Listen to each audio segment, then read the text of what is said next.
Alrighty. Welcome back, fellow gamers, to an edition of the Ratscast. cyperrat here, as always, coming to you once again from Dalamar in the wonderful world of Valistia in Final Fantasy XVI. We're getting closer to the end. Got a bunch of last-minute quests we gotta take care of before we head to the main quest. As you remember, we just finished up over here in Dalamar, got everything set up and situated, and now our friend is mayor again, and everything is peaceful and wonderful, and everything's good, which is good. And it looks like I gotta grab some more potions. I need some more, at least a regular potion. I might be able to go without it, but yeah, I hate going without supplies. Ginger and ginseng. How about a few spicy sausages to put in your pot? So, you're going to join the watch after all, then? The fellow who used to run this stall took to his heels right after the fang. So there's a lot of talk and rumors going around. Here you are. Go with Gilbert. As I'm sure a lot of you know or heard of, Xbox is supposed to be having a business meeting this Thursday. They're supposed to be talking about the future of Xbox. This is where I guess hopefully we'll find out what's going on as far as, are they going to be moving some of their exclusive games to PlayStation and Switch or not. Honestly, my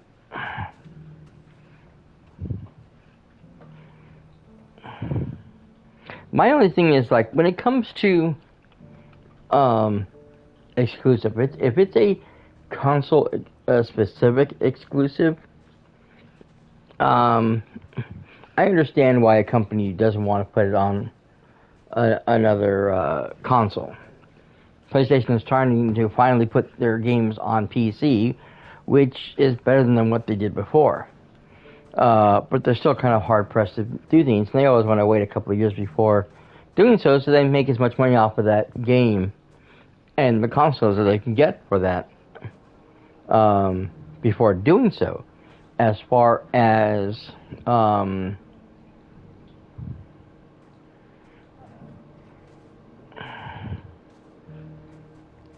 my thing is, I never was a fan of time exclusives. Sometimes I think both companies done it. Both PlayStation, Xbox have done it. Those are ones I never really cared for, because if it's a game that's going to be on everything, on every console, just put it on every console. Why do we have to wait 6 months to a year before a game gets released on the following console? It's just, I think it's stupid. There's just so many problems with that, and I just think it's dumb. Or limiting certain items to a specific console. At least, like I said, when what was it? It was it Taken? One of the fighting games. No, it wasn't Taken. It was the other one, Taken. But one of the fighting games did a PlayStation version and an Xbox version, and each of them got different Star Wars characters. So I think PlayStation got Yoda and Xbox got Darth Vader, and you couldn't get both unless you had both consoles, and you could only play them on that console. Which I thought was, that was cool. If you're going to do an exclusive thing, do it for both companies. Put it on an exclusive thing. When Destiny put out the hand cannon Hawk Moon, they should have gave Xbox something different. Hey, what's up, Spawn Man? How you doing?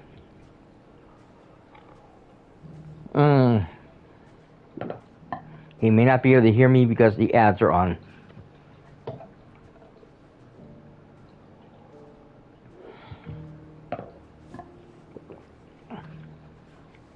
In any case, I kind of think that's stupid. But I I think everybody should have the ability to play all the games. It's kind of silly.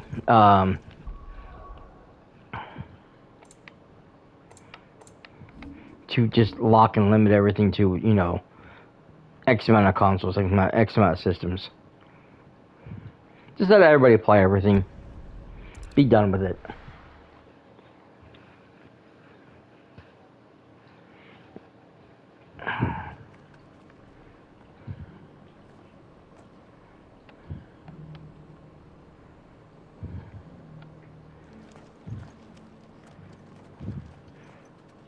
I know for me, and that's hard for me to say that too, because I like a lot of the console exclusives that PlayStation has. Final Fantasy XVI, Final Fantasy VII Remake and Rebirth, which is coming up really soon. The Spider-Man games, all these games that we have some great games, but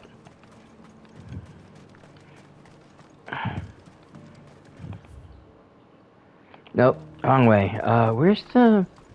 Oh, behind me. There it is.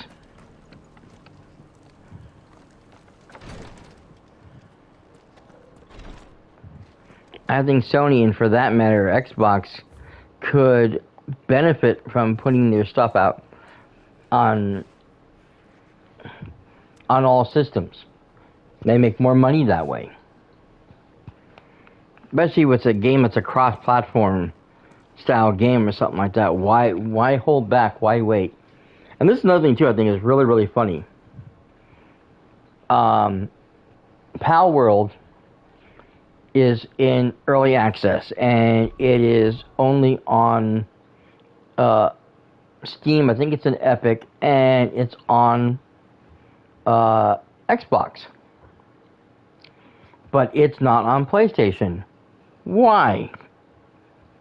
And you can't tell me that Sony doesn't like early access games, because all of last year, for the entire year that it was out, Dreamlight Valley was early access on all systems, including PlayStation.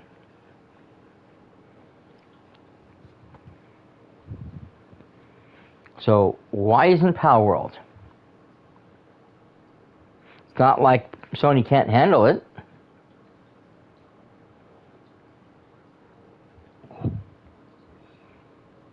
I don't think they offer it to them. I think Xbox paid for the exclusivity.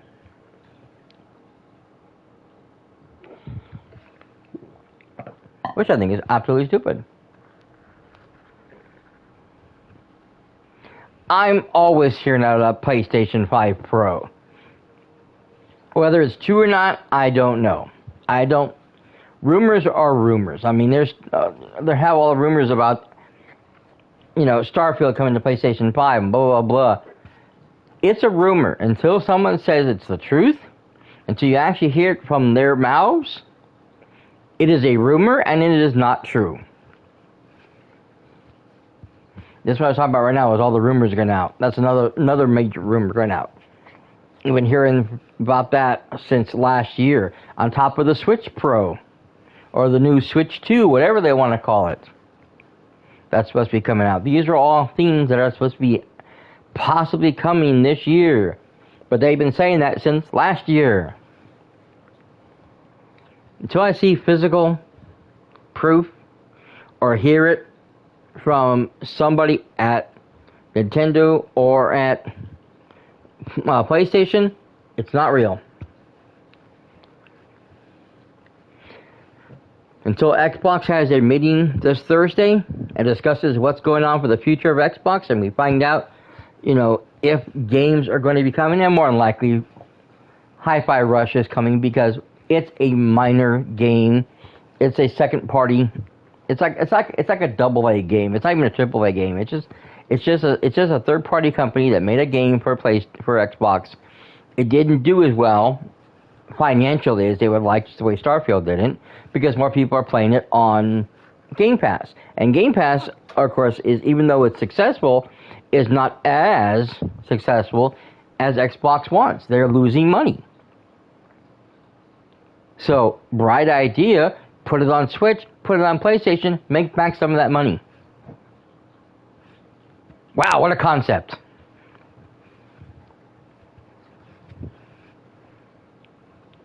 Microsoft is a business, and it's primarily a software company that got into console gaming.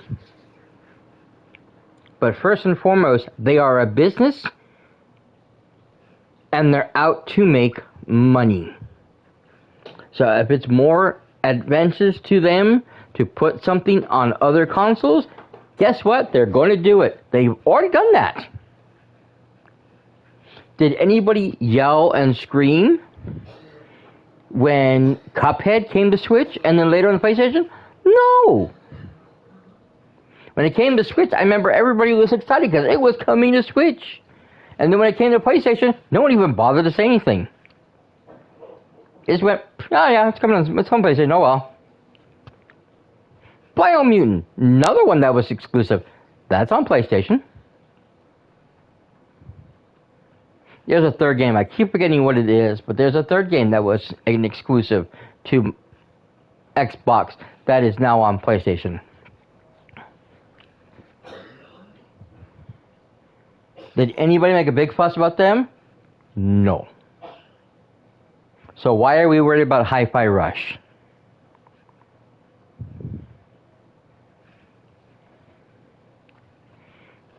Starfield, I can kind of understand. But Bethesda has been putting games out on PlayStation for years. In fact, the PlayStation exclusive, what was it called? The what's that time one? What's it called? Damn it!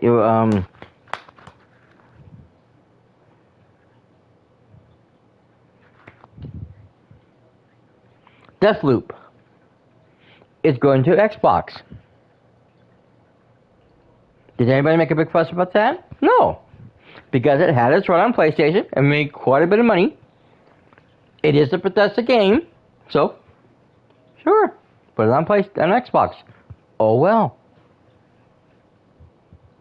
all good in the hood. So why are people up in the air over a couple of Xbox exclusives? You know why? Because there's so little of them. Xbox is barely starting to put out some of these exclusive games that they've been trying to make and harvest and buy out all these companies to put out, that when you hear that they're going to PlayStation, it kind of stings, because Xbox fanboys, I hate to use that term, but players have been so hungry for new games and for, reasons to use their Xbox, when PlayStation is putting out banger after banger after banger of games, and it's a drought over an Xbox. And finally, we started getting the trickle of games coming out, and they want to put them on PlayStation?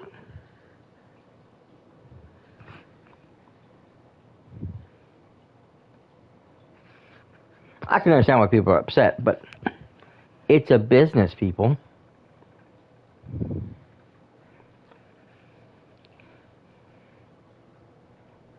Microsoft is in the business of making money through software. That's why Windows is on everything they can get it on. Why do you think they finally made a Windows version for Apple products? Because they want it everywhere. They want that money.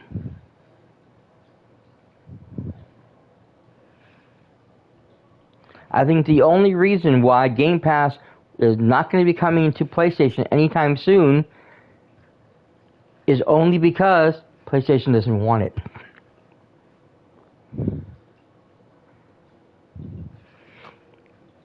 And why is that? Because most of the money is going to Xbox, and PlayStation isn't going to see that money, especially if first-run games are going to be coming out and it's going to be free on Game Pass. PlayStation wants that money that comes out on a first-run game, unlike Xbox, who's willing to give everything for free. PlayStation would rather wait 2 or 3 years before putting it on their PlayStation Plus, premium extra. So they've gotten some of that money first. By allowing Xbox to put Game Pass on their system, they're going to lose all that money. And is Xbox going to pay them back for all that? No. They'll give them a percentage of the people who spend money on Game Pass, but they're already dishing out money to all the developers who are losing money on Game Pass.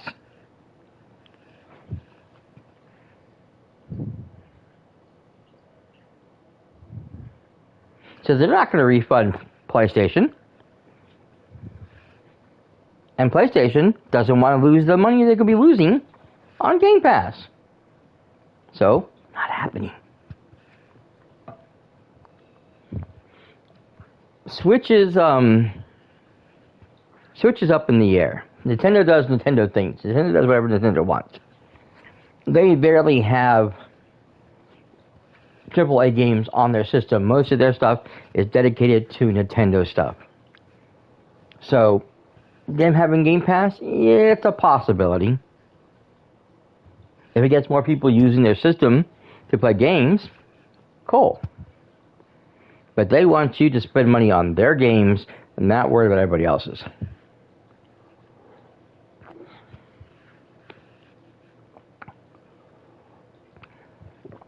And besides, I think they make more money off of their games anyways than they do off of AAA third-party games.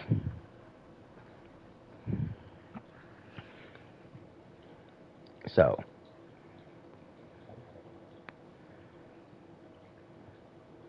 in any case, lots of rumors flying around.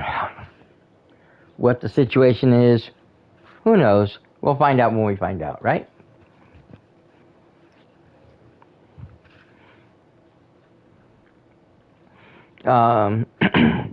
So, of course, for the Super Bowl, we got all the wonderful trailers and the movies coming out. Deadpool and Wolverine looks awesome so far. Can't wait to see more. Wicked looks interesting. I never watched the new trilogy of Planet of the Apes movies. I was always an old Planet of the Apes person. I saw them when I was a kid growing up, constantly on TV. I probably should have watched the new Ape movies, but I don't know. I just never got into them. So the new movie, looks cool, but I don't know if I'd watch it.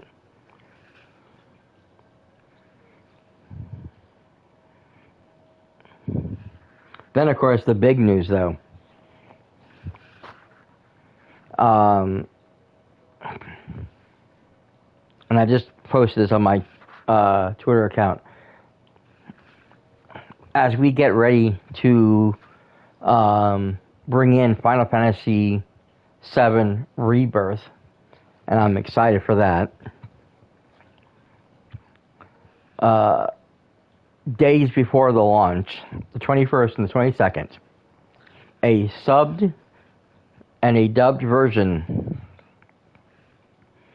of Final Fantasy VII Advert Children is going to be live in theaters nationwide. This is a big thing. It's a big push to bring the movie back out in theaters. 2 days only. One day will be the sub version. One day will be the dub version. You can check your local listings for when it's going to be happening and when they're going to be showing it. I've already seen one theater here in Washington where I'm at, real close to where we're at, and a bunch in Portland. So it's a pretty big production push that they're doing. So it's going to be quite amazing. So for anyone who's already seen Advert Children, but maybe only saw it on DVD, or seen it years ago when it came out, want to see it again, or anyone who hasn't a chance to really see it in theaters, this is your chance to see it in theaters.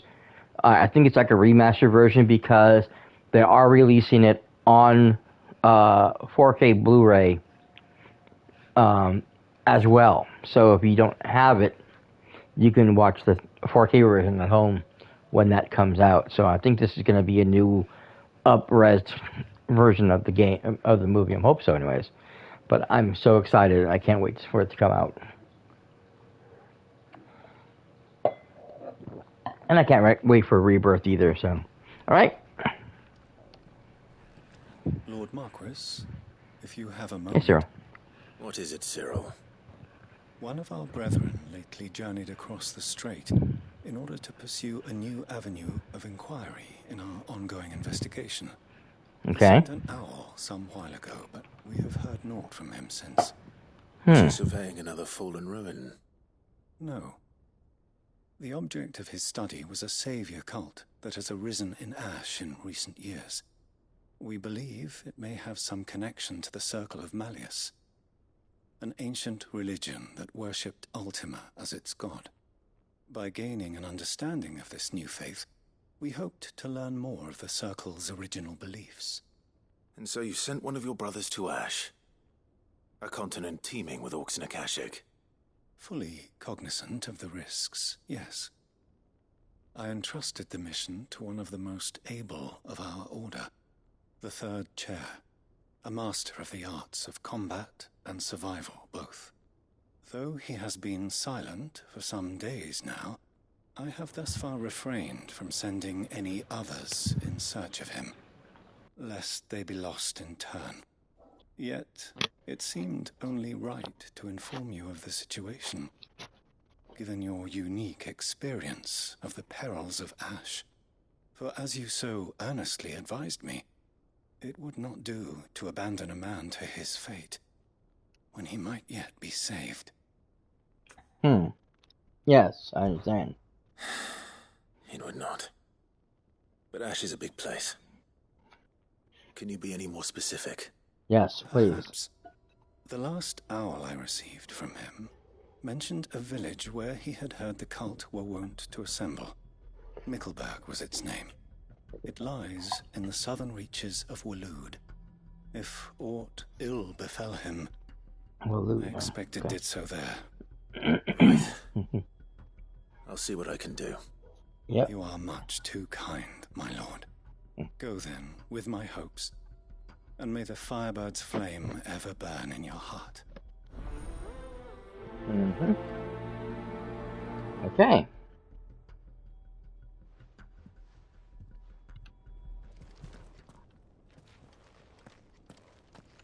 So then, Torgal, how do you feel about a trip to Ash? We have a third chair to find. Assuming he's still alive. Yep.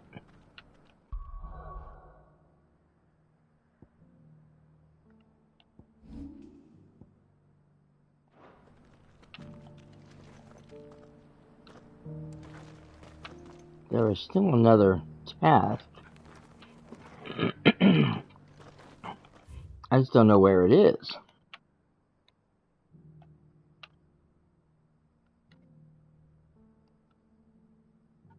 Ah, it's outside. This way? No, that's the wrong way. You're gonna go this way.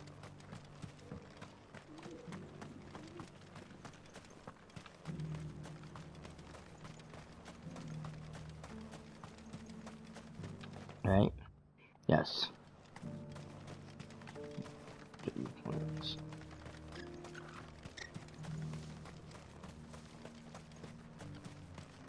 And then we're going this way, right? Yes.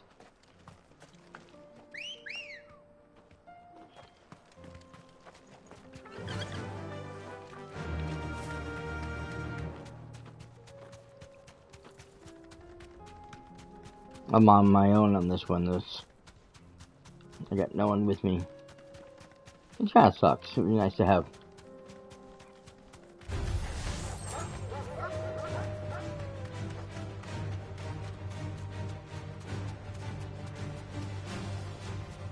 I probably should fight them. Think about it now. I mean, I need to gain more experience so I can try to level up my skills, because I really do need more points. All right.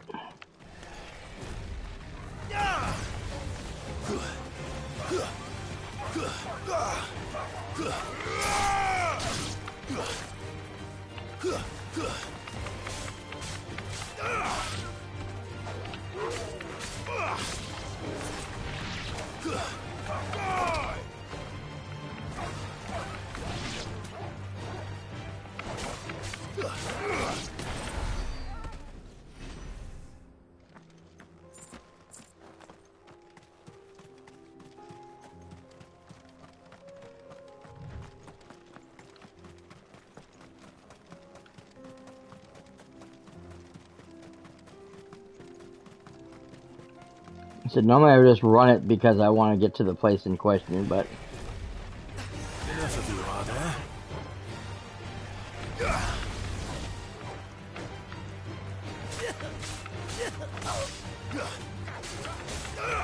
stay down.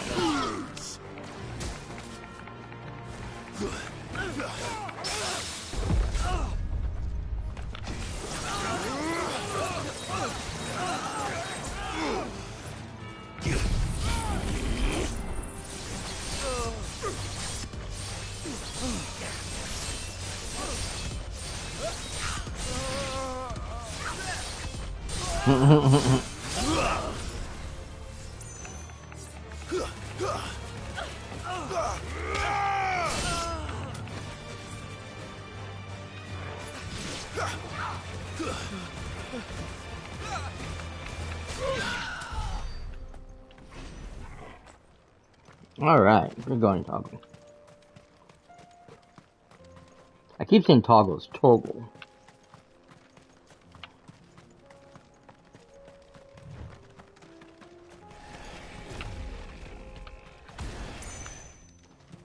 Yep, didn't get him. Butt bang.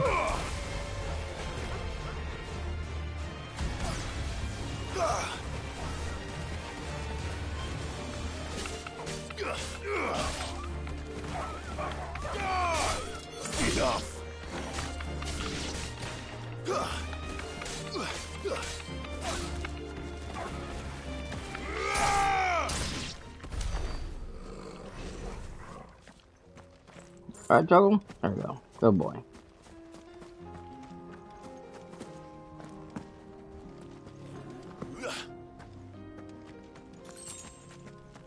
But yeah, I keep pronouncing like toggle, like I'm toggling something. Okay, that's the wrong way, but I want to come get this real fast.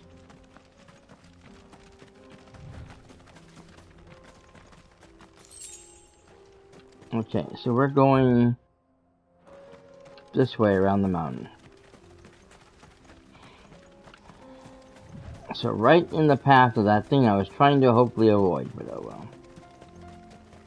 Those things I don't like.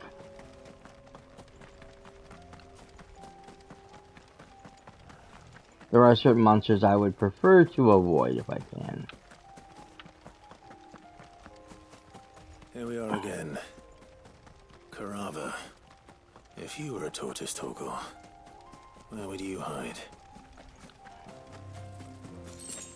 Oh, this is a turtle. Oh my god.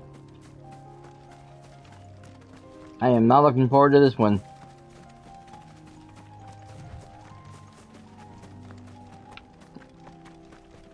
Hopefully he's not as bad as the one... Okay, we're getting close.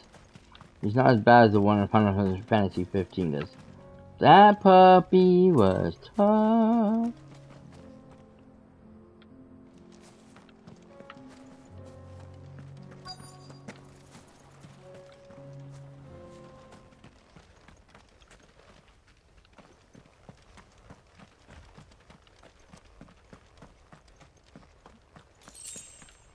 I love how the music just dies. It looks like we found him.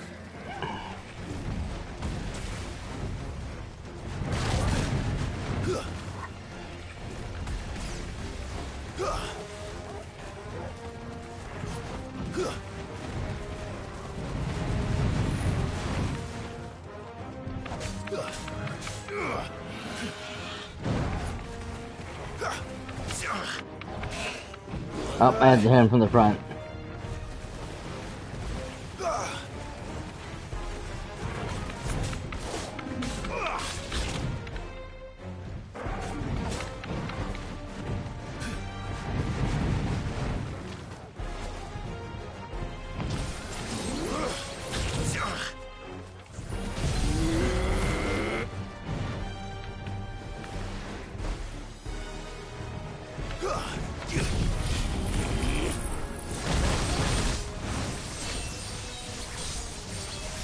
I don't even know if I'm, well, I am hitting them, but I don't even know if I'm doing the correct amount of damage because he's in the middle of roll mode.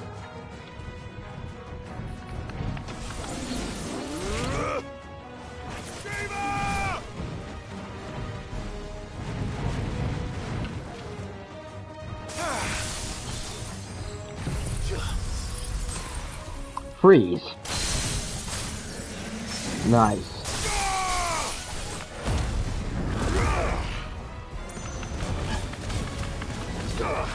Stagger it on.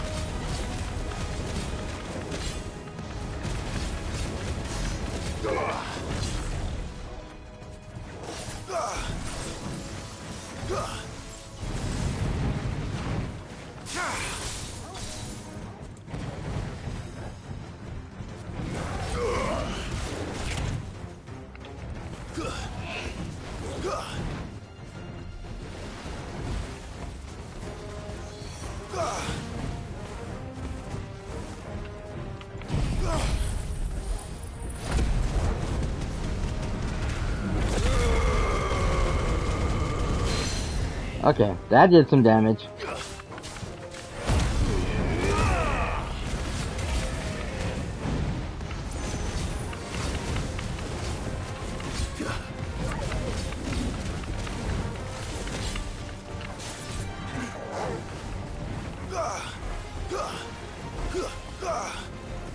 Well, I'm taking it down little by little.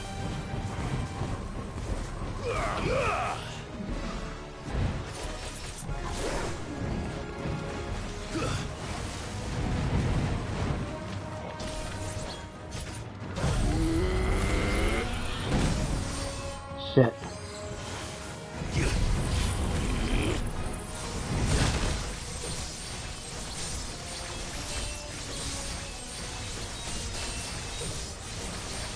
I'm barely doing any damage because I'm hitting the shell.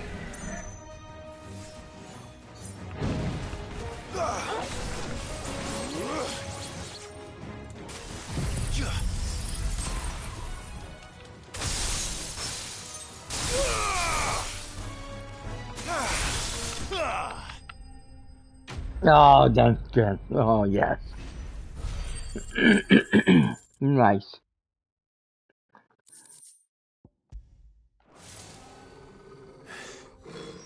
If Mid needs another, she can come and get it herself.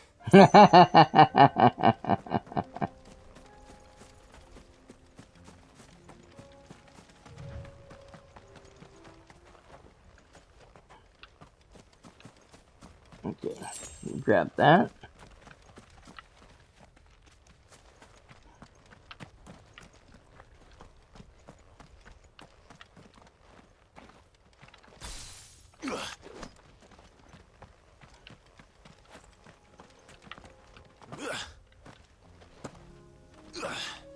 Nope. Okay, I'm on the inside anyways.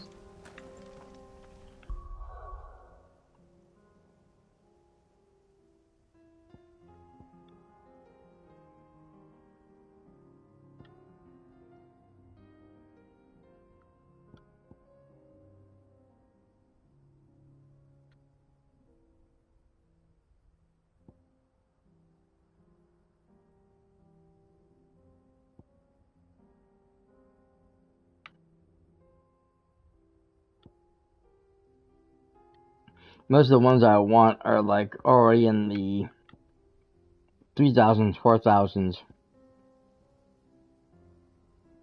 range.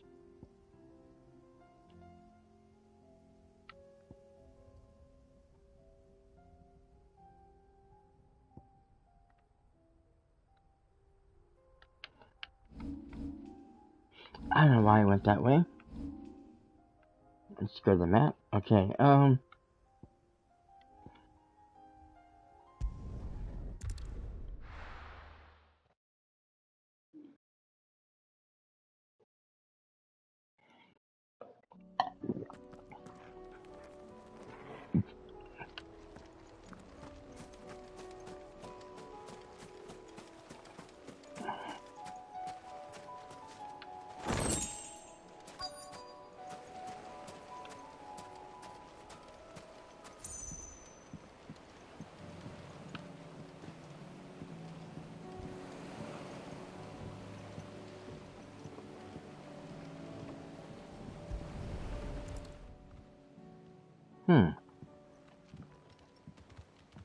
It's still here. After all these years.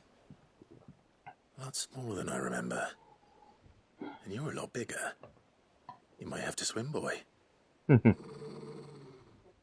Oh, you also got to remember though, I wasn't being serious. you were smaller then. So of course it was much bigger.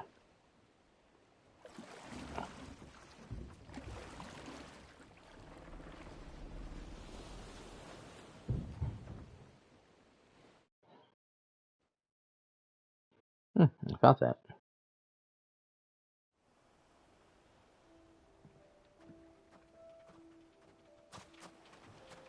This place hasn't changed at all. The rookery's right through those trees. Come on. Race you there? I bet I could still beat you. You're not even running.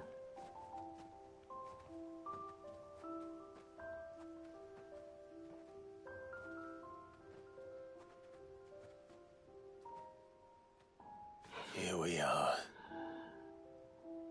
This was our hideaway. Wasn't it, Torgal?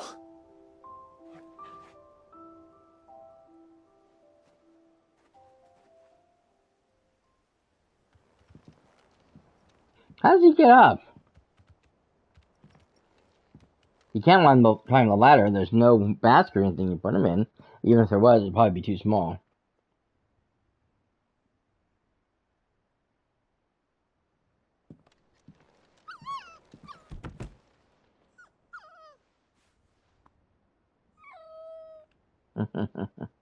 Coming here helped me to forget who I was. Or wasn't. Prince, shield. Son his mother could love. Had I been any one of those things? Perhaps.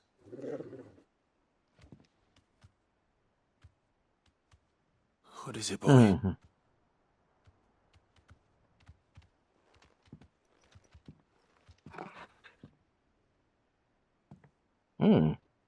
This is all from the castle. And Phoenix Gate. Did you bring these here?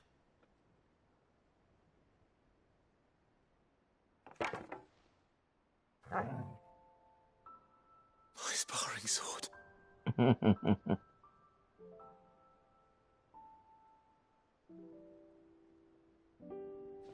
Well, well.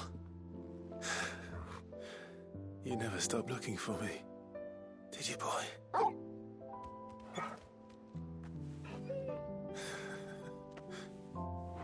Thank you, Torgal. For never giving up. For never forgetting. You're so cute.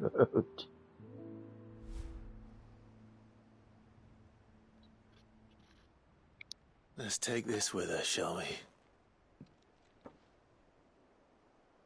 So I don't forget either.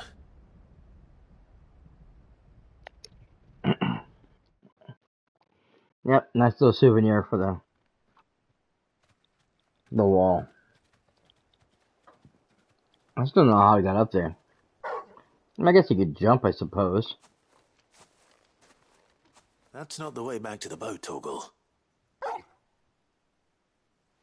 All right. I'm coming.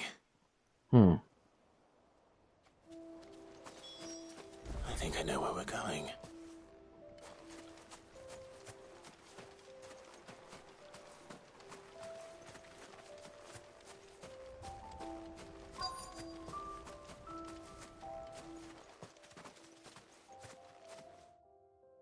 Huh.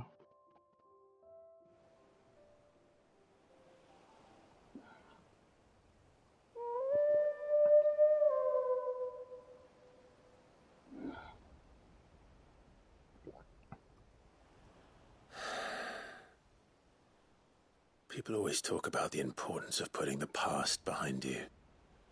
But without it, we wouldn't be who we are today.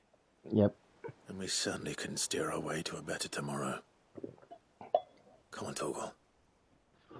Let's go home.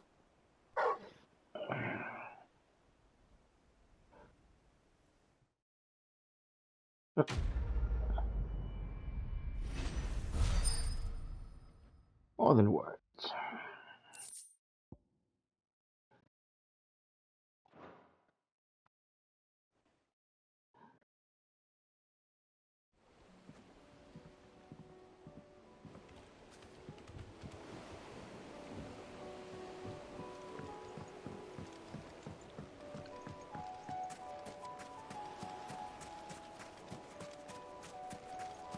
Uh-oh.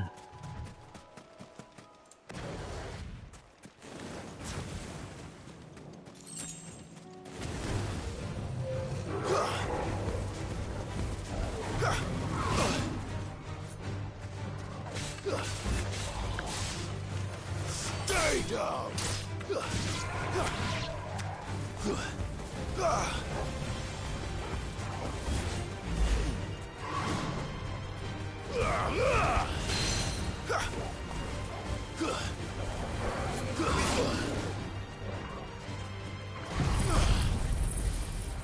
Yeah. Don't think so.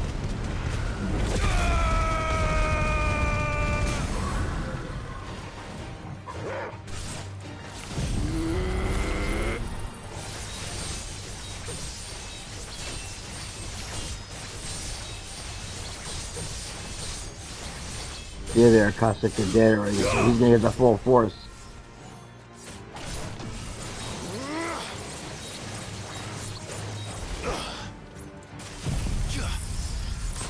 Freeze.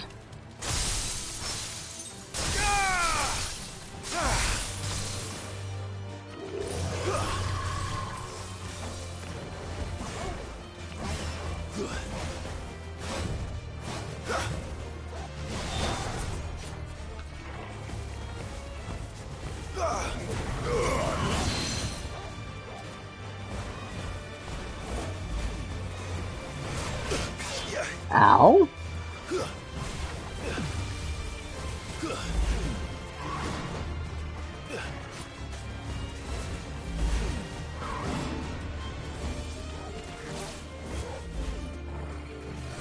Nice try. Too slow.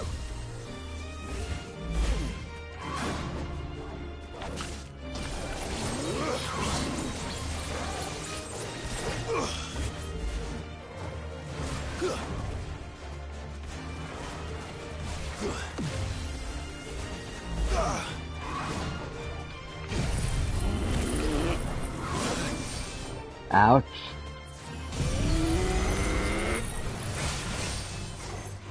Too far away. Shit.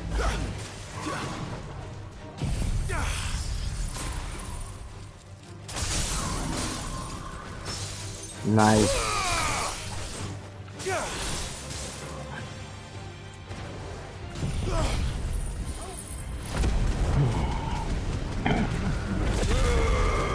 This should finish him off. Yep, that's what I thought.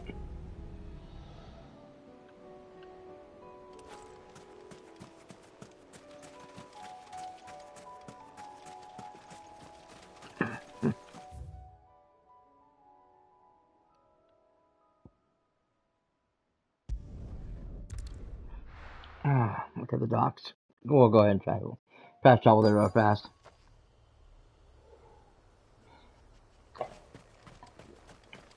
See who needs our help.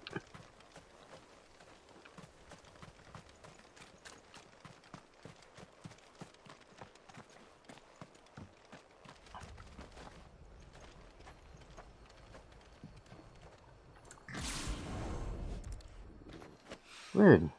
Mid's oil. After what happened here, it's a miracle there was any left at all.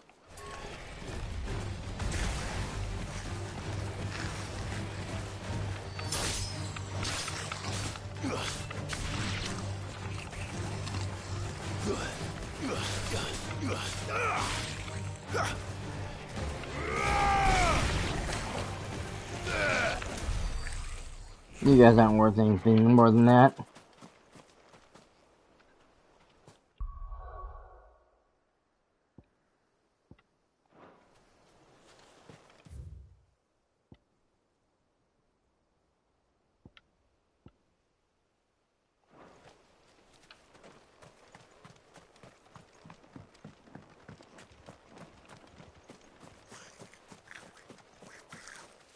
Weird. It's telling me to go to the docks, but I'm at the docks.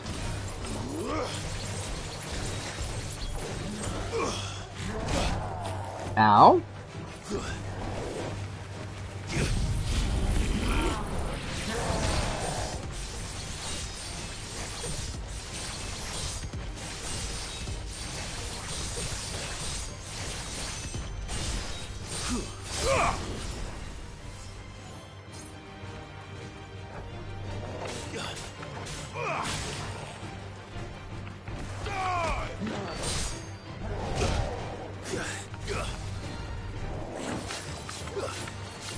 Well done,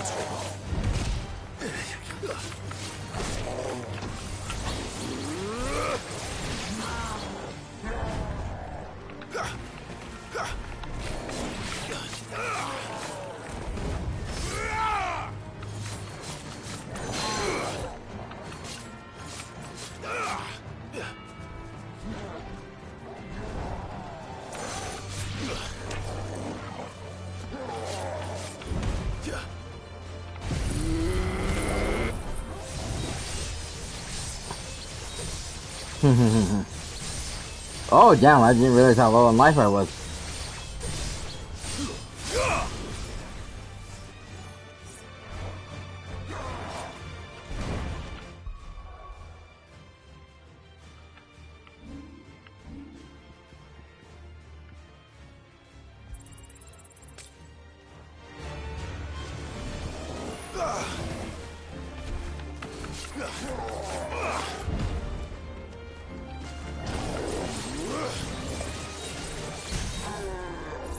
Man, this guy is not going down, is he? He's easy.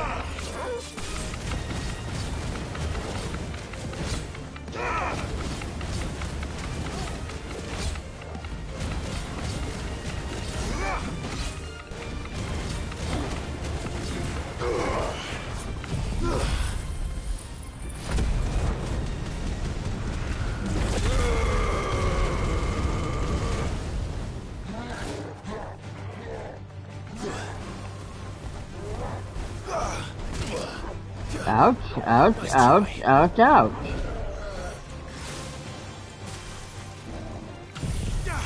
Freeze. That was us.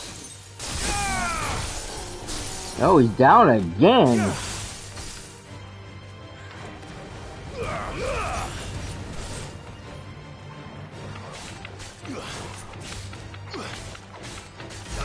Damn, nothing's recharged yet.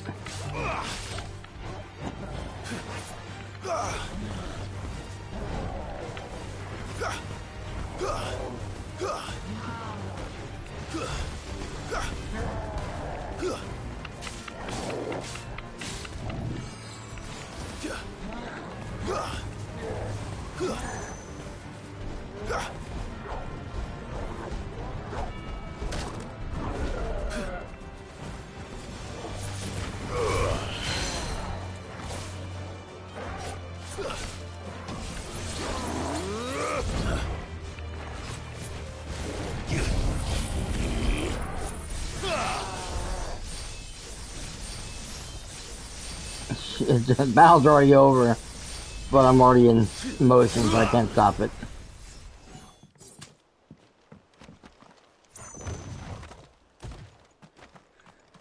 Yeah, you're a joke, dude.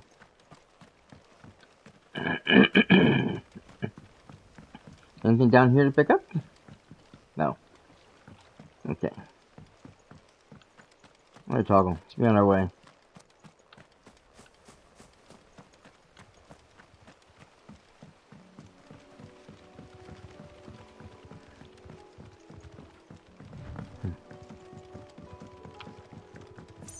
Ooh, no blobs.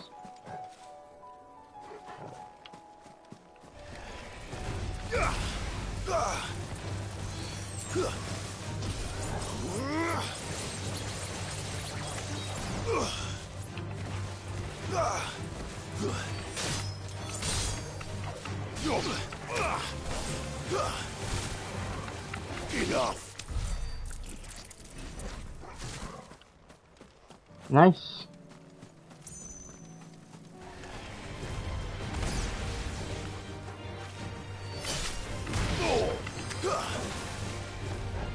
Killer bees, huh?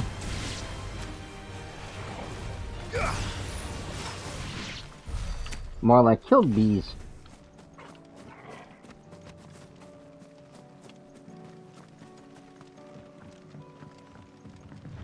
Uh-oh. Oh, one of those big bull thingies.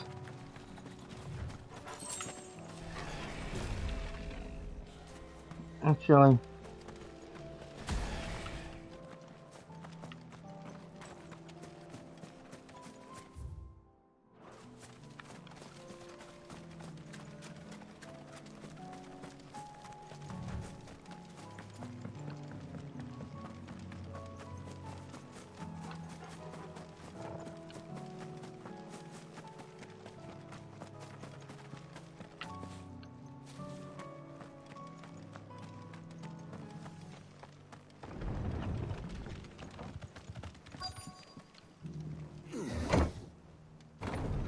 All right.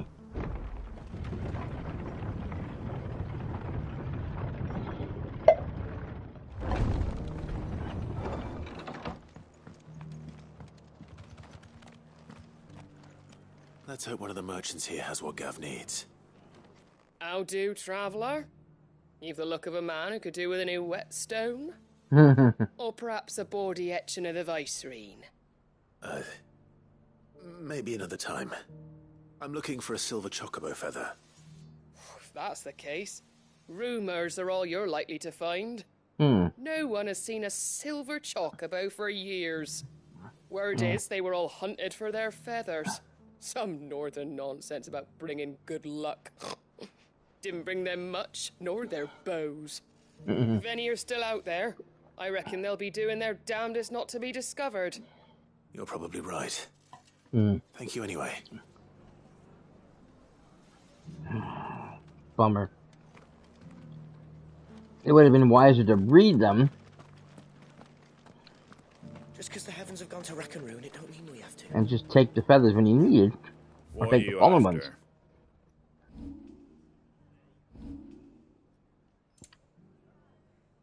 You know? Much obliged. Take I worry care about out there, hunting all these poor creatures to extinction when...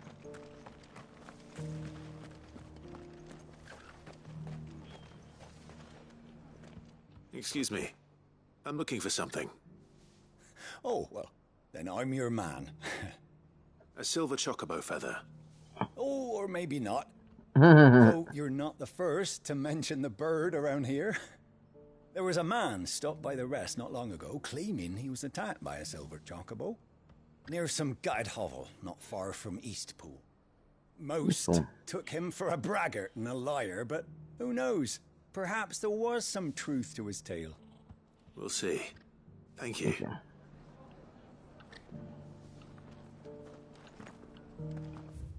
Okay.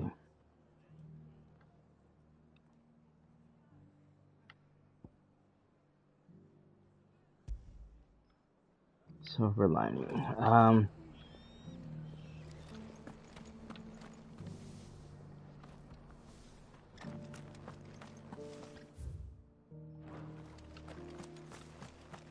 Is he inside or outside? I can't tell. Nope, I think he's inside. Oh, you know, yeah, probably inside the thing because he was. We were probably looking for the guy who got attacked. So, who here looks like a man who's been attacked by a silver people?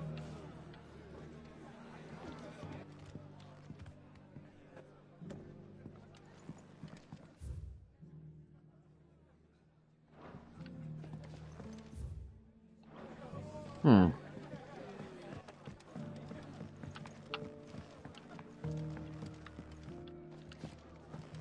Well.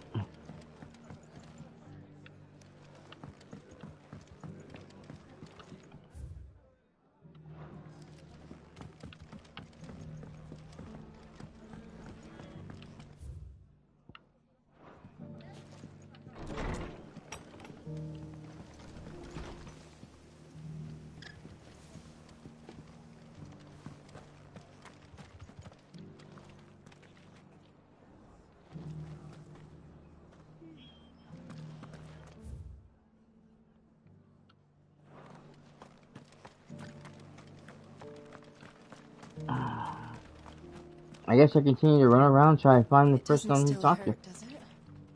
Oh, 1,000 Akashic jars couldn't hurt me. I'm a son of Rosaria, after all. Mm-hmm. Ah, there we are. Can I help you with something? You wouldn't happen to sell silver chocobo feathers, would you? I deal in fruit, not fancies. But if it's fancies you're after, I suggest you try Rhiannon's ride. Was a silver chocobo seen there? Oh, yes. If you believe the ravings of a madman. It wouldn't be the first time. A silver chocobo sighted in the hills near Rhiannon's Ride. It sounds almost...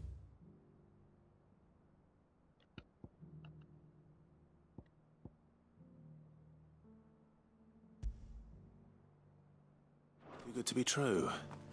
But since I'm already here...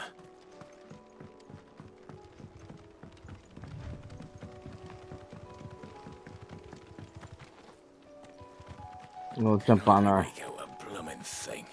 All for a sunny day. Come over here, grab this, and then grab our chocobos and go for a ride.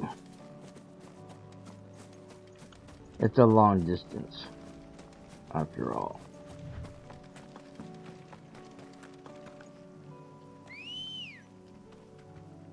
Death blooms. Let's go. Yeah!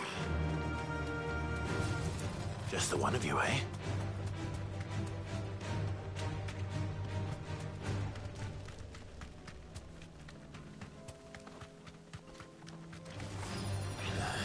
Akashic. This close by? No, no, no.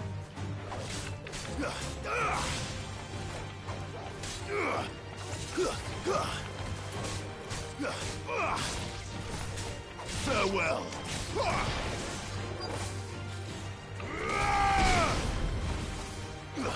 It's over.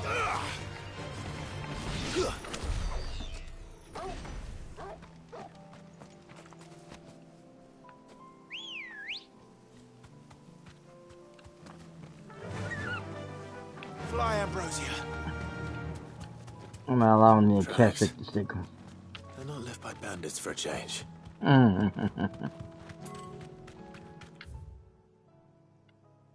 Oh, wait, wrong way.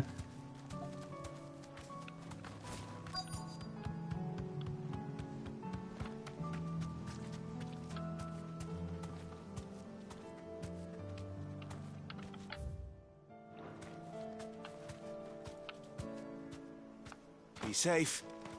Hold on. Ah, here we are. Okay, I couldn't see the path before.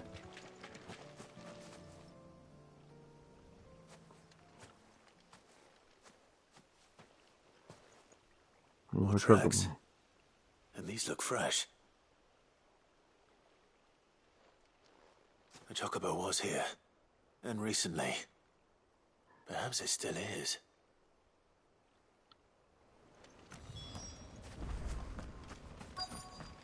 Do we have some greens we can give him?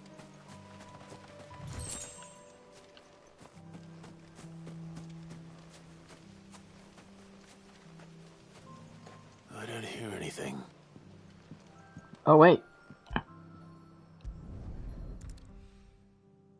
The nest. Well, I'll be damned.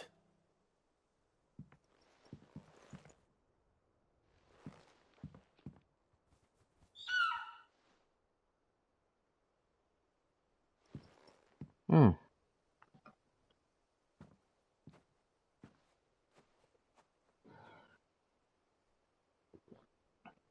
Two of them.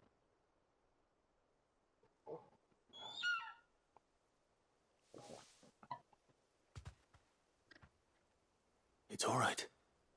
I'm not going to hurt you. Just borrowing a feather for my friend.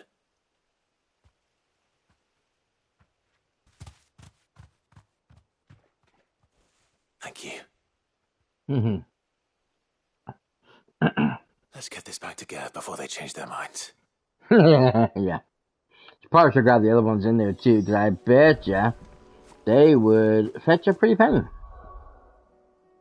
Being as they're supposed to be myth.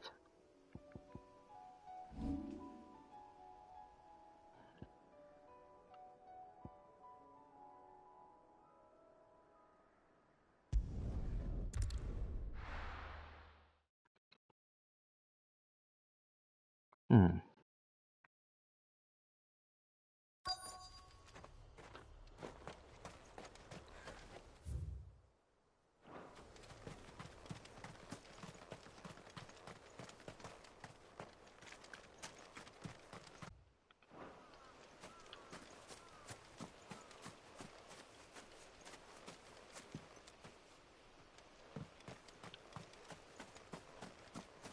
Ah, over here.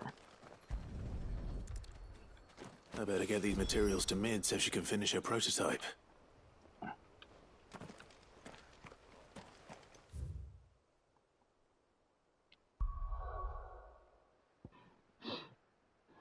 Okay, then we got one over there. And I think that's the last of the missions, right? Yeah. Okay. Let's head over here really fast.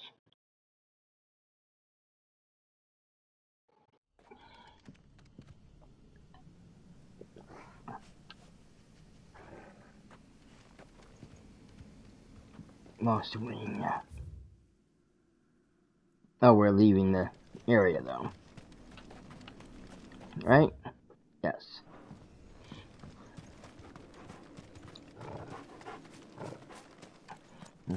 Lost wing is definitely lost now. Lost to the Akashic and the flood.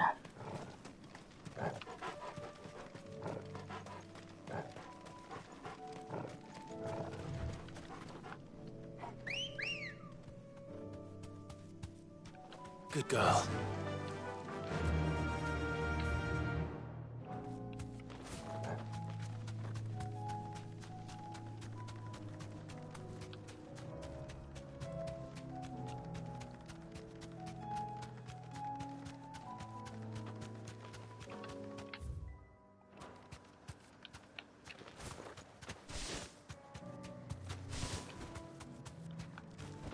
That'll do, girl. I made sure our fallen comrades were laid to rest. And they can rest easy, knowing that their sacrifice wasn't in vain. The justice was done. As for us survivors, well, we've just got to keep at it. Keep the family together. For their sakes. Right.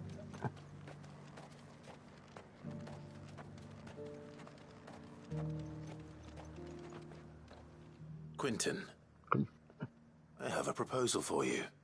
Do you now? Something tells me you'll be asking more of me than a cask of Gotand gold. Go on, then. Propose. Yeah, well. You'd have me convince the chiefs and chamberlains of the realm that they should simply swallow their pride and do the one thing that has proved impossible for thousands of years. Was there anything else? Perhaps I can fetch you a meat pie as well. I know it's a lot to ask, but I can think of none better suited to the role. And you'd have me give up what little I have left to do it. I told you, Clive.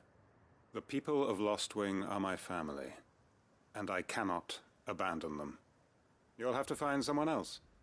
I'm sorry to hear that. So am I.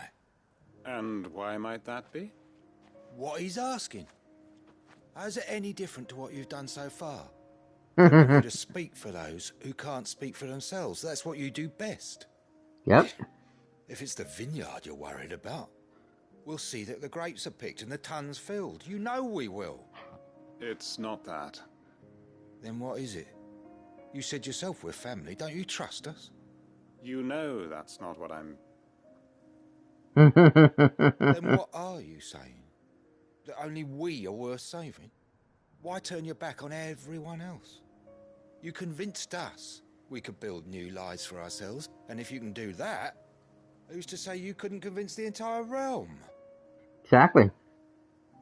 A stirring argument. I fear that any rejoinder I make might fall somewhat flat by comparison. So you'll join us? Where do you need me? Field Marshal Havel will want to speak with you in person. He's currently in Port Isolde. I can arrange for a party of Cursebreakers to accompany you there. That would be very much appreciated. I hear the roads are far from safe these days. Yes, well. Hopefully not for long. My uncle will want to know that his plan is taking shape.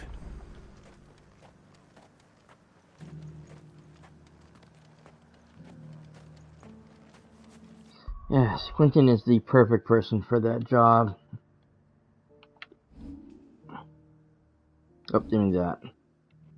I mean, he has an elegant way with words. Okay, so we still have the mission over here and the mission over here. Let's take care of this one first.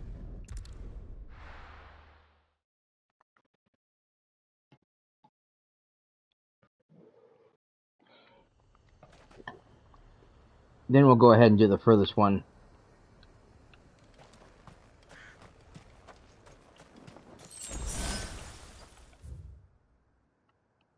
Oh, I gotta leave town.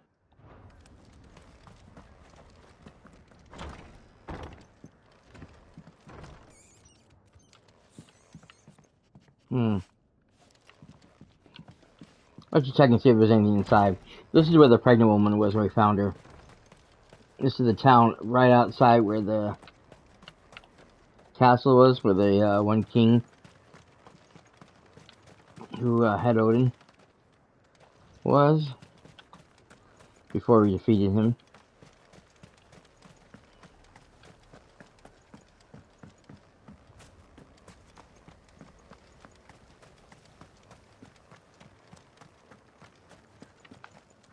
Ambrosia won't help me here.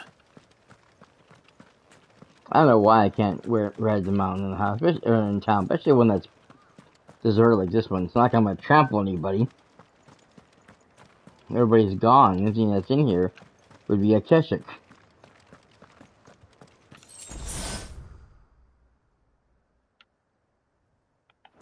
Wrong way. Okay.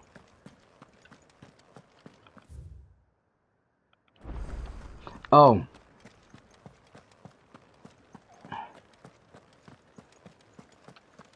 I'm gonna go out and around.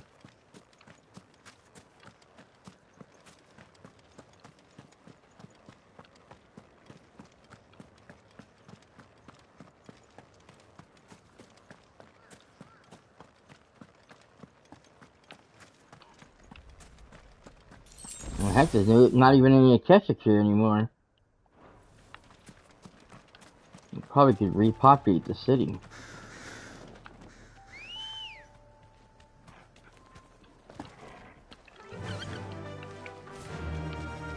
Alright, Ambrosia. Let's go.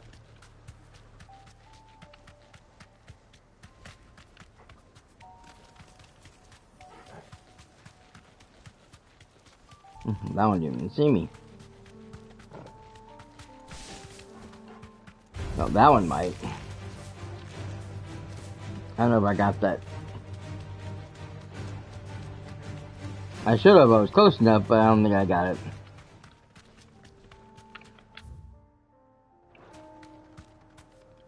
Yeah, I was afraid that was going to be the case.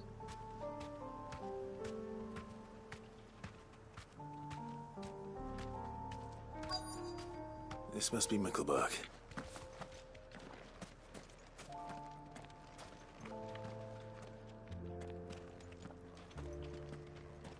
I think I found the store before, but we couldn't go into it at the time, probably because it was closed. And oh.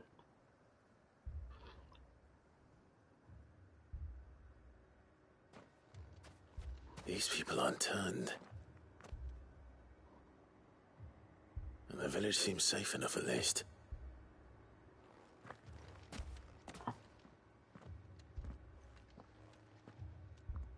What is going on here? Ah, did you too heed the call? Heed the call? No, I came here looking for someone. To be honest, I wasn't sure I'd find him here. Let alone all of you. Is that so? What are you doing here? Is this where you live? It is my home. The others, they heeded the call. You keep saying that. What do you mean? They came here to perform the rite, just as King Barnabas instructed. What? This village is their loser? altar, where they shall cast their souls upon the gentle waters and give themselves to the Lord. Give themselves? Oh, Lord, cleanse us of our sins. Let us be reborn in your loving arms. Free us from the torment of this mortal realm. They're lost. They've been... They want to be saved. Forgive me. But did another foreigner, like me, come here? He was probably wearing a cowl. You mean the traveler from Stone? Yes. He's staying at my house, toward the rear of the village. Thank you. If you don't mind, I'll go and greet him.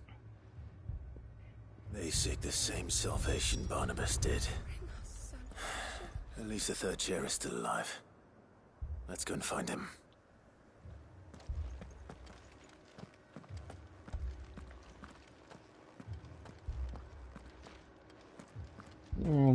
It's like an cult. They're just mindless puppets. Believing that there's some true salvation.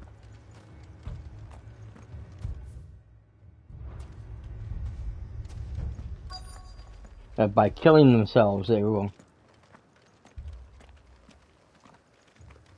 be cleansed of their sins.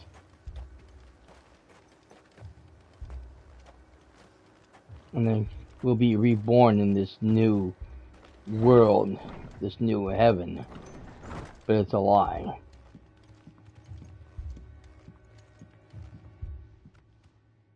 Here we go. Excuse me. Are you with the Undying? I am. And so it would appear, are you?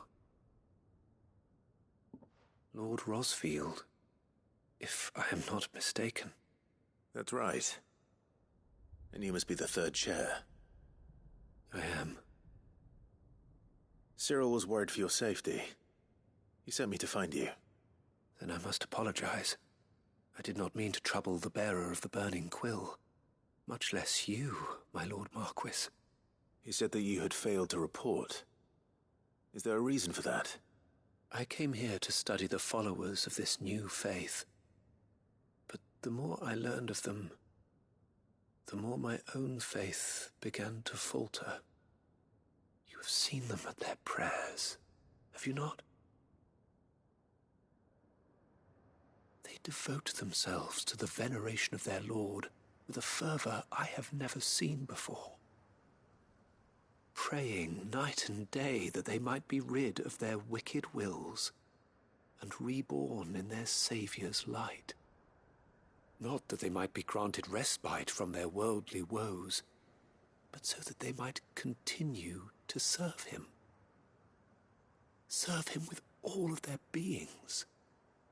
I, too, swore to devote my life to the service of my Lord and Master, but this... 'tis different. It is more. And so I would see it through to the end. See these people safe, that they might achieve their dream, that they might do their duty to their Lord, even if it should keep me from doing my duty to mine. You do understand what their dream is, don't you? I do, my lord. They would cast aside their wills and become Akashic. I know that it may be hard to believe, but to these people, that is the very essence of salvation. Forgive me, my lord, but I must remain here. If you are to return to Master Cyril, I would consider it a great... Did you hear that, my lord? Something is happening. I'll go and find out what. Stay here.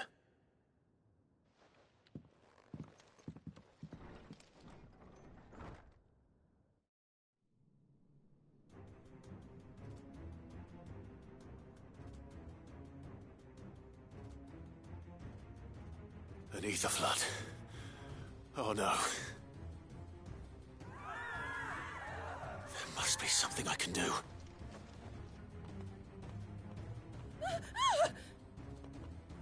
Echoes as well. Found her. Come on. Over here!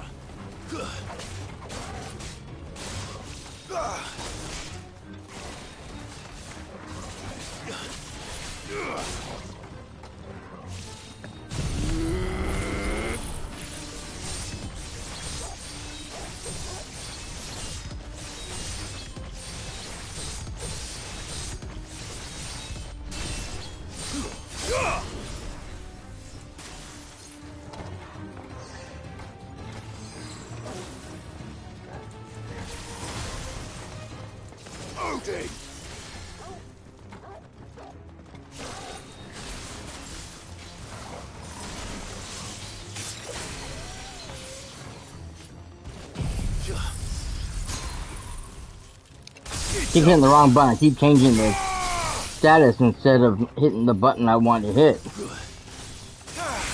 It's over.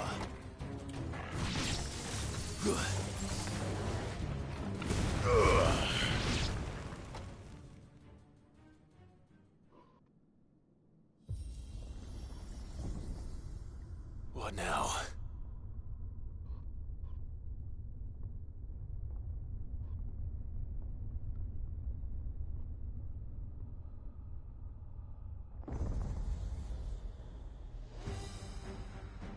Oh no. We meet again. Only worse. I've killed your kind before.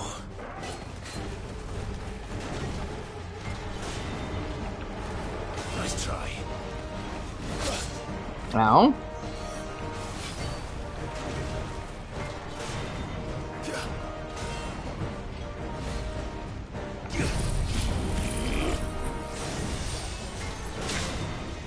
God damn it.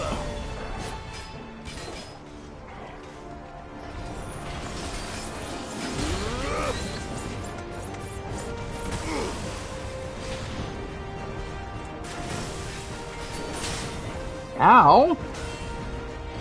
Nice try. I was trying to heal myself.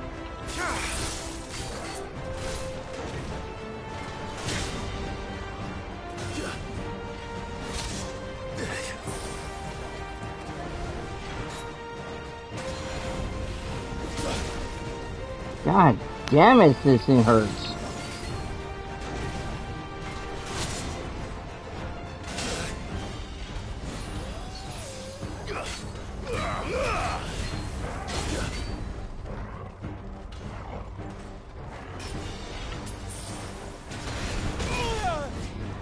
Owie. Damn this thing.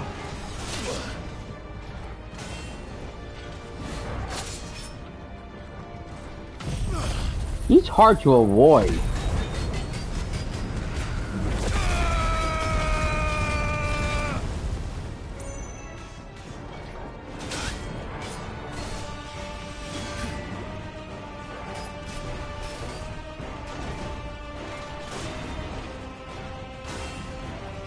Too slow.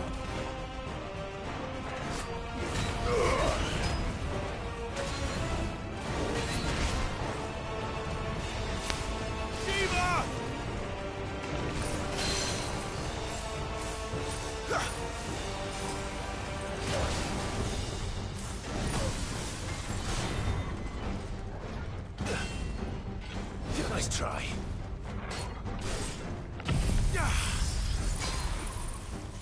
Freeze.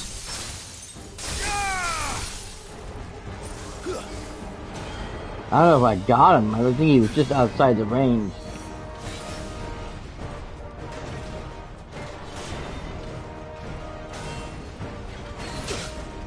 Ouch.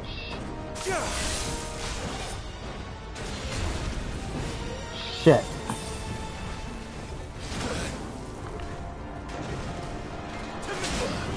God damn it.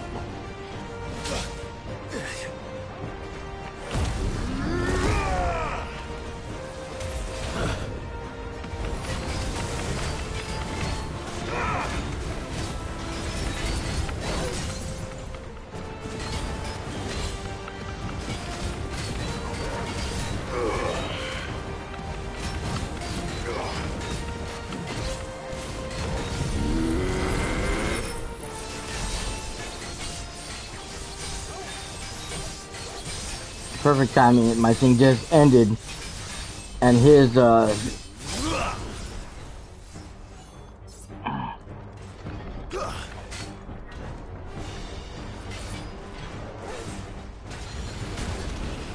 it, I couldn't move out of the way fast enough. I got myself blocked.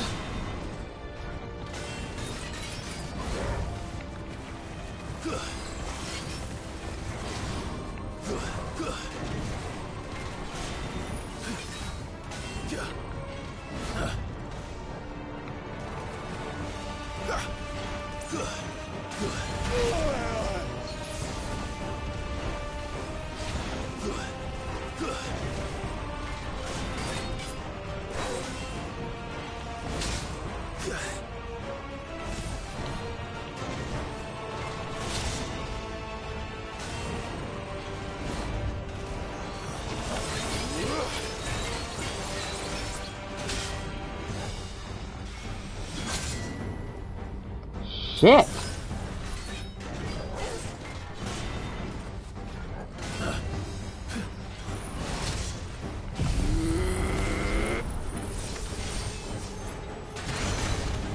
Damn it, I couldn't hit him. I was too far away.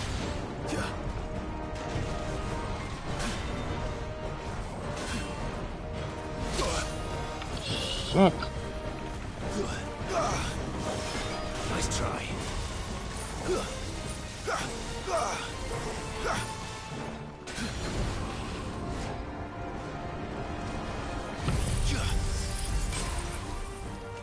So that time he was close enough.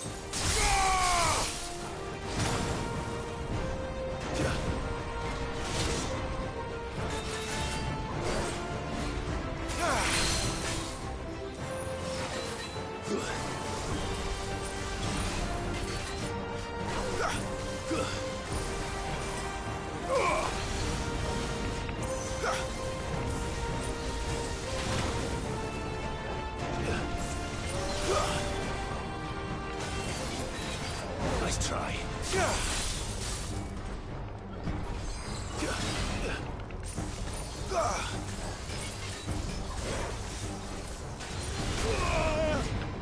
God damn it.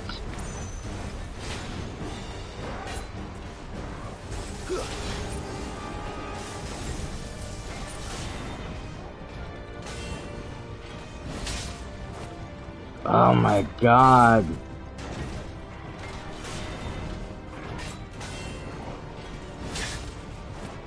I really hate this guy.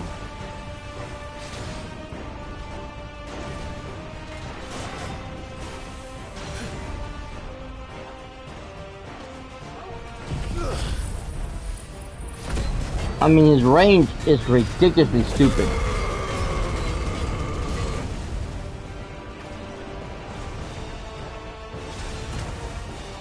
Holy crap.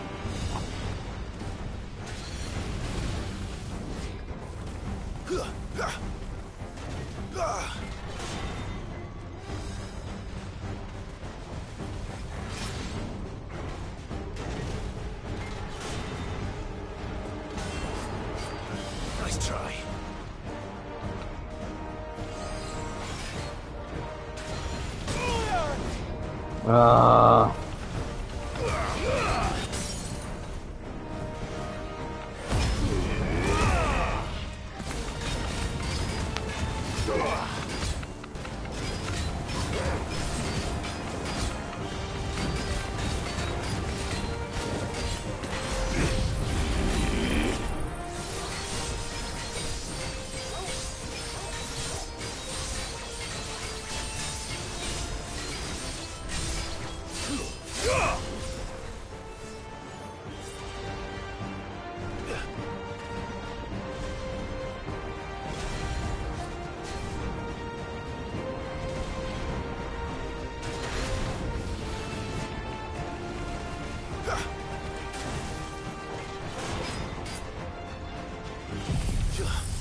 Nice try. See, that's one of those ones you have to be precise when you make your dodge, because otherwise you're gonna get fucked.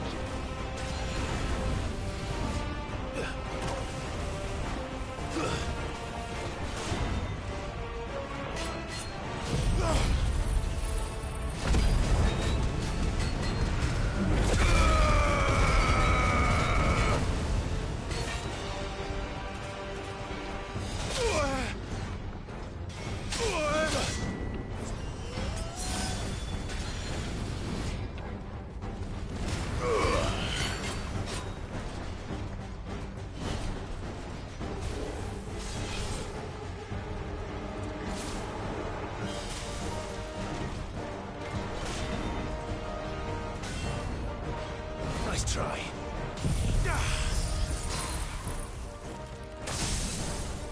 Okay. Stagger his damn ass again.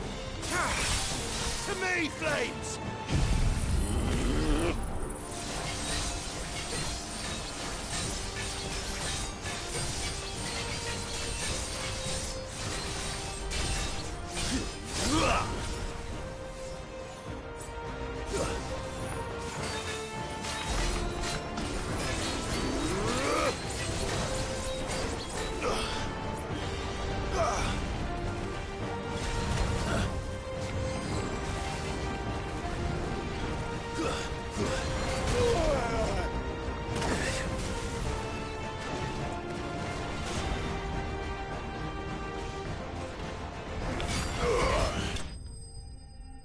Jesus Christ. Oh boy, got it.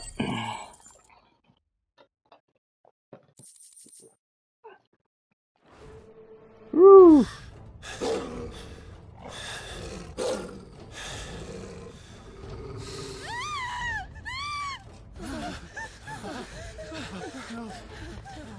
Oh, I forgot to say, thanks to Across the Dreamer for following 13 hours earlier. Oh no, the third chair!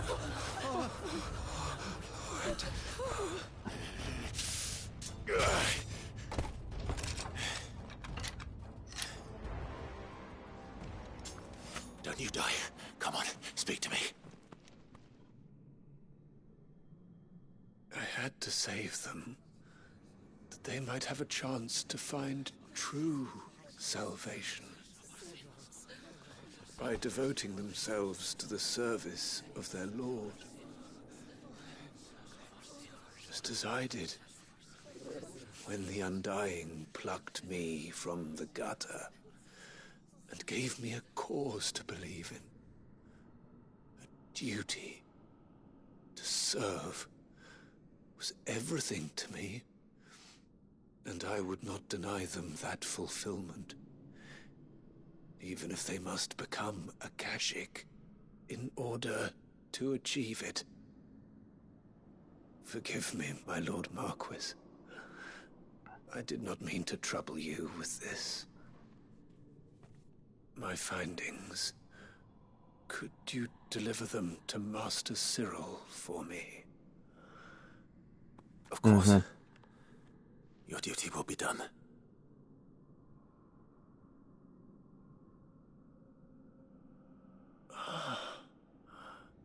Look, my lord.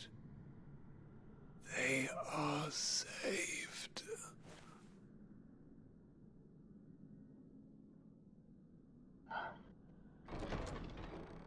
No, it only means that they will be dead.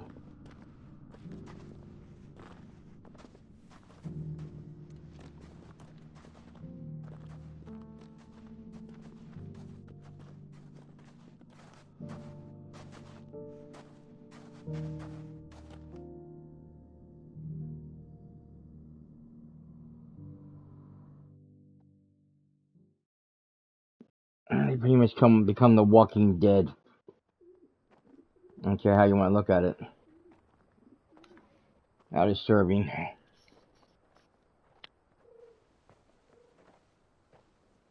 They are saved. Founder. I should get this report to Cyril.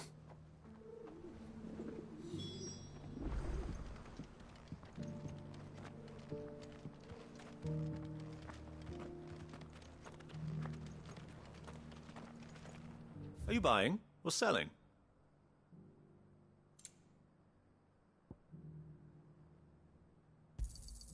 Anything else? A fine choice. Come again.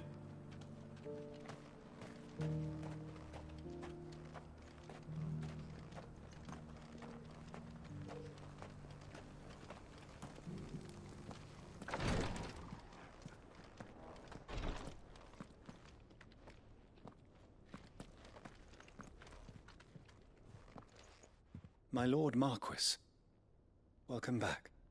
I am glad to see you hale and whole. I met with your third chair, Cyril. He bade me deliver his findings to you.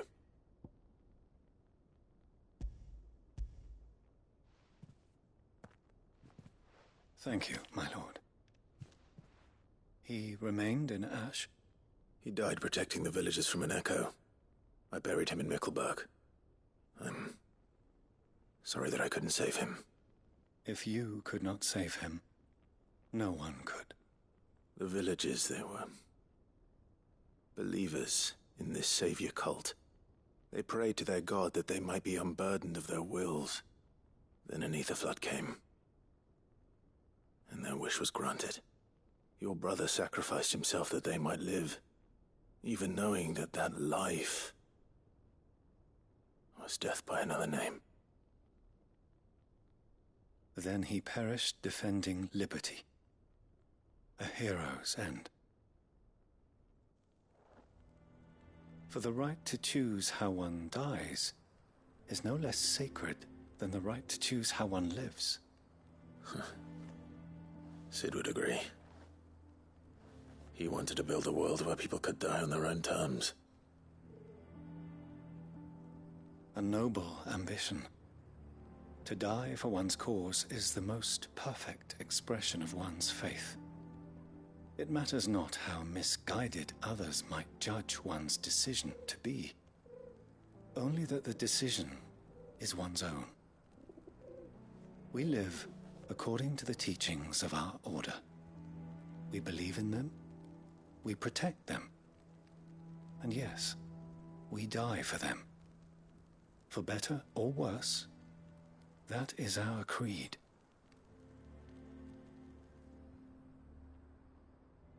But he didn't die for your creed. He died to save them. And you still believe that what he did was right? I believe that he believed it was. We of the Undying are not slaves, but willing servants. And this was his will, the ultimate expression of it. All right. I'd like to know this man's name, Cyril. To know the names of all the Undying who've fallen in the line of duty. They died serving my house. It's only right that I remember them. That is my duty. Of course. I shall fetch the Book of Martyrs at once. My lord, it has been, and shall ever be, the greatest honor of my life to serve House Rosfield. Though our duties may differ, yours is no less important. I pray with all my heart for your success. And were they here, I have no doubt but that every one of my fallen brothers and sisters would feel the same.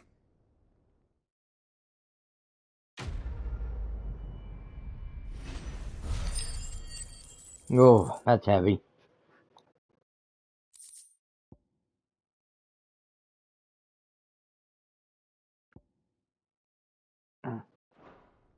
Okay, another one, yes.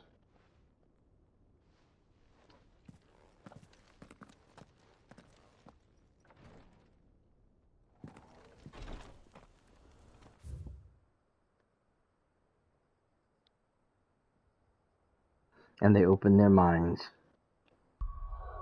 Wait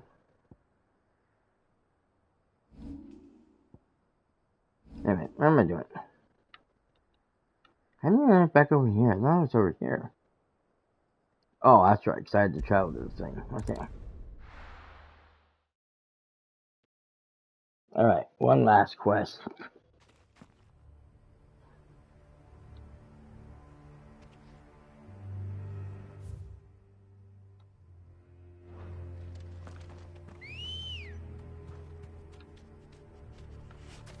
Let's go. Yeah!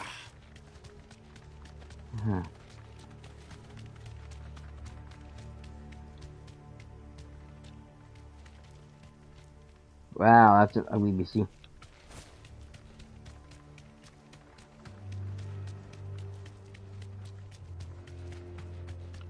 I wonder if he's one of the big bads they had to take out.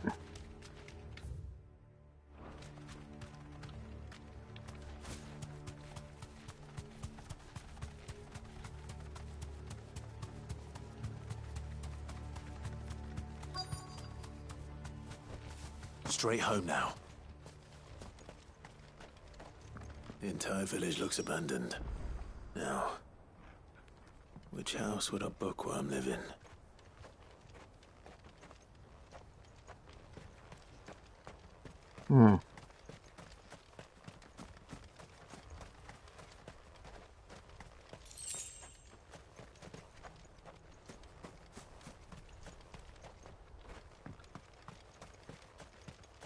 Look for one that maybe has books.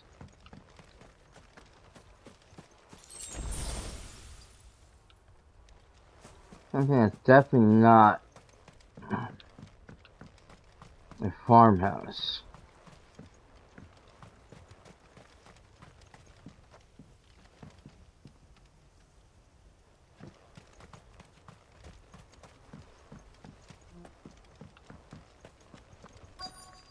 Ah.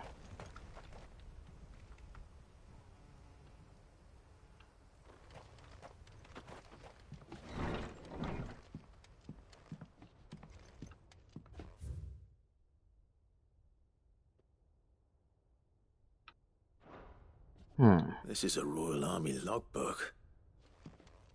Did he take this from the local barracks?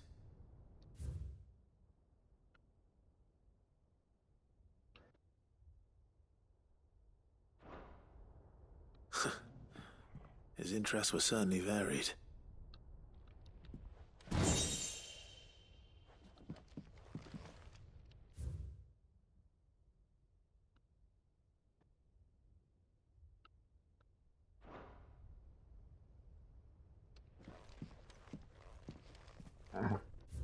There we go. Let's see. From distance. The Fall of the Bearers.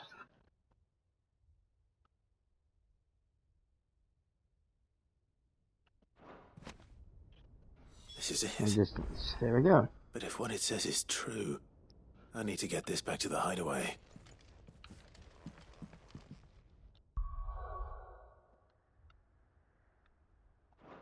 Uh-oh.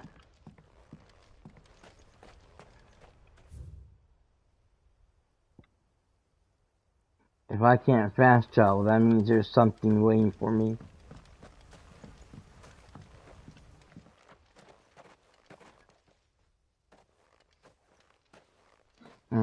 Leaving so soon, stranger? We've been watching you. From a distance, so to speak. Yeah. Subtle. I know who you are. Then we need not waste time on introductions. Hand me the book. Nope. Leave it in our care and return to your life. Your care? Do you mean to burn it or bury it? That is not my decision to make. But by one means or another, its contents shall be removed from the common record. Then I'll have to politely refuse. I won't let you erase our history. Then we find ourselves at an impasse. Very well. The book can just as easily be pried from your dead hand. I'd like to see you try.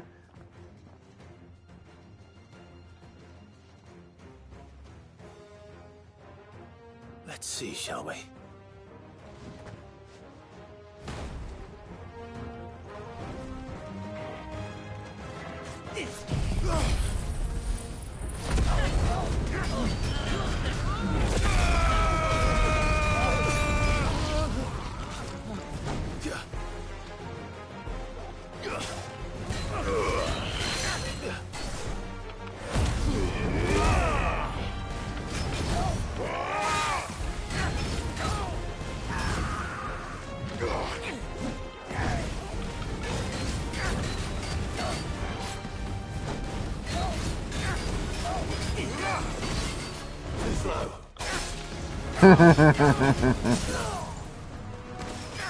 Let darkness fall!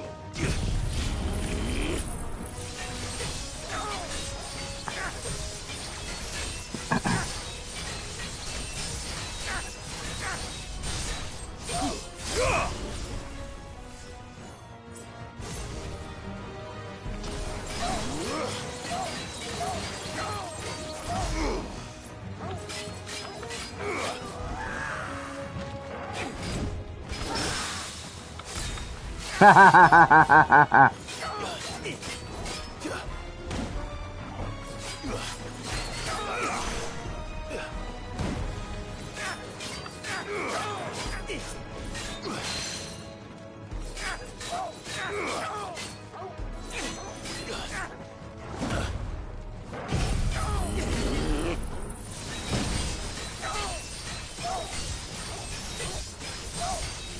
You can't see anything because the dust he threw up.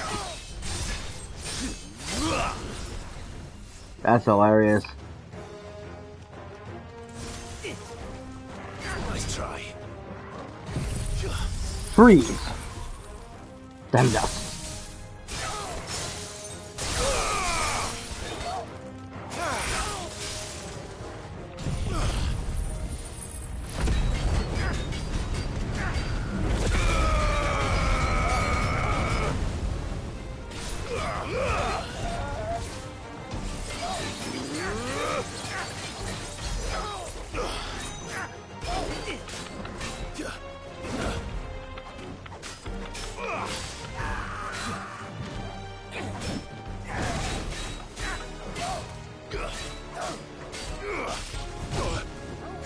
Oh, he hit me. Ow, he hit me again.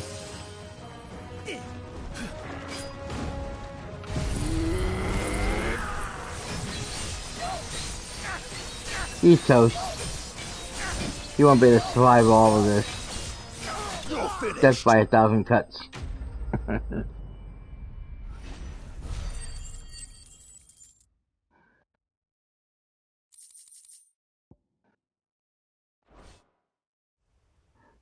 Now,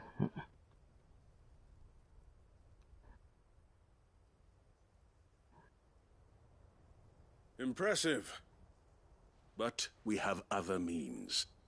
We shall claim the book yet. Why do you want it so badly anyway?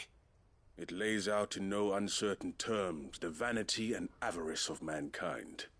It tells the shameful history of the persecution and oppression of a gifted few by a giftless many. Would you say that this interpretation was correct? I don't know. You don't know. Your sword may be sharp, but your wits are dull. So let me answer for you. There is no correct interpretation of history. That a series of events took place may be proved beyond a doubt. But there can be no single, immutable explanation as to why they came to pass. It is a question of numbers and of belief. If enough people believe that a set of events occurred for a reason, that belief becomes the truth. So you're trying to control the truth?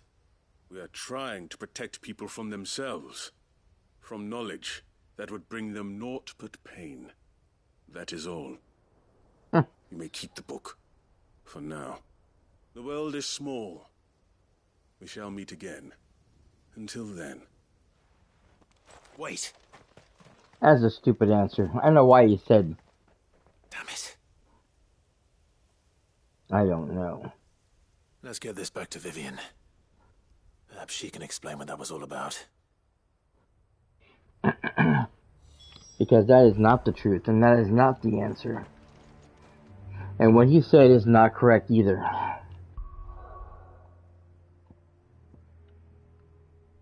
He's trying to control the truth, yes, and by trying to control the truth, he's trying to control what people think and feel. Instead of allowing them to explore the truth to themselves, to figure out what they believe is truth and which is fiction. Uncle, I bring good news. The Field Marshal has agreed to your plan. Ha! Of course he has. I didn't doubt you for a moment, dear boy. Rutherford is accompanying him back to your manor in Porter's Alder as we speak. They will await your return there. As will one other. One other? Who, exactly? Lord Havel was concerned that even if he could get the realm's armies to agree to an accord, he might not be as successful in convincing those with political power. He asked if I might have a solution, and I suggested a certain Imperial Lord Magistrate turned Liberator. One of your co-conspirators? Master Quinton would probably call me one of his. But yes. Another outlaw, then. Just No. the thing we need to put these rotten politicos in their places. Good thinking, Clive. I'm glad you approve. The more the merrier, eh? Uncle, assuming Havel and Quinton can solve our problem with the armies, you still haven't mentioned how we might manage the grain shortages. Oh, don't you worry, my boy. The 7 high houses will be seeing to that. They have all agreed to make the most generous of donations. Oh, of course, it did take a little persuasion, but luckily I had some unexpected help. From who? Why, you, my boy. Rumor has it that you rescued the Lady Ariane's head steward Rockford from a horde of bloodthirsty bandits. It was more of a handful. Well, the old battle axe was so pleased. She had a shipload of talents delivered to my private docks by the next new moon.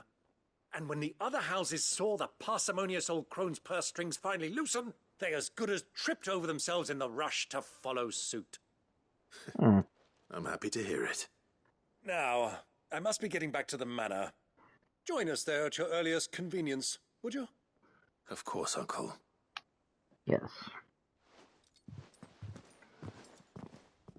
The problem with truth, it's like with anything, okay? Truth is subjective.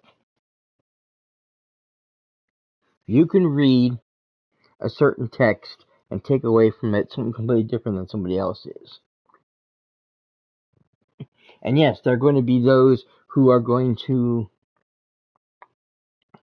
read the text as one way and spill it out to the rest of the world as if it's gospel. And there are going to be those who are, I don't want to say weak-minded, but easily manipulated by those who are very charismatic to believe their words. And believe that this is truth. And so they will spin the same yarn over and over again. Again, as if it was gospel. But they can never see the truth because they don't open their eyes to the truth. They don't explore any other options but what they've been told to do. And that's going to happen no matter what or where you go or what you're doing. What the situation is, you're always going to have those people who are going to just fall over and follow whoever it is. Like those people we just saw that became a Keswick. You know, was that the right decision to do? For them, it was. For anybody else with any kind of self-preservation or, will to live? Hell no. That's giving in. That's giving up.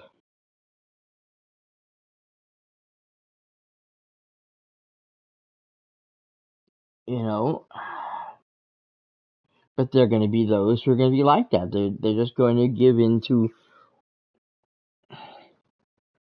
whatever it is they're told to believe because it's easier than trying to think for themselves.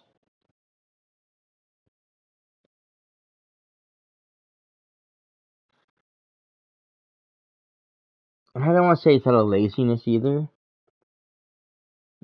It's definitely not out of stupidity.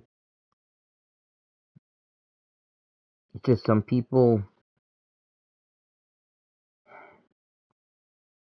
they want the easy way out. And so they'll take whatever truth is given to them by whoever it is they believe is right or righteous, whether it's true or not. And if enough people say it's true, then yes, the masses will believe it's true. So yeah, that guy is correct. But there are going to be those who are going to interpret the truth their way and not anybody else's. There's always going to be voices of opposition. This is why when we have our government, we have the Republicans, we have the Democrats.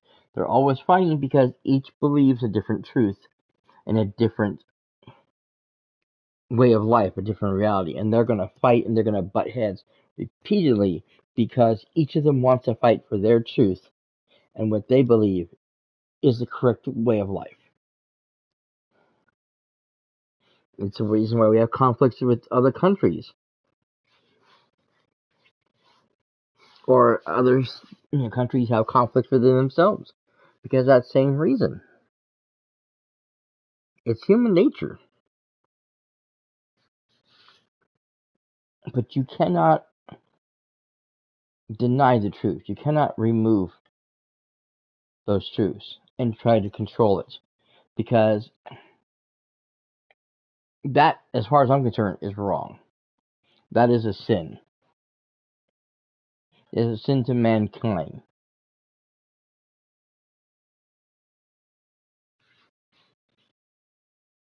Because you're not giving people the chance to make up their own minds. Alright, let's get back to this. And how, pray tell, will we get that grain to the capital if the roads are still overrun with Akashic? You'll find another bloody road. I only have so many men, and I'm not about to send them headlong into an ether flood. That is, unless you'd have them turn as well. Well, I'd certainly eat less. Says the man with a belly bigger than a band of curls. My soldiers actually need their rations. Without any food to keep them going, they'll be dead even before you've sent them on your fool's errand. If I may, gentlemen, perhaps I might suggest an alternative approach. Though supply routes are indeed disrupted, there is no shortage of ships. Indeed, they bob away in every bay from here to Randalar, awaiting a safe haven. Allow them to make port and fill their bellies full of grain. And once those who crowd the cities are fed, ferry the displaced back to the countryside to work the fallow fields. But I'm sure that you wish to continue your discussion. Forgive the interruption. Two such firm friends as yourselves need no help from the likes of me. Rutherford spoke fondly of the great bond between you. Us? Friends? I can't stand the man. Clive, I'm beginning to question the quality of the company you keep. And what kind of company were you expecting him to keep? The man's a criminal. Criminal? How dare you? You are not fit to breathe the same air as this fine, upstanding young gentleman. Upstanding? He calls himself Sid the Bloody Outlaw. Once more onto the breach.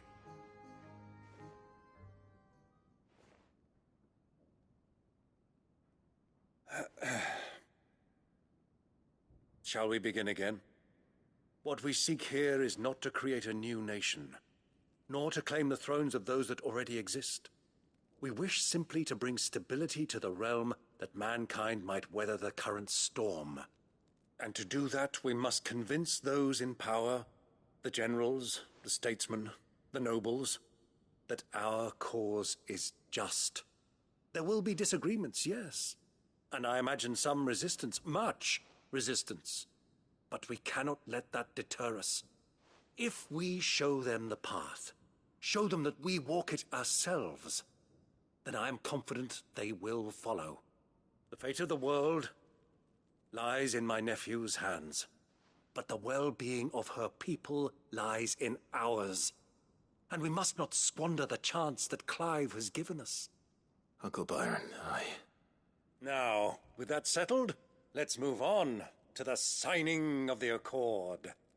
For what great moment in history hasn't been accompanied by a little ceremony?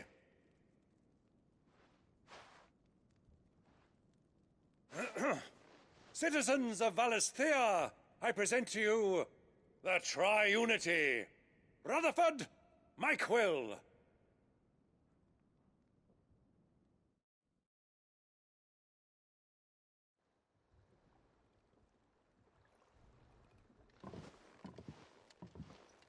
Well, my boy, the stage is set. That it is. This is the role you were born for. Now I ask only that you trust in the talents of your supporting cast. We shall play our parts to the best of our abilities, that you might have the opportunity to shine. The realm needs its Sir Crandall. And there is no better Crandall than you, Clive. I want you to keep this signed accord as proof of our faith in you. I will. Thank you, Uncle. Okay, well that's one down. Three's coming. Okay. Kevin's Cloud. Okay.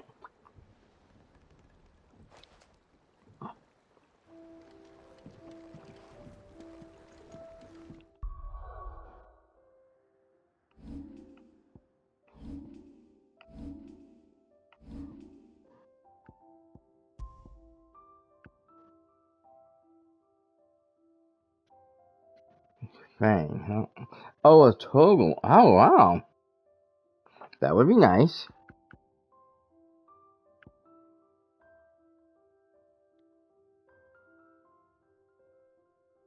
Down thrust. Okay.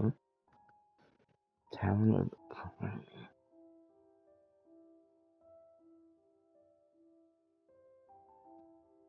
Interesting.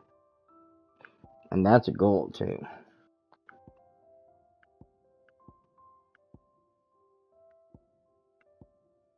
I don't have too many that aren't attached to, it's not attached to a spell. It's always interesting when I get new ones.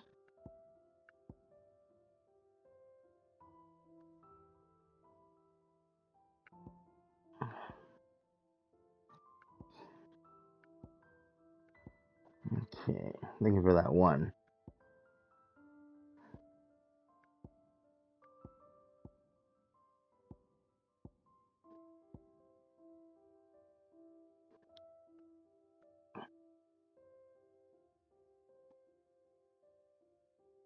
Each precision dodge. I wish I had more precision dodges.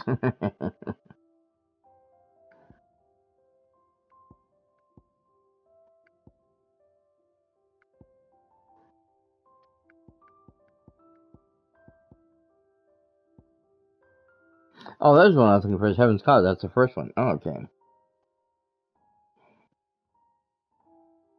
Oh, so it's just a cooldown one. Okay. 400. There we go.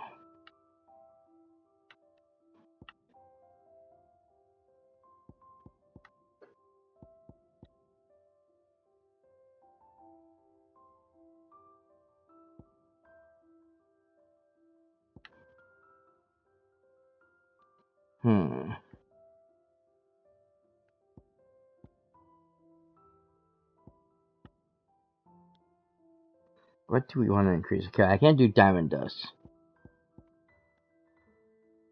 And I can't do the dance.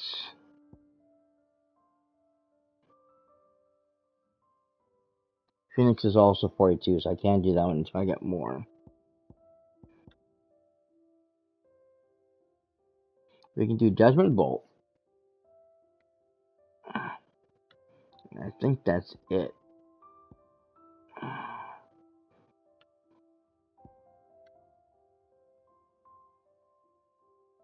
Right now my 3 are over here, so I'm going to need to wait.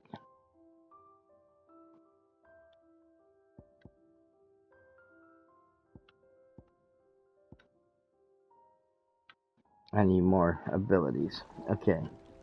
Let's head back up because I need to finish off my task. Thing is?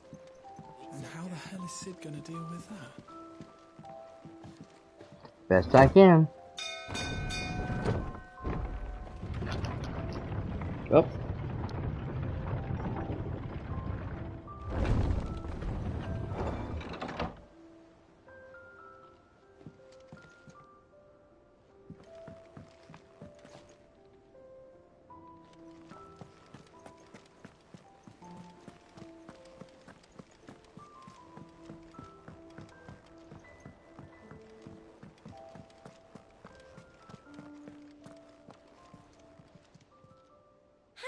Help you today, Clive?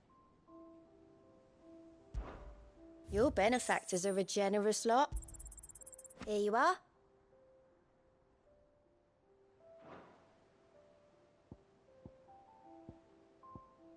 Best of luck out there, Sid.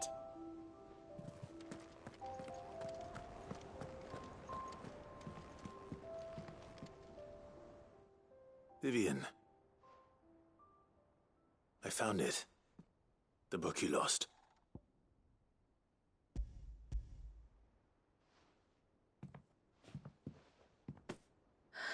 You found it. Thank you, Clive.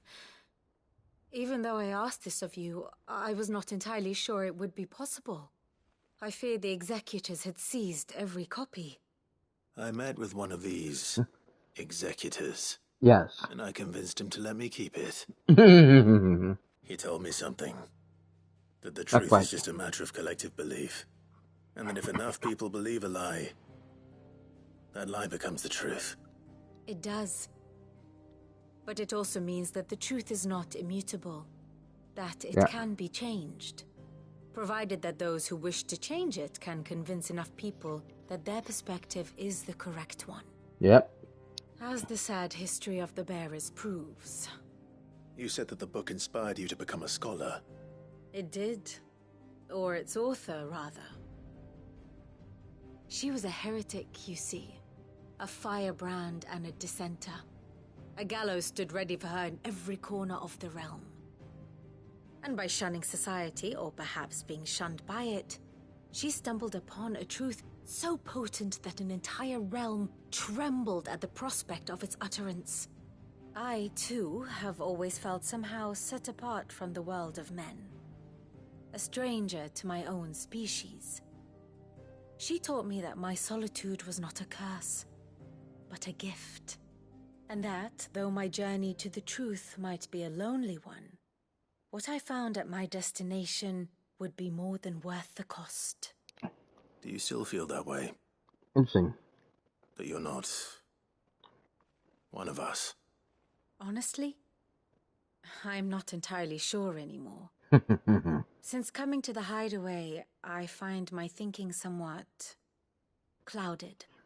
Perhaps the result of studying mankind from a rather closer perspective than I had intended. But the more I study, the more I find value in this perspective. Yeah. In looking not from the outside, but from within. So if you'll permit me, I'd like to continue my work here. Remember, Clive, when enough people believe, belief begets truth. Give the men and women of this benighted world the gift of truth. Make them believe in you, as I do. I'll try, Vivian. I'll try. Yep. Again, truth is subjective.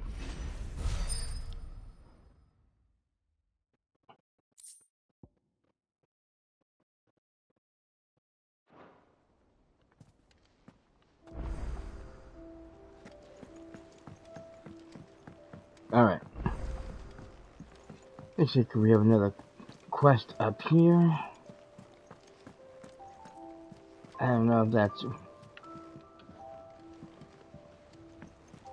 well, wait, because I think Joshua's near the end of our... It was no trouble at all. That's what's going on here. I appreciate it.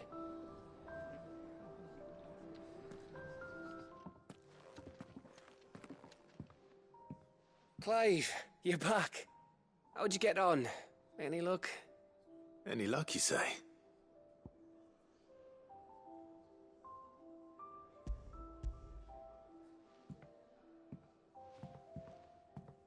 Crystal's crack.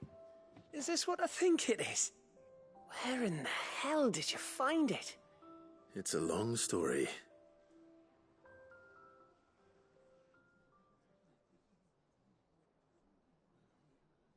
Right there on the road to Eastpool. Who'd have thought it? Everything up there's been abandoned for years. The empty cabin made for the perfect shelter. Though I fear my presence may have forced the poor creatures to look elsewhere. Don't blame yourself, Clive. The Blight's right on Eastpool's doorstep. They'd have had to move on before long, even if you hadn't have turned up. They'll find a new home. Trust me. After all, that's what us endangered animals do. Anyway, what matters is, you managed to nick us one of their quills before they could run off. And now all that's left is to fix it to the carving. I didn't know you could carve. Reckon there's a lot you don't know about me. Like the fact I'm as good with a whittling knife as I am with a sword. And that bone Ember gave me's a dream to work with. What did you say it was from again? An Avis? But it weren't your Avis, Sid. I slew one of my own at last. So all those long nights in the pit finally bore fruit. I'm proud of you, Ember. Don't speak too soon. I ain't done my trial yet. Here we go.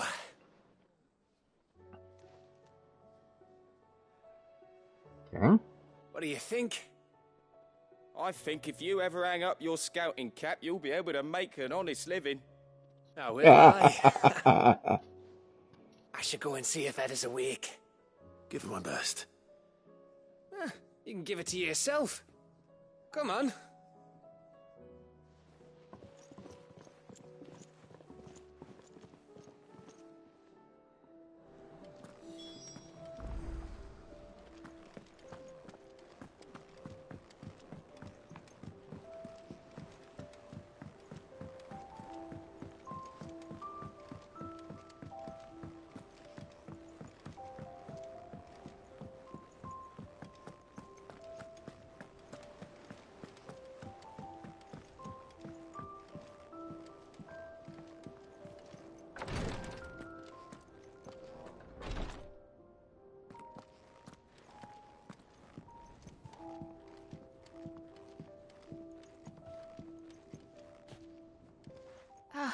Me lords. How are you feeling? Well, thank you. Is something wrong? Wrong? No, nothing like that. What it is... Go on, please.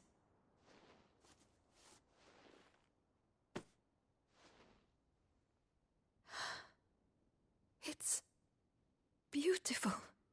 Did you make it? We did. It's from all of us here at the Hideaway. Your new family, like. It's a good luck charm. We may come up north when a band's on the way. I mean a baby. To let him know that they're part of the family too. Oh, I hope you like it. I don't know what to say. I thank you, my lords, for everything. If there's anything you need, just let us know. I will. Clive, fancy a swift off? I'm thirsty. I could be convinced.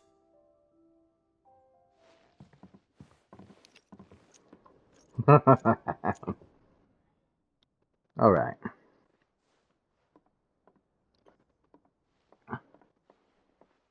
We'll drink amongst friends.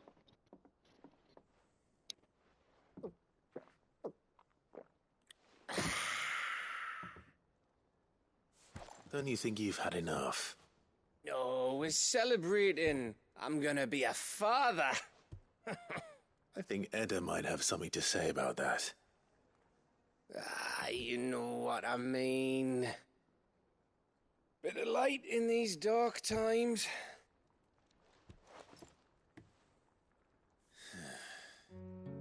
Wasn't long after me 10th name day. My mum told us she was with child again. I was over the fucking moon. I was looking forward to having a little one to lord it over, what with me being the runt of the litter.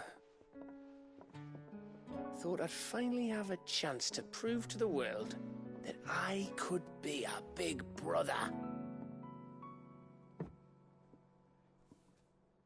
Imperials came the day she went into labour. Had myself a baby sister.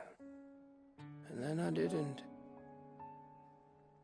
Me whole family gone in a blink, while I hid in the cellar like the spineless little arsehole I was. Great brother I turned out to be.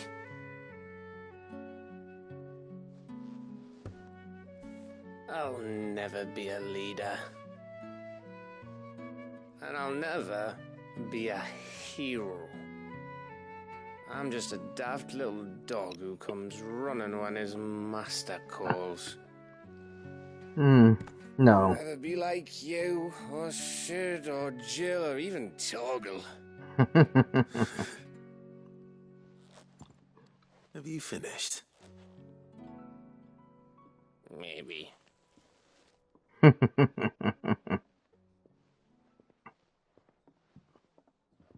Do you know why you're our best scout? Because you don't need anyone to hold your hand. Without your resourcefulness, your courage, your determination, I don't know where we'd be. Maybe hanging off a cliff like, That was only the once. Exactly.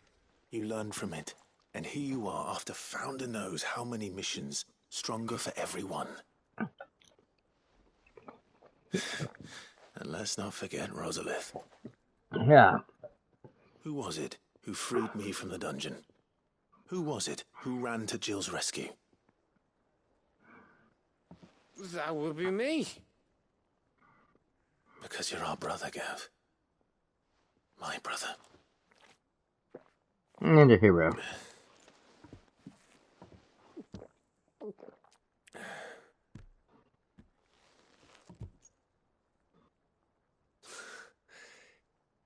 Your brother.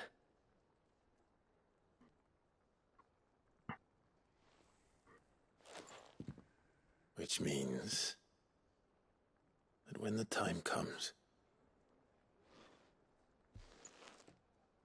I get your room. And your sword. I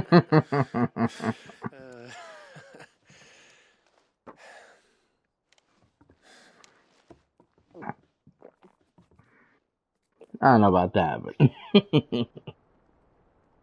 he's still a hero. Even if he doesn't believe in himself yet. I may have had one too many. You think? You may have had 10 too many. I said I was thirsty. Better get back to work anyway. After I walk this off. Clive? What is it?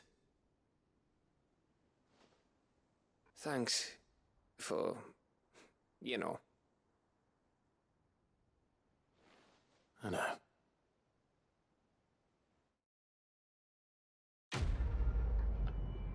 You're a hero to this people. Yeah. Whether you believe it or not.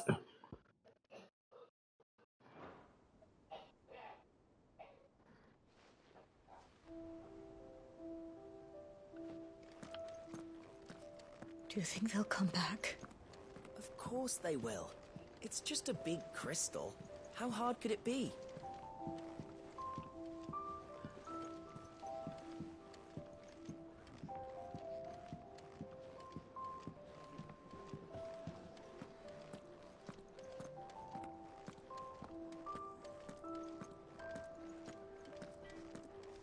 Okay, let's see if we can use this orichalcum yet. Make something decent. So what do I owe the honor? What do you want?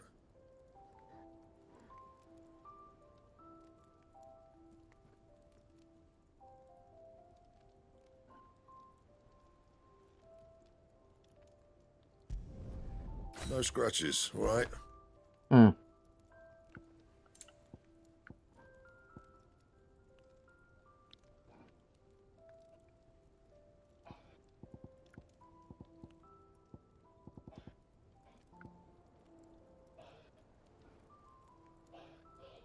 Okay, so I'm still missing stuff for that one.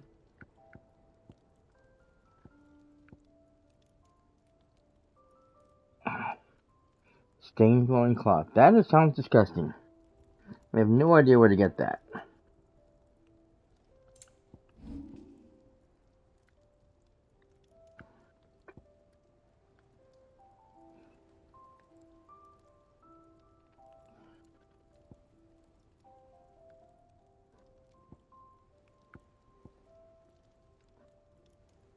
Okay, still need more fangs. Yep. Okay, I can up this though. Yeah, that should do you. And again, I'm not sure on the bloody heights here. I probably should come over here and did this one, but oh well.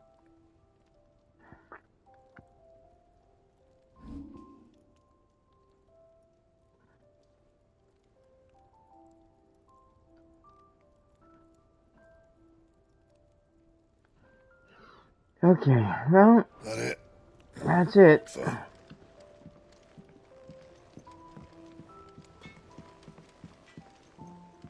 Say what you will, Lady Karen has seen our shelves haven't gone bare.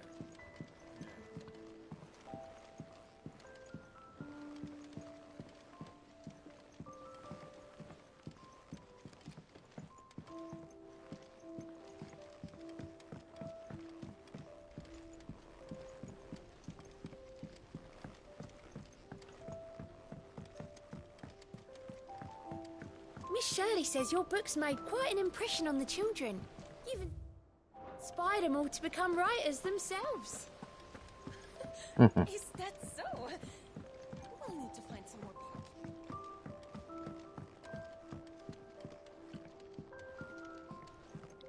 people. Alright, Mid. Mid? Tell me this is all you need.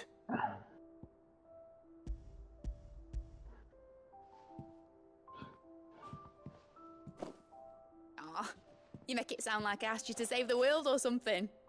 Tell me this is all you need.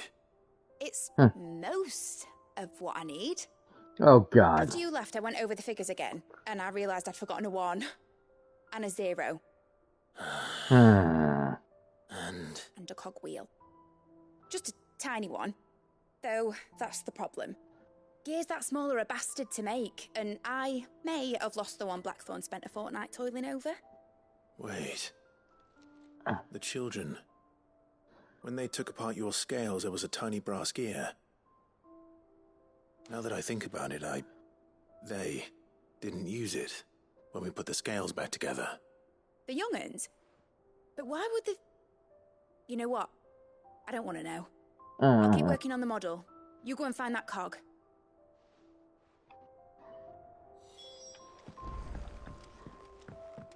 Well, at least this one should be close by, hopefully. Has Midadol mentioned a new project yet? Not exactly. She seems preoccupied, but then again, when... Sid! Is Mid still hiding from us? She wasn't hiding. She's fine. She's just busy working on her next project. A new invention? What is it? What is it?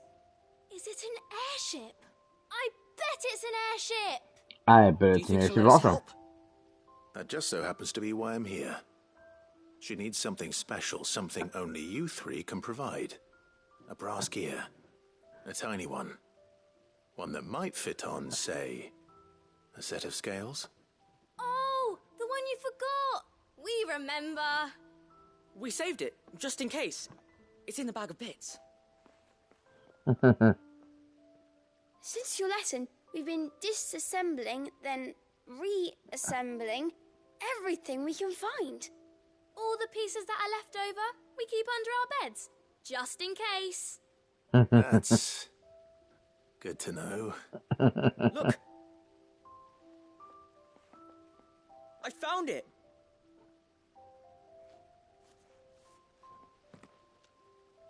Is that all? Just the gear? We have more parts if Mid needs them. That's all for now. But I'll let Mid know about your hoard. Just in case. Thanks, Sid.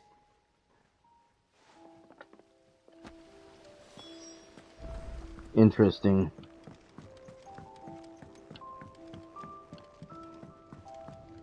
I understand the curiosity. I've taken apart a few things. Although I didn't, I didn't have like a solder gun or anything. Did they have it? I didn't have a solder gun or certain other equipment, and I was too young to have them anyways.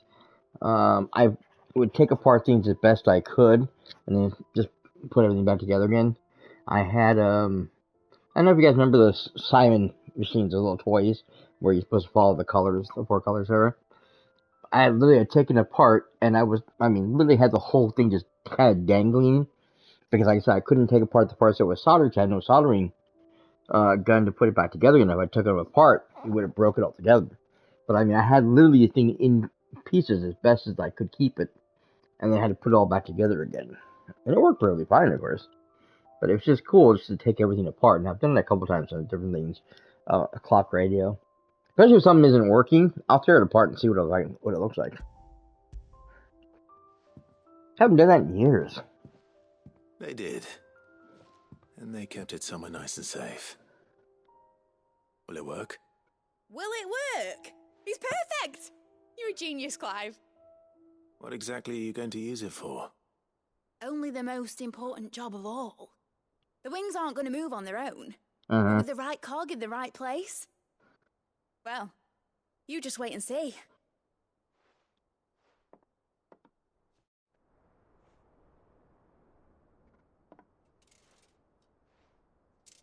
That should do it.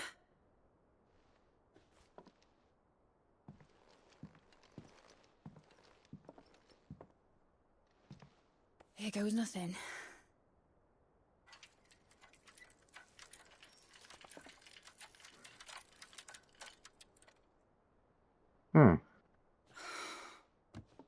Titan's tits. It wasn't supposed to fly, was it? Of course it was supposed to fly. Wouldn't be much of an airship if it didn't. Honestly, these bloody engines are driving me mad. I was so sure this would be the day she soared. The Mithril engine was made to make dreams come true. But maybe this is one dream the world's better off without. Show folk how to take flying. It won't be long till they're raining death down on each other. People will lose their homes. Children, their mums and their dads. Like I lost mine. I'm sorry. So am I, Clive. So am I. Sorry that I have to choose. Do I follow my head, or do I follow my heart?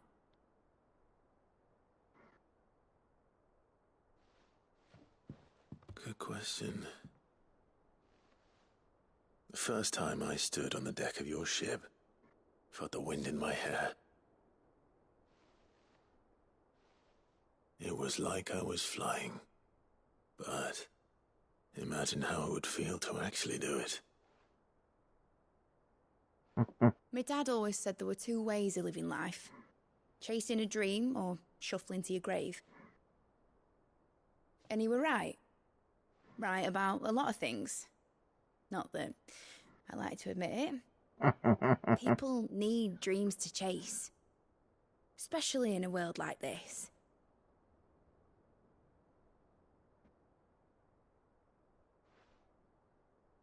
Right. When this is over, I'm gonna take all my Mithril engines to Zemeckis and sling them over the edge. I won't have my dream end up turning into someone else's nightmare. But all that hard work... All that hard work will not be used for war, Jamie. But it ain't like it'll be gone. Tell me, Clive, have you ever been on a treasure hunt? Not since Joshua and I were boys. Why do you ask? Because I'm going to bury the engine schematics and leave behind a little riddle telling people where to find them. A really hard one, so that only the most dedicated dreamers will ever be able to work it out.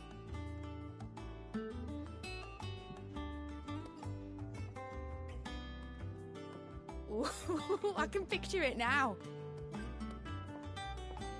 Some daft general squinting at the words with a gormless expression on his mug. Like that one, yeah. Right.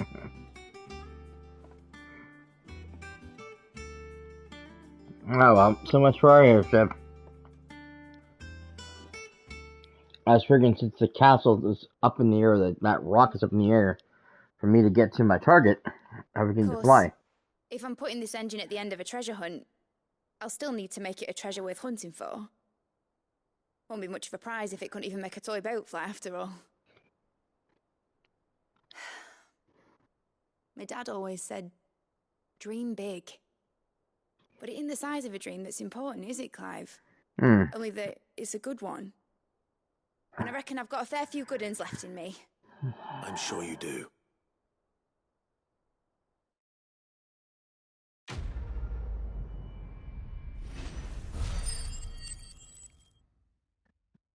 You really could use that airship.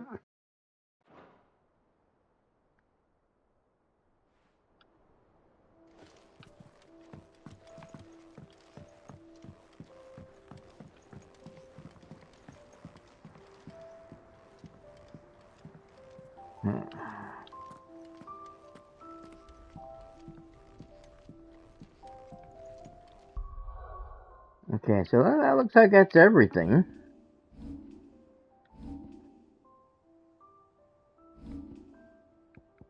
Yep.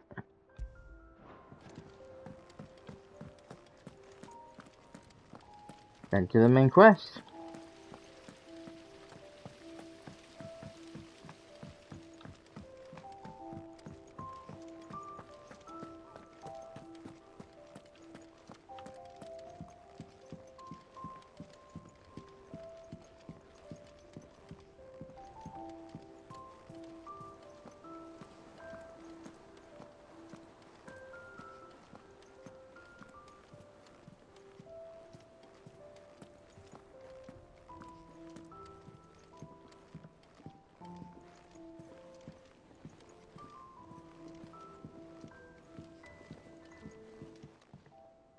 Ah, Clive. Oh, there's your what's will. wrong?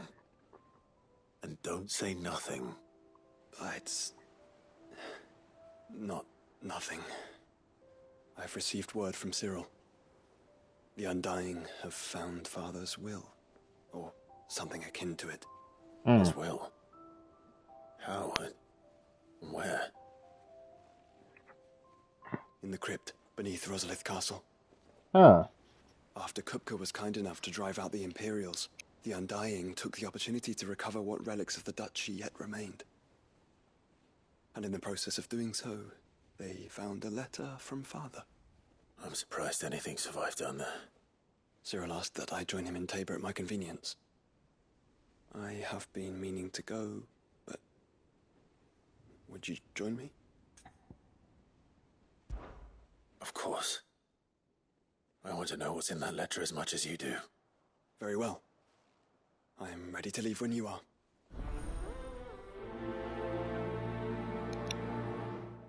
Alright, so that's why it's called Where There's a Will. Interesting. Alright, so one last quest then. Let's see. Map?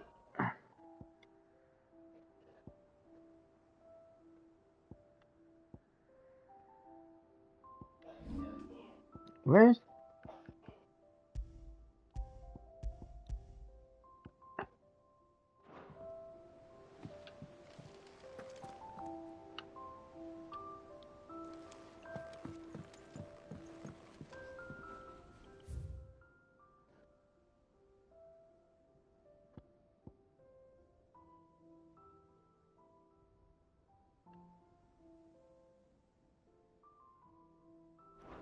Oh, that's why it's...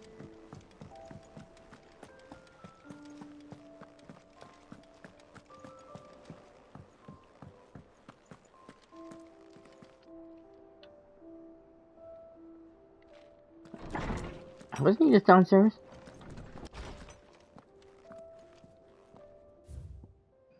Okay, so we have making amends. Ah, okay. Where that importance demands your attention, but...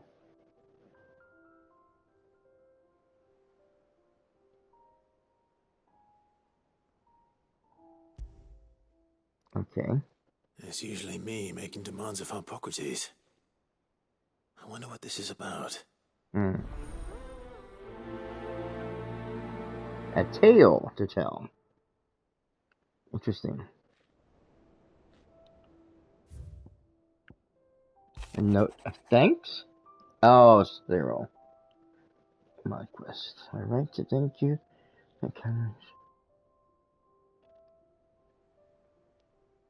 The Book of Martyrs, right. Alright, thank you, sir. A fine town. Ah, okay.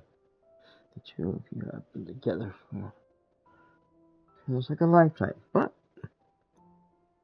there's still a lot you have. Hound of yours,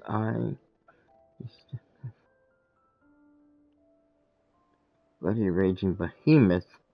Okay, taking, but that doesn't mean you should take for granted. Okay. A new gang. Ah! I'm no fool. I'm supposed to believe that a single and urgent and hatred, but all built by one's heart. Clean by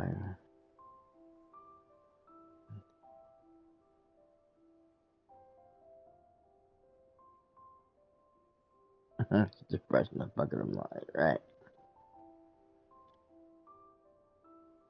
It takes time, right?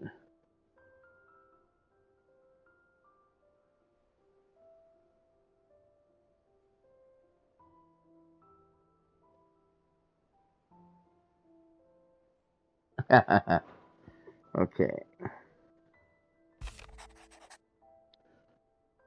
That which conquers all. Yeah, not long. Last. Place yourself between us and peril. I sit and pen yet another letter in which I try to find the words to somehow express my gratitude. Yeah, there's a lot of that going around. Okay.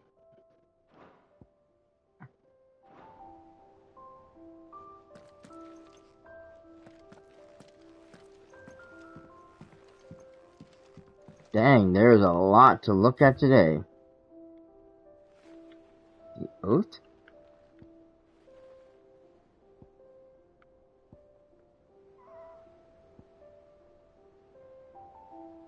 Bruce.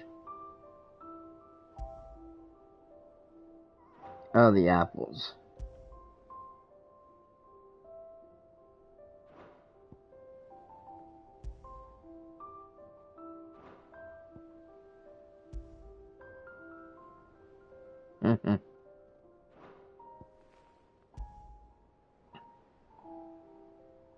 Ah, the Accord.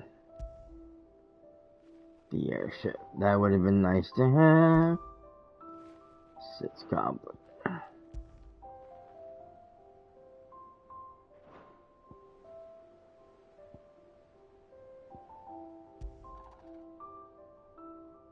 Oh, yeah. The Briar's Kiss. The Guardian Scarf. Oh, interesting. Signboard. Nice. Okay, so that's everything. Because everything else we've already had here for a while. Okay. That's a lot of stuff.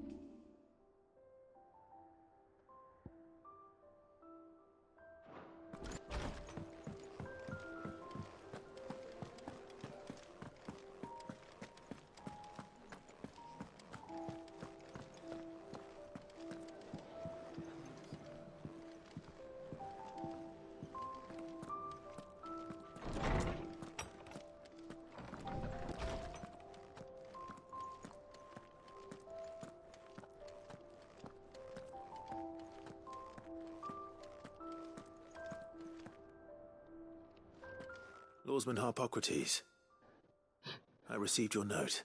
Yep. Ah, yes. I expect you're wondering what this is all about. You spoke of making amends with Dion, but I can't imagine what for. Then I should begin by telling you that I was once his tutor. This was some years ago, of course, before I joined Sid in his hideaway.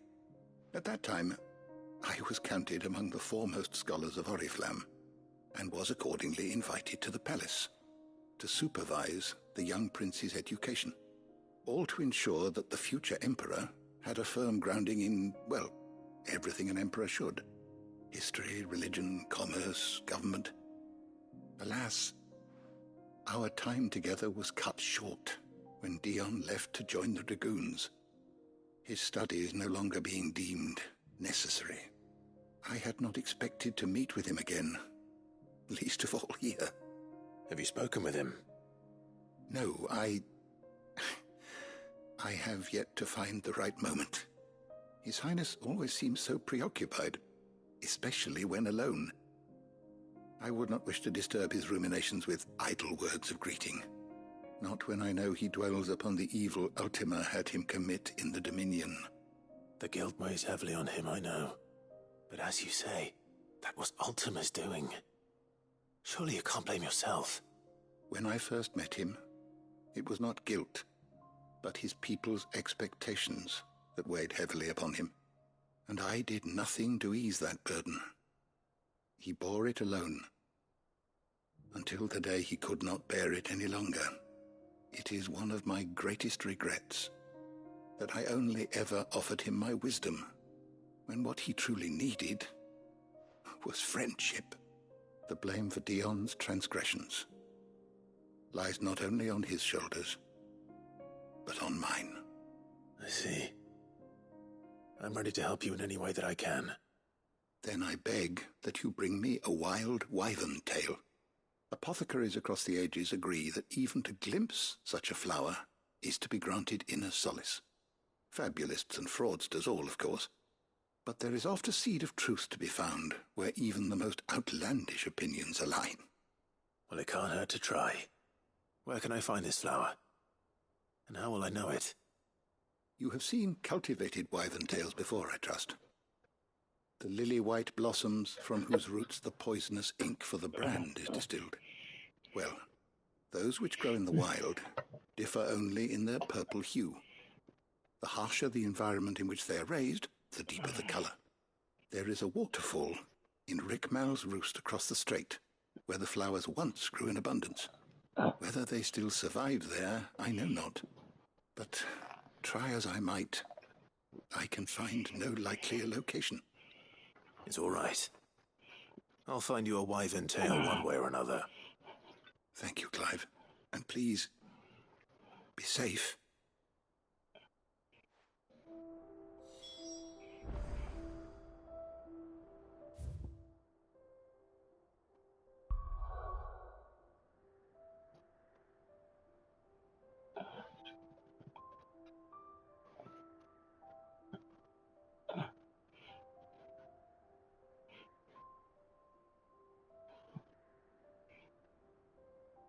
Weird, it still has a...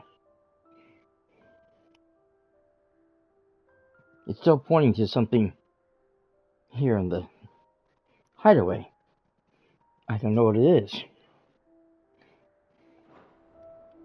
Okay. I mean, the only thing I see is the signboard.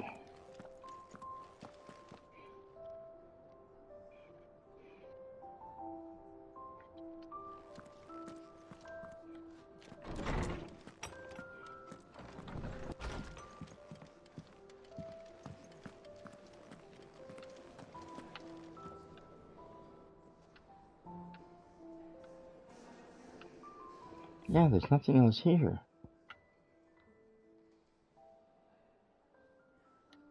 Ah, way over there.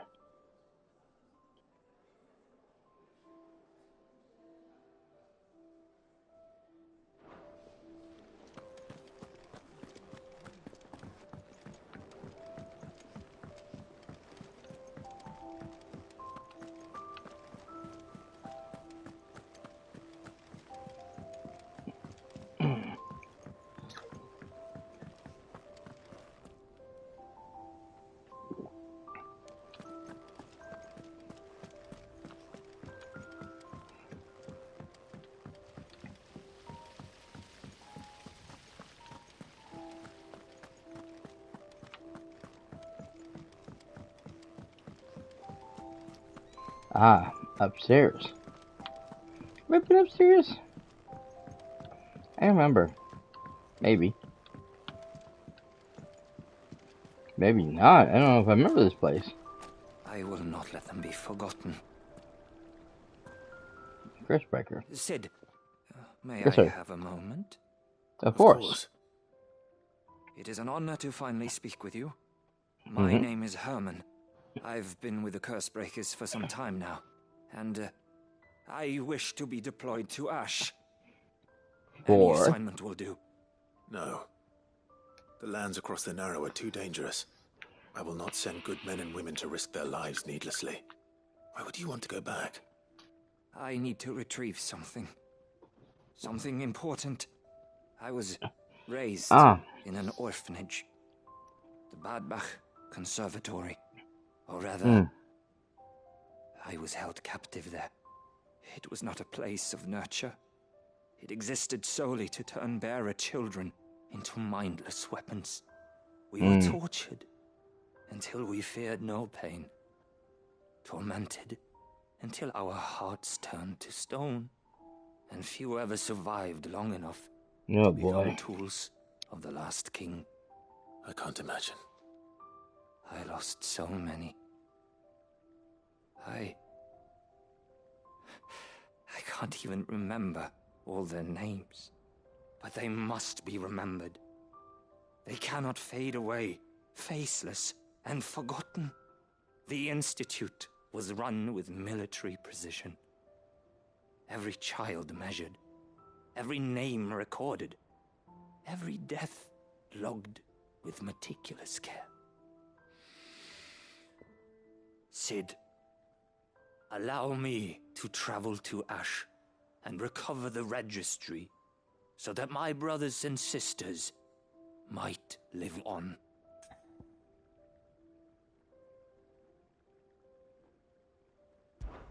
You were a good friend, Herman.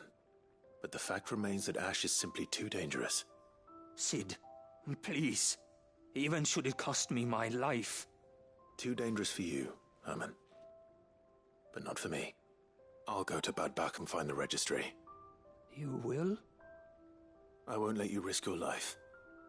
I don't know how to thank you. You can start by telling me where I'll find this orphanage. Vie de Grace. Hidden in a forest, overlooking the plains. All right. I'll see what I can find there. May the mothers guide you.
Your Grace, my lord, I trust your journey was not overly onerous.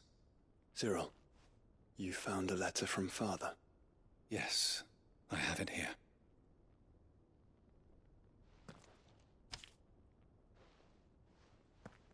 If you would do us the honor, my lord.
An inheritance.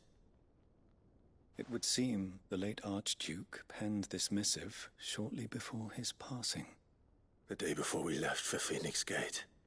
What are these plans he spoke of? His plans for the duchy, Your Grace. Your father entrusted them to my predecessor, the former bearer of the Burning Quill, who entrusted them in turn to me. The complete emancipation of bearers is their stated aim. But your father's dream did not end there. His Grace also spoke of building hospices to care for those stricken by the curse, and the founding of a new university to further the development of non-magical technologies. With the blight spreading ever more widely across the twins, Archduke Elwyn saw this as the only means of securing Rosaria's survival. He wished to see men and bearers treated as equals. To see centuries of common wisdom overturned. Small wonder he did not think it achievable within his lifetime. But he thought it achievable nonetheless. Had he not, he would never have written this message. Nor would he have entrusted his vision to his most faithful aides, those who would have stood with you, shielded you from the machinations of the less benevolent personages at court. It's a pity only they are still with us.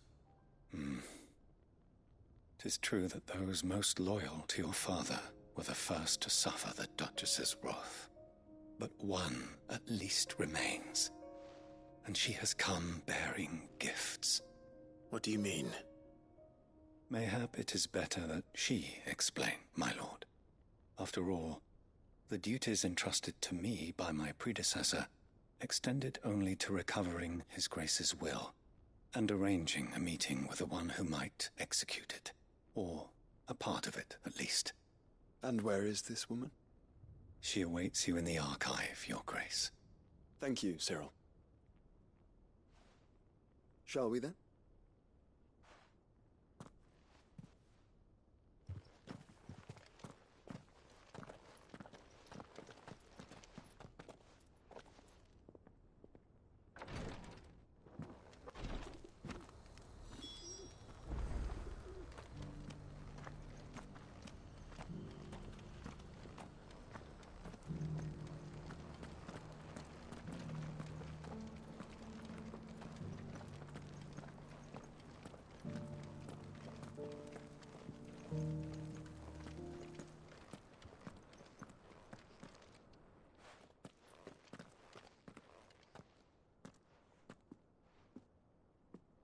My lord, Your Grace.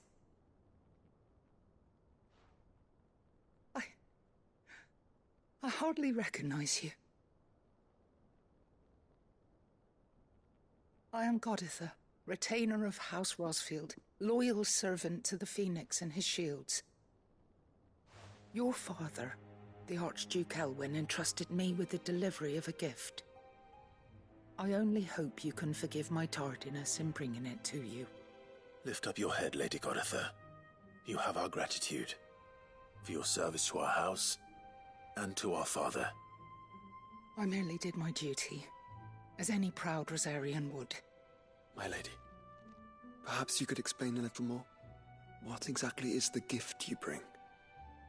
As I'm sure you know, it has long been the custom for the children of House Rosfield to be presented with certain keepsakes upon their coming of age. Indeed it has. Our father often spoke of the day when our turn would come. And had he lived to see it, he would have presented you with the treasures I bear. Matching armbands for you both. Alas, he did not live. Indeed, he was taken from us even before they could be completed. He had intended to claim the Heartstone with which each armband was to be finished himself, but it was not to be. And his gifts remain incomplete. I see.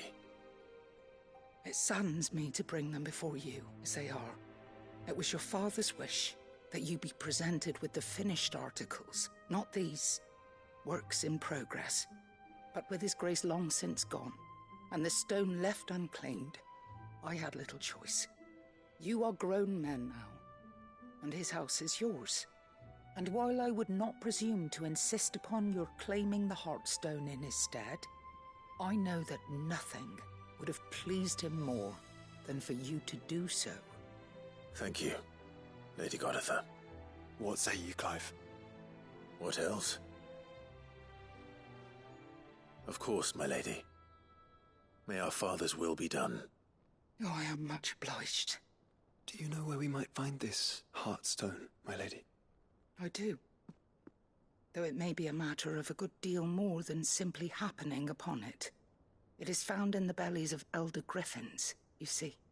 We do at least know where to find one. A certain specimen has made its nest in Titan's Wake, not far from here. A certain specimen? You are most perceptive, Your Grace. In answer to your unspoken question, yes. In fact, this is the very same beast your father meant to slay. I have been tracking its movements since you were but a boy. Were you to slay it in his stead, as men of House Rosfield, it would surely make your father proud. What say you, Joshua? What else?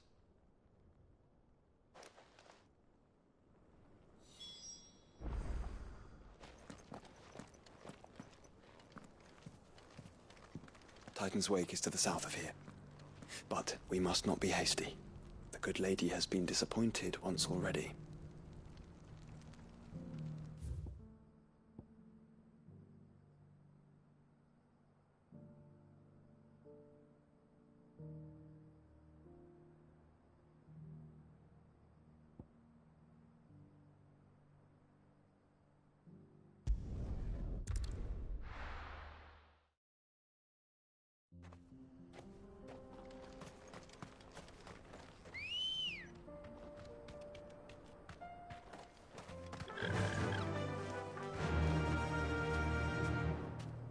Fly, Ambrosia. Eyes peeled, Joshua.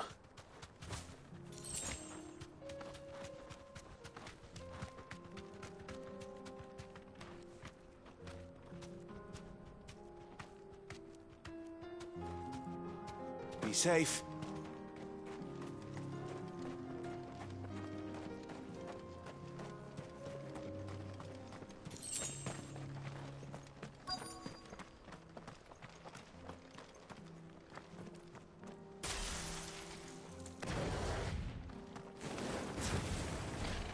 There it is.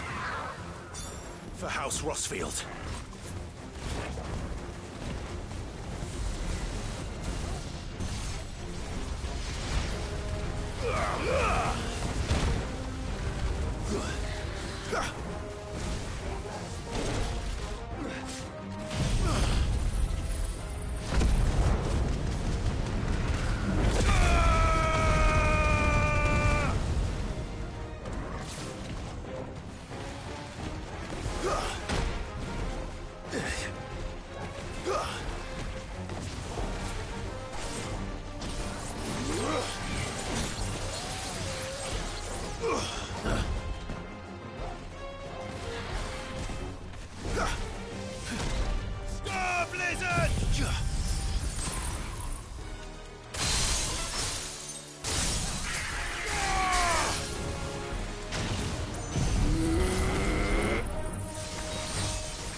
Too slow.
That's better.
Oopsie. Toasty. Ah. There we go. Is this the Heartstone? I expect Lady Goritha will know.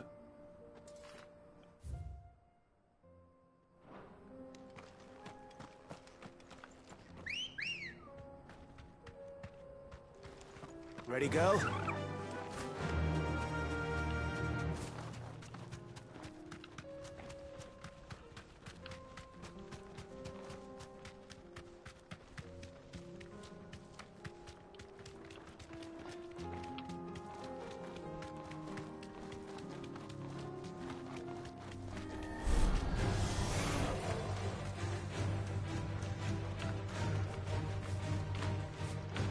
Gimme, boy.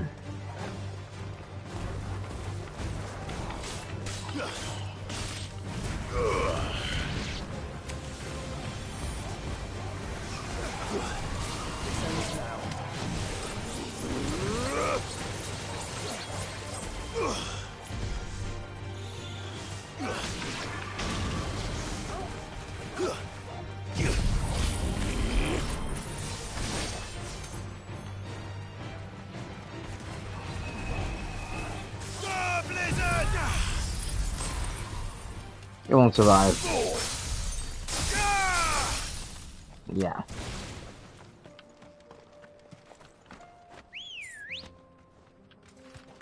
Let's go. Fly, Ambrosia.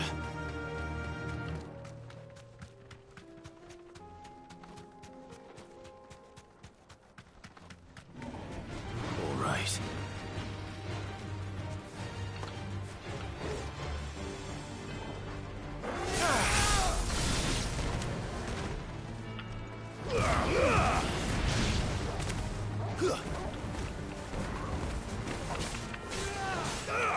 Don't get up.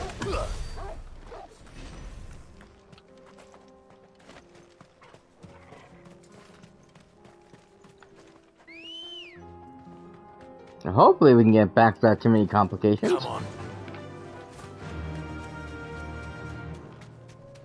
I doubt it though. There's always something in the middle of the road.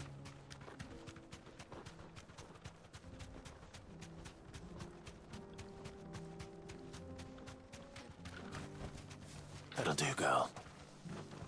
Oh, anyway, we got it back. Actually made it.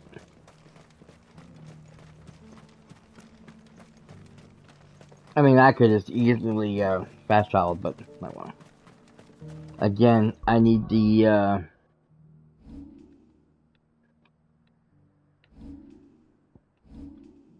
I need the points. Ooh, perfect. Okay,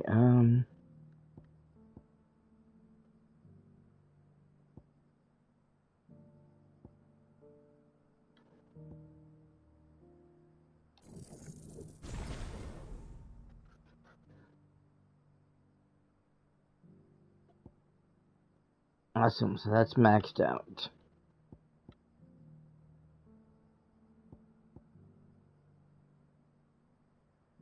I really should be doing this one and this one, because they are both really high. And this is only a 2-star, a 1 and 2 star.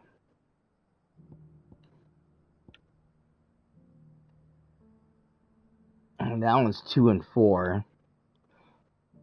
Since 4 and 3. It's 4 and 2, which I don't care for much. This one's really powerful. The problem is it's hitting your target. That's the only thing I hate about that, is that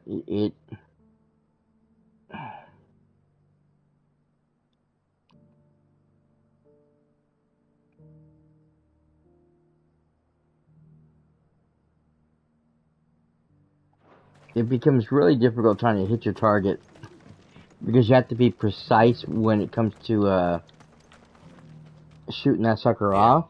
And if you're off by just a hair, Go safely. Yep. Here, take a look at my wares.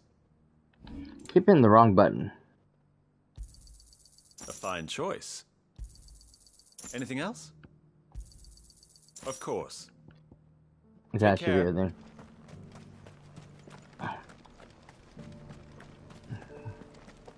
I mean, if you put the which I don't always do, but if you did the target lock, you should be able to hit your target every single time. But if it, because if it moves, your target lock still follows. But I don't always have target lock on, so when I go to activate the thing, if the guy moves out of the way, and that's another thing too, they move out of the way, you've already started the actions. Your character is now frozen in position. You can't really turn very much. They should be frozen too after a while, but it doesn't always work that way. Oh, thank the Founder you were safe. The Griffin is slain then? And the Yep. Heartstone claimed. Oh, there's 2 of them. How cool. Yes, this radiant luster like frozen flame. It is just as your father described it. Thank you, my lord. Your grace. Your father would be so proud. Lady Goditha, the lapidary is ready. Thank you, Cyril. I will be with him shortly. If you would excuse me, I shall have the stone cut and set forthwith.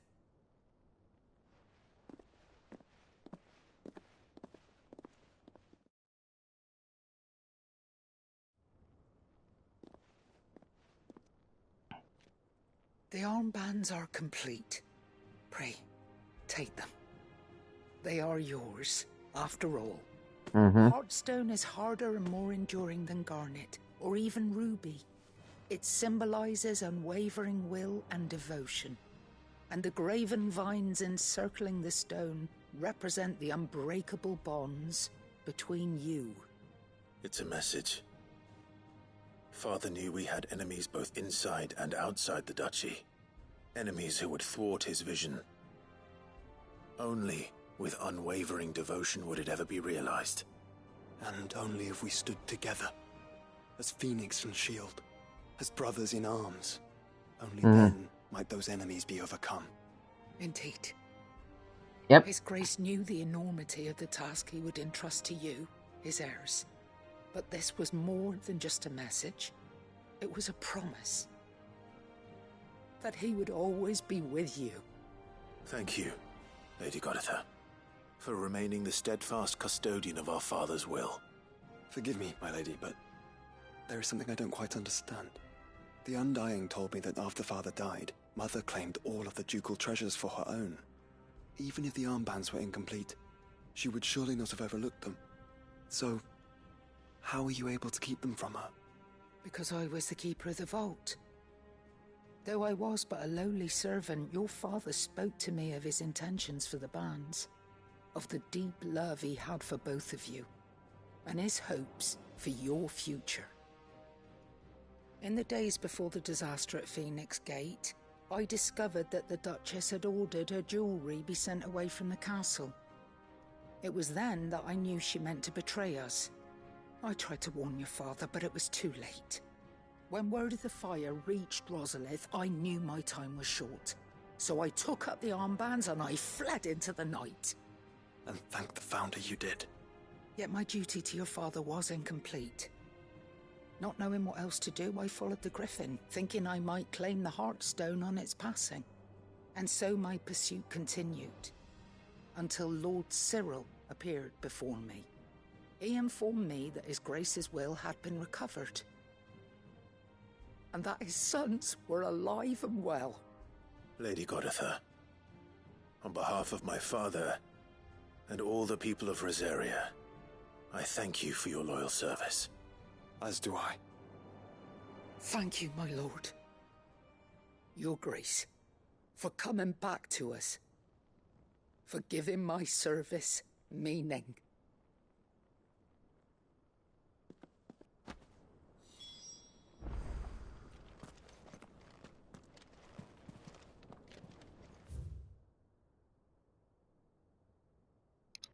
Alright. I did want to check out this book really fast while I was here. I don't remember if I read it last time we were here. Okay. Let's go.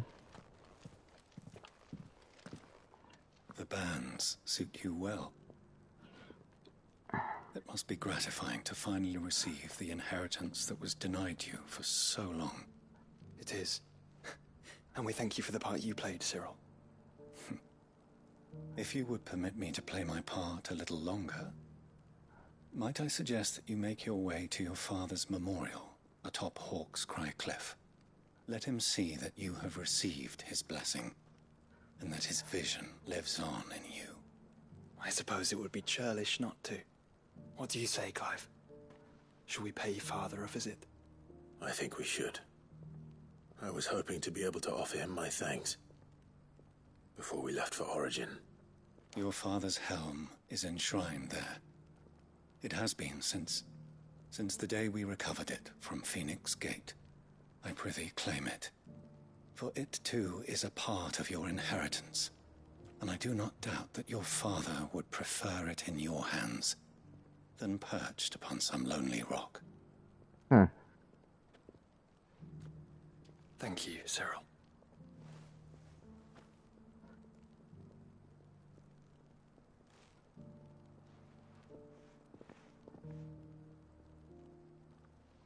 Come on, Clive. He's waiting. I like to know what these bands look like, because they didn't put them on.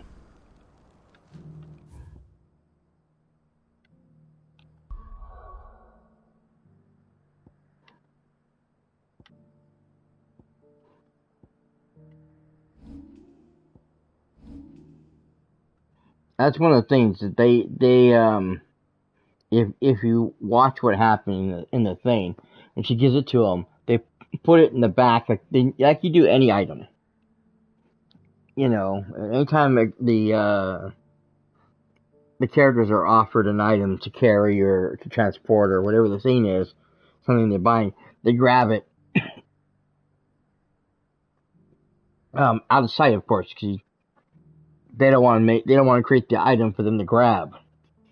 It's like the feather or whatever. When they hand out the feather, they put the feather behind the back, pull it out, give it to them outside the camera's reach, and the person will take it. Or they'll give something to somebody, like right now, they give them the armbands. The armband's out of reach because their hands are too far down below the camera, and then they put them behind their back. They didn't actually put them on, so we never actually see them go on their arms or what they look like. Because it's a detail they didn't want to create, which sucks. Because I want to know what it looks like.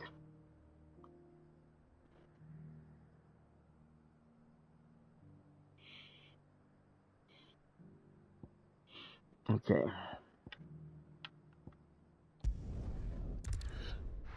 Hawk's Cry Cliff.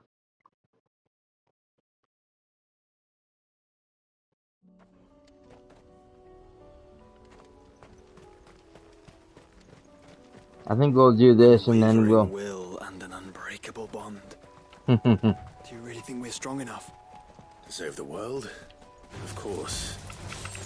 To have overcome Father's political enemies. That I'm less certain. Especially knowing what we know now. father was truly capable of. But perhaps these bands would have helped. Knowing he was with us would have made all the difference.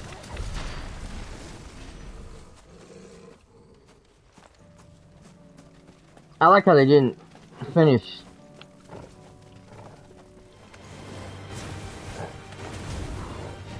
You know, it didn't stop them from talking. They continued to talk even through the fight.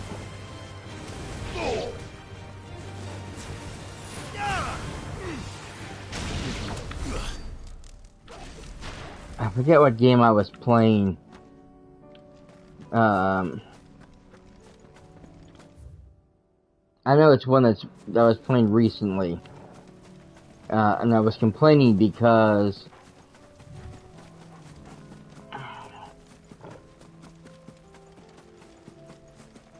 there were so many cutscenes. Oh, goodness. No. I guess I can't go that way.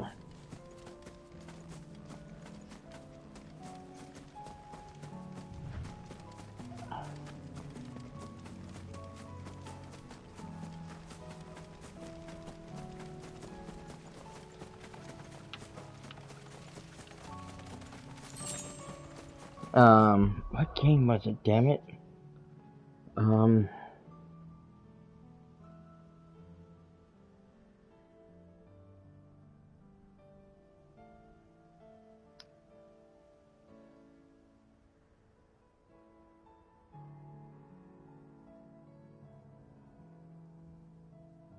remember what games I'm playing right now. Oh, that's right, it was, Forspoken. The conversations between, Frey and the Cuff is like, as soon as the conversation starts, they stop and they don't move, and you cannot move until the conversation is over. So you have to go through this whole conversation, it's really long, drawn-out conversations, and you can't move throughout the city, you can't move throughout the area, no matter what the situation is, you can't go anywhere. It's like, why not? Why can't we have the conversation throughout the battle? Or, if we run into another cutscene, continue the battle afterwards. I mean, that's what they did in Spider-Man. Spider-Man, you'll be going through, and if you came to a battle, the person you're talking to on the phone, they'd be put on hold. If you listen to a podcast, it's put on hold. Whatever it is what's going on that you're listening to, gets put on hold until the battle's over, and then picks up afterwards when there's no more talking or anything to do. In this game right now, they're talking, I end up getting into a battle, they're still talking while we're fighting. They're still talking about their father while we're in battle. So, why can't this game do the same thing? Why do I have to sit there and wait for a good 5 minutes for the conversation to be over when I could be going someplace and doing something? It's annoying. It was truly annoying. And I think it's one of the few complaints I have right now about Forspoken.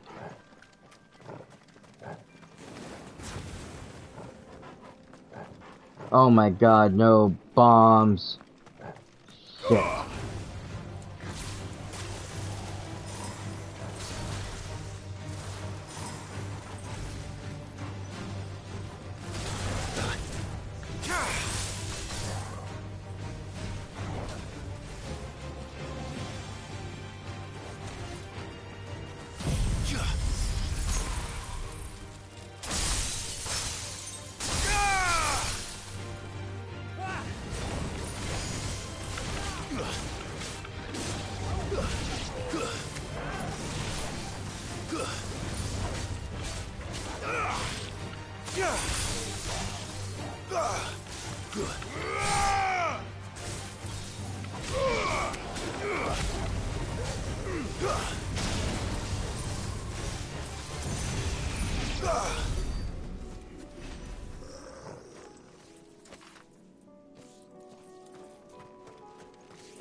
Nah, what's the plant? Surprised they didn't attack us.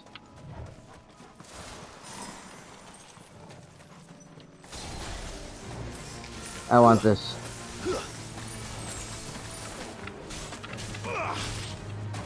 Oh. Spiders. I hate spiders.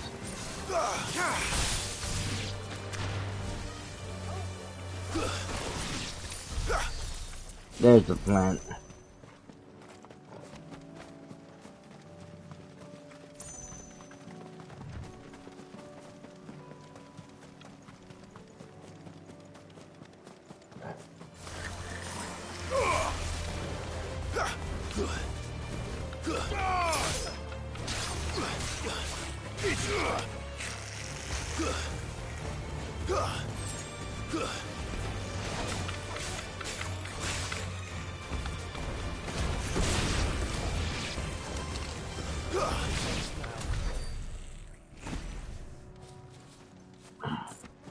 Again, I wanted the treasure that was sitting there.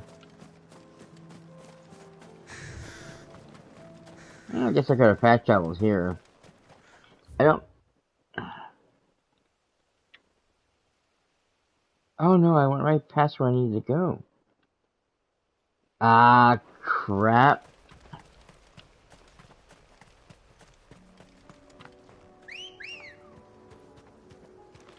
Come on. Run like the wind.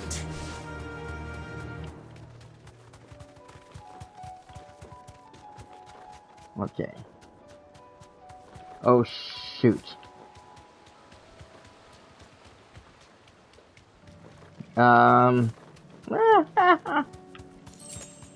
Okay. Hang on a second. I screwed up on something and I gotta take care of it really, really fast. You boy. Give me one moment, guys. I apologize.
Okay, sorry about that. Silly me. Oh, damn it. Okay,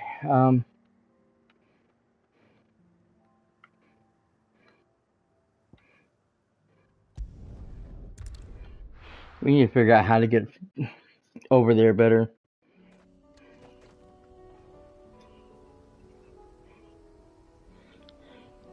There's obviously a way down, but I don't know how. It doesn't really give you any indication on the map how to get down. But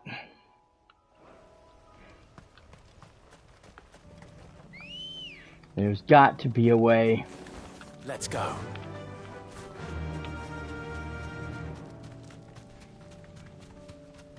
I'm going to avoid all the enemies.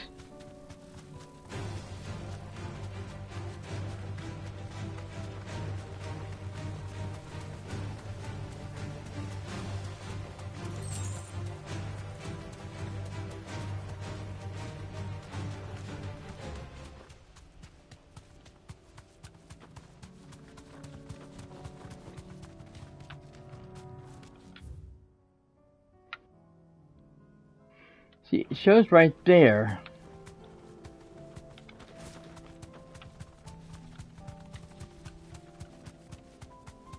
It's just back there. Oh, there it is. Be safe. There we are. Okay. Ooh. Nice place.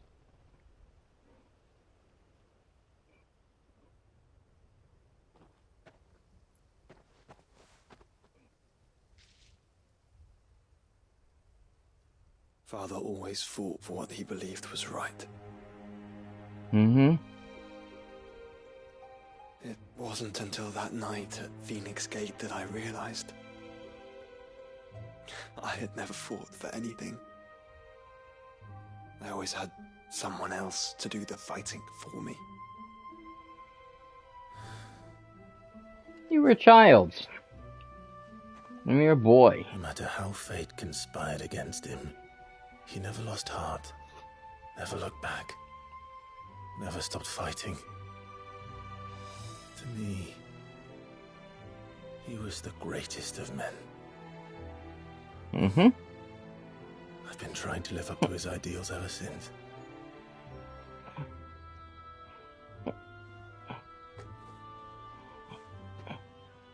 We all have, Clive. We all have. And we'll keep trying. Because that's what he would have wanted. What he would have done himself.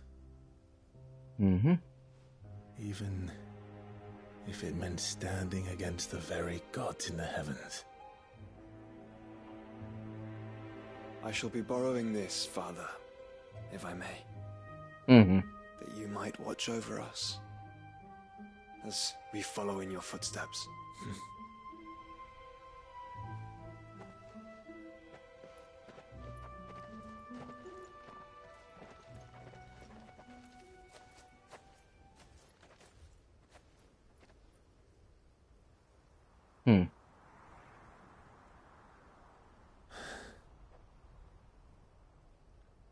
He felt him for one brief moment.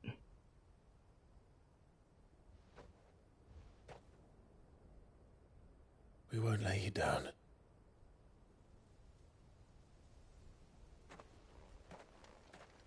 He knows. Onward then. Onward. To the end. And to a new beginning.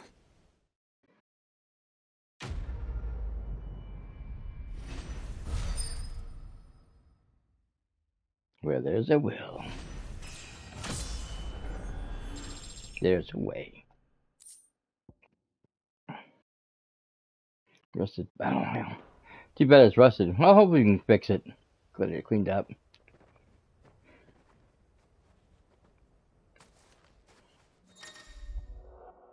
Okay.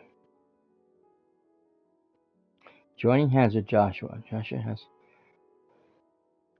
party and will remain with him until departing for... Okay. Awesome.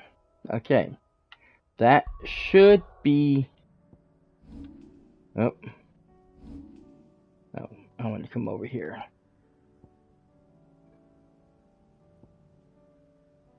Okay, we have one more quest.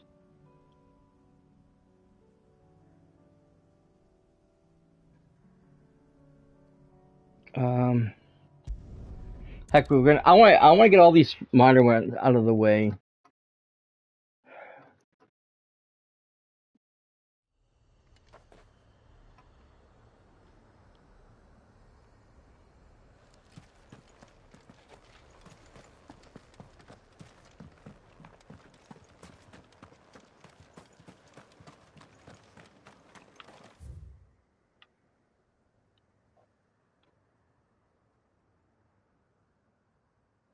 Oh, they're both in the same area.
Okay,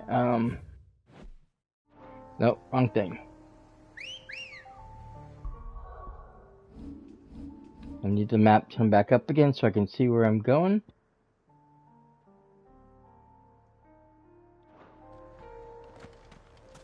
Come on. Fly, Ambrosia.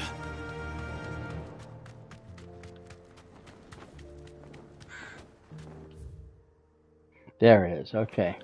I was hoping it would come up after a few minutes. Nope, I'm not fighting you.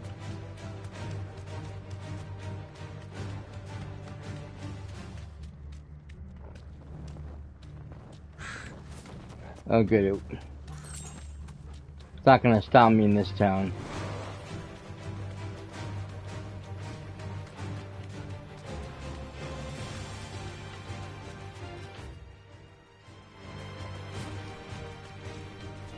Keshik.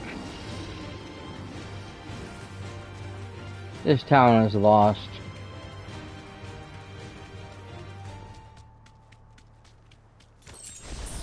Finally, a Keshik in an area where it's close to regular civilization, I don't mind fighting, but this town's lost. There's no point in fighting these monsters. I have someplace I need to go, and I need to be there now.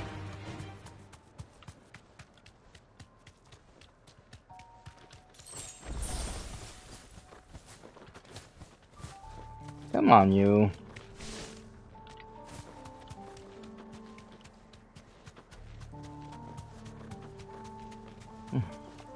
Angry Gap again. That's funny.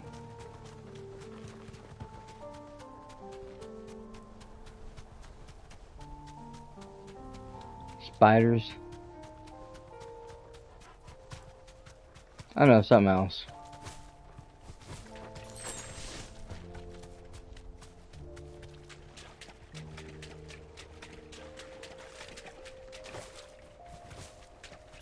Seems this place has been flooded twice over. Purple flowers blooming next to a waterfall. Shouldn't be too hard to find.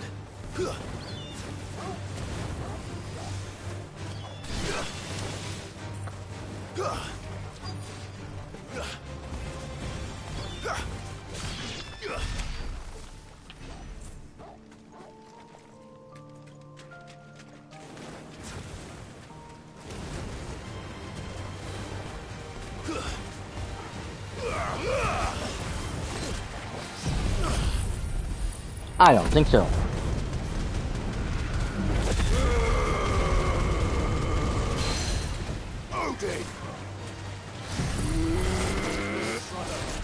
Yep. God damn it.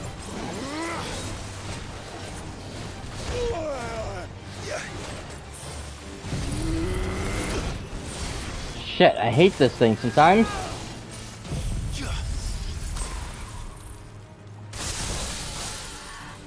That one is like one of the hardest ones to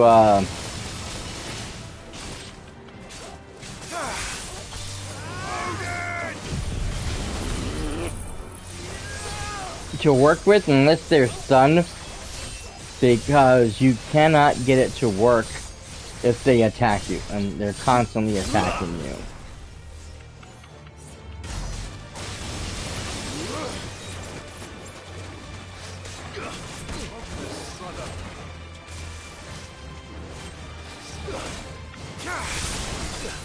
Hey, viewer, thanks for joining me.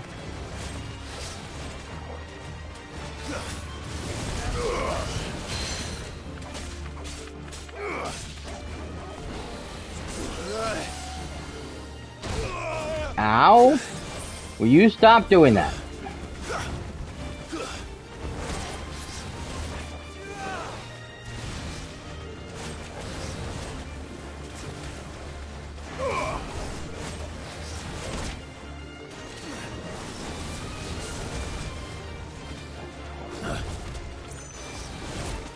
Out.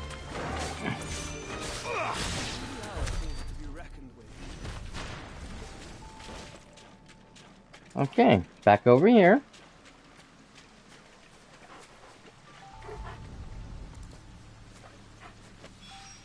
Alright, awesome. Might as well pick enough for a bunch, I suppose. Okay, but they don't allow me to pick the one thing. Okay, so. Oh, Tara, how's it going? 50 follower, hey, congratulations.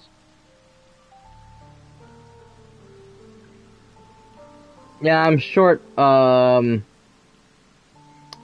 12 more followers to 5,000, or 500, so,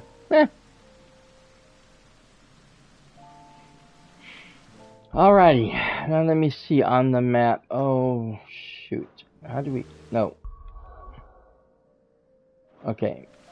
I don't want the world map, I want the regular map, because I want to come over here, so I can just run that course that way.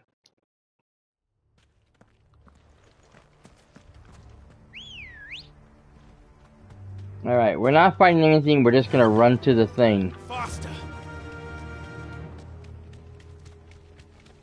I'm assuming we can... I don't know. I'm wondering if I gotta go across the thing.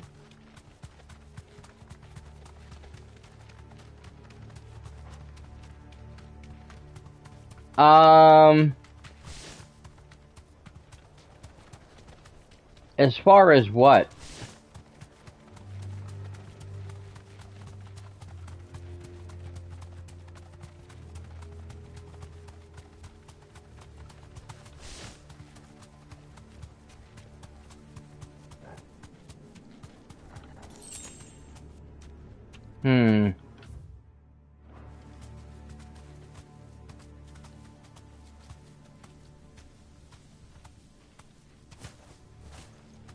Okay, Oh,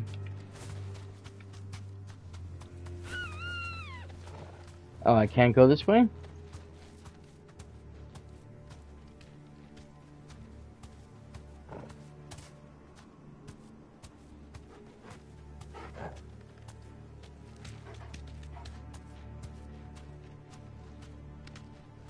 This must be the orphanage. Ah, hopefully the here we go. registry's still here.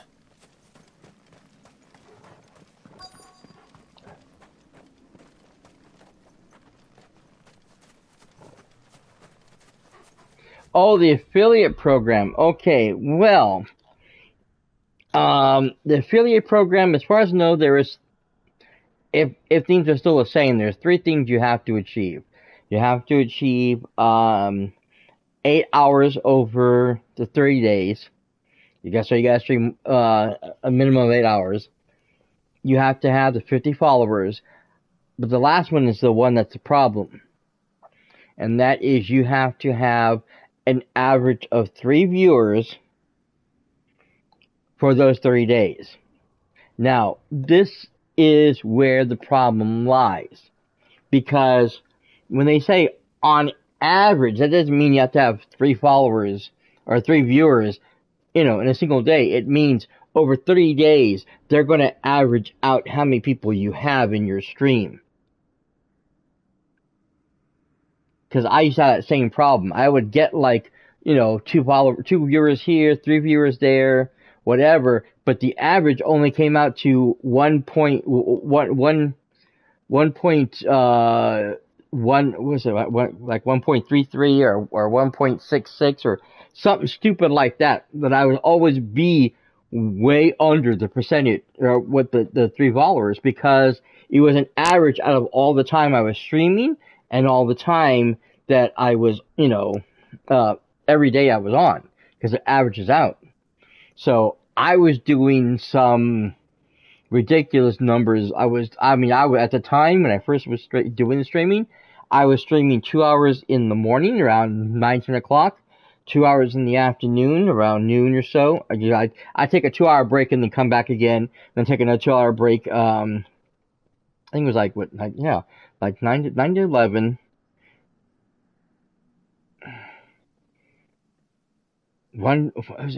Two to 4.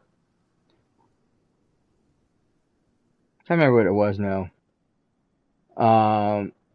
6 to 8, and then I would come on again at night, like 10 o'clock, 10 to midnight. And I would do this constantly throughout, every day that I could. Depends on when I was working. If I had to work, I would only do like the morning hours or the afternoon hours or whatever it was I had the time for. But I was streaming some 50, 60 hours a month. So those, even if I had 3 viewers in a couple of days, it gets spread out over that entire 60-hour run. Which means the average now drops greatly. The only way I was able to achieve it was that I had some really nice person raid my channel because someone suggested it. I was part of this one group, and it all turned out badly, but that's not the point. But this one really nice lady suggested my channel.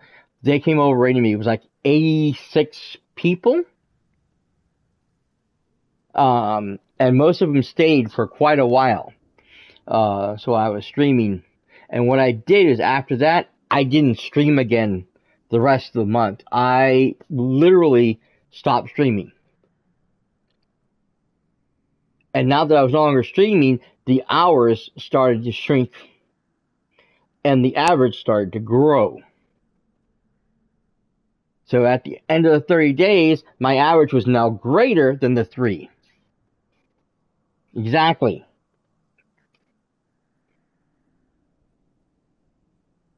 Yeah, and that's the thing. You cannot stream more than 8 hours in a 30-hour period to get your average. If you have 5 or 6 or even 10 people watching you and you're more than 8 hours, you need to stop streaming. So that the less hour, the more days pass, the hour average starts to drop and the viewer hours or average starts to grow. And then you'll make affiliates.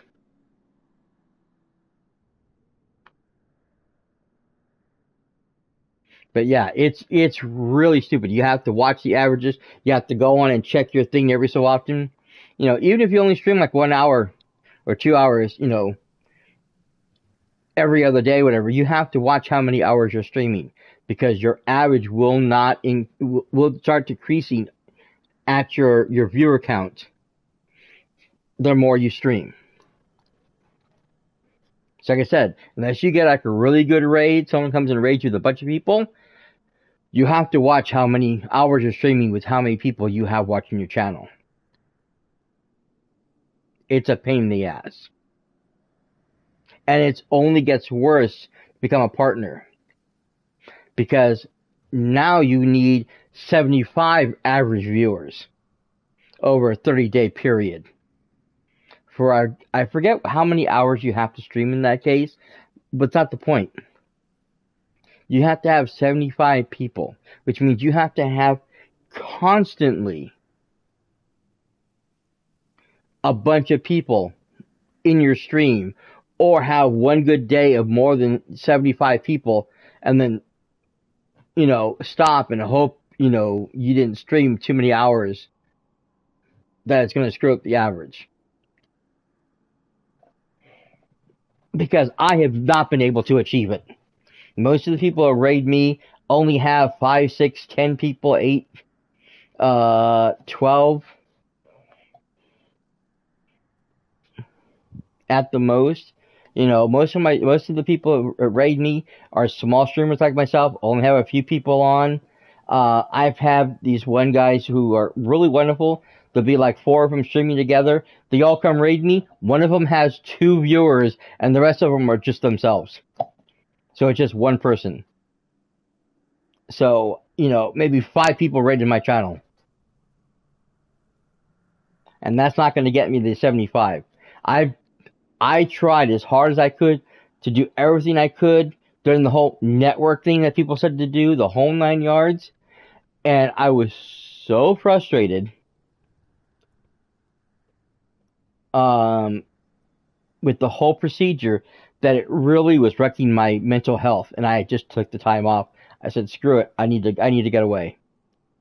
My mental health was more important. I was so frustrated with everything that was going on that I was blaming everybody else for having good luck, you know, in making affiliate or making partner or whatever the thing is, instead of the system, which is screwed up and broken. So yeah, I can tell you right now, it's not an easy thing to do. And I wouldn't worry too much about it. Unless you're going to only stream a few hours here and there every so often to keep the viewing hours down so that your average viewer increases, I wouldn't worry about it.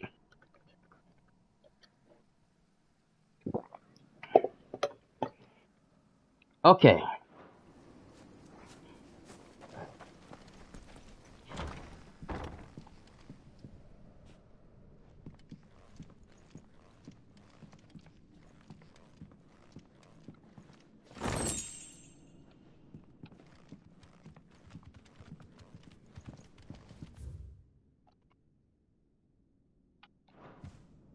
Disposed of.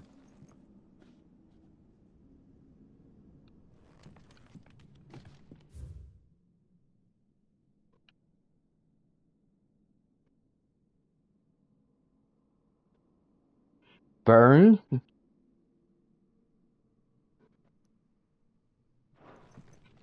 Conditioning. This is nothing short of torture. Herman wasn't exaggerating. It's a wonder he survived this place. I need to find that registry.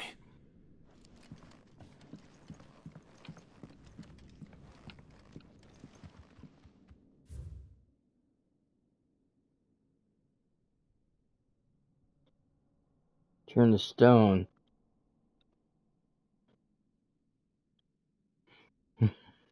His own daughter. Oh my god, how nice.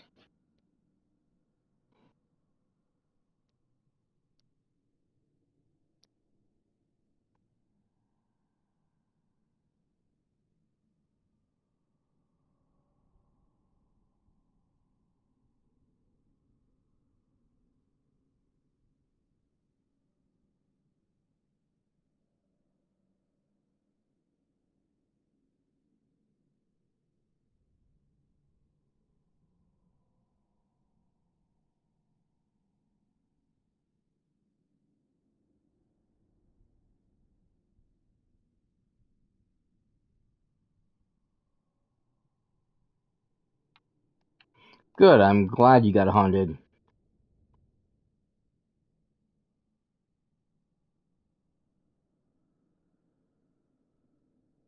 Coward.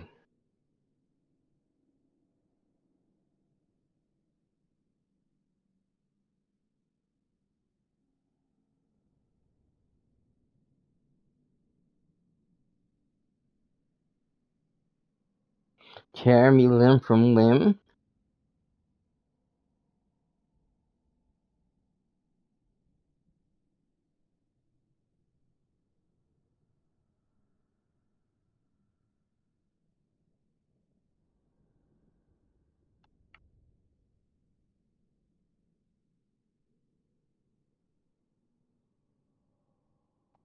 Ah, there's the record book.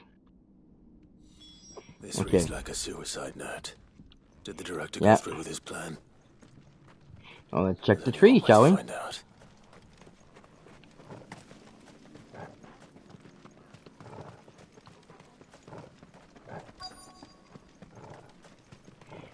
I thought he was gonna kill himself, but to have these children tear him apart, that had to be brutal, had to be painful.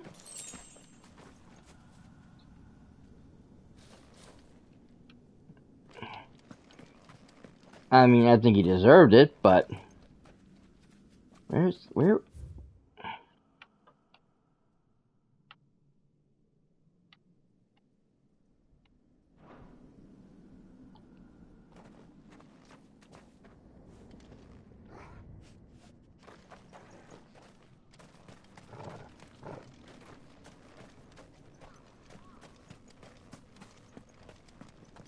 Ah, there it is. Forked white tree. This must be the place.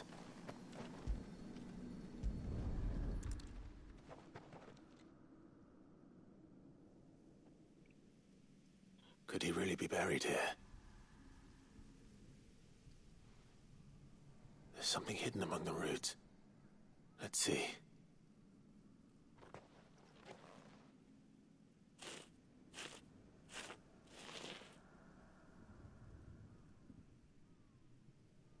This must be the registry. Good God.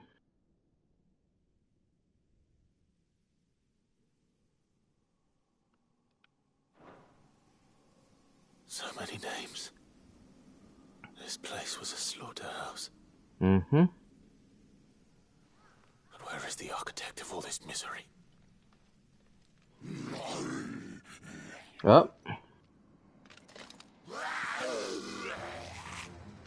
It was only a matter of time, I suppose. This place is cursed. Cleanse it in fire.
Ouch.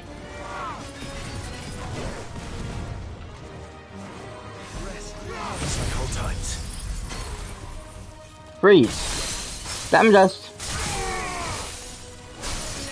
He's down again. Nice.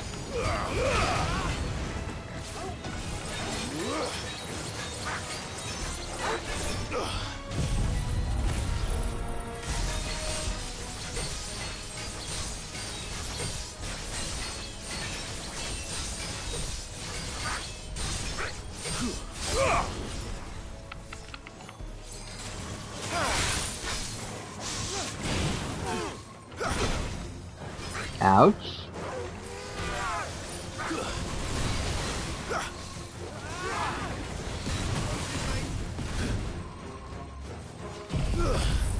I don't think so. Burn in flames.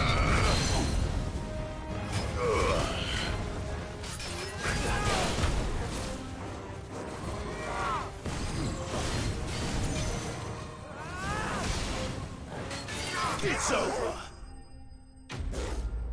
There we go.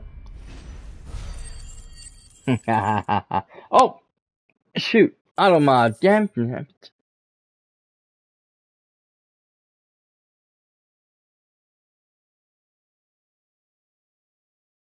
That's weird.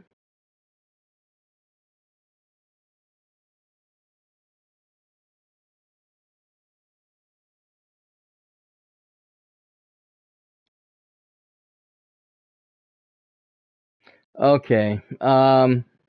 It won't let me correct this.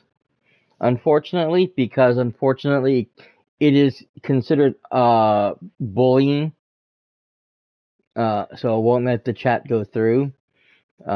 Basically, she was saying I'm still pretty much a noob to Twitch streaming here, so I am shocked that I actually got 50 viewers. Which, yeah, it's always shocking when you get those. It's pretty amazing. Like I said, I'm amazed that I'm so close to 500. Every time I get new viewers or new followers and stuff like that, it's always a shock, a pleasant shock, a pleasant surprise. But it always is a bit of a shock. So I'm not surprised. And congratulations, Fleet Admiral Terra, for getting 50 anyway. So I'm done here. Let's get the registry back to Herman. okay.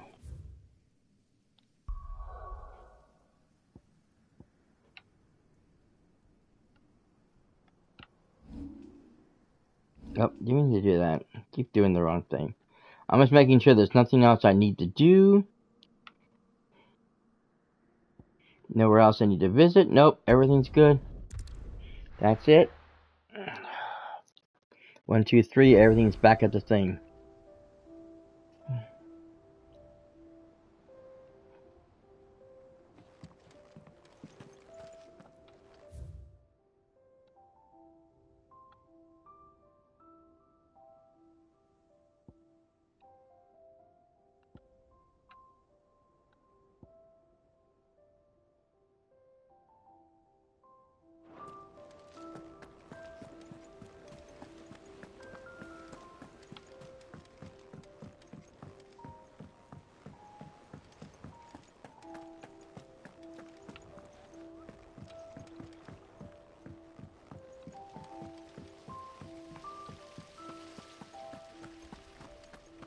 Let's have some more news to share.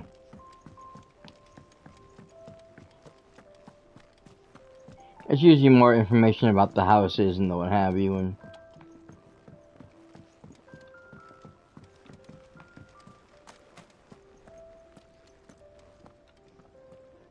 I hear that you traveled to Ash, Sid. Did Mm-hmm. you by any chance recover the names of my fallen friends? I did. Yes, I did. Yes.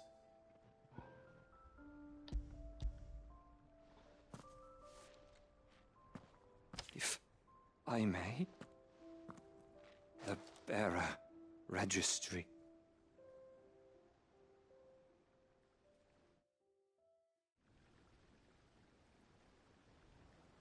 The director was a brutal man. He got no worse than he deserved. The registry was all I found beneath the tree. There was no sign of a body. Nor any record of what happened to the children after the orphanage closed. I pray that at least some of them survived. All their names are here. The ones we lost. My friends. My light in those dark times.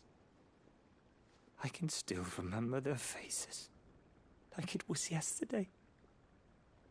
Children who were taken from their bunks in the morning, never to return. No explanation ever offered. They'd be happy to know that you survived, Herman.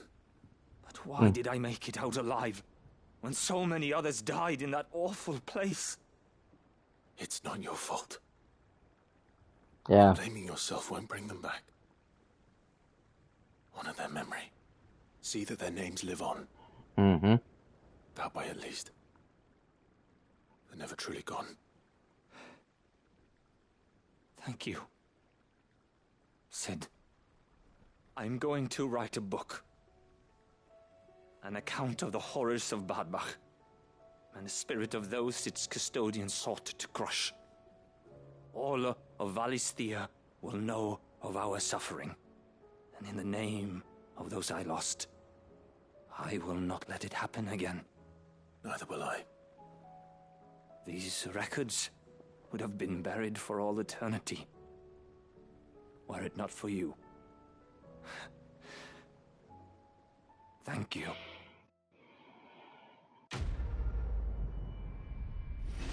I would like to know what happened to that body, though. If he actually was torn apart. Because I'm wondering now if he actually was.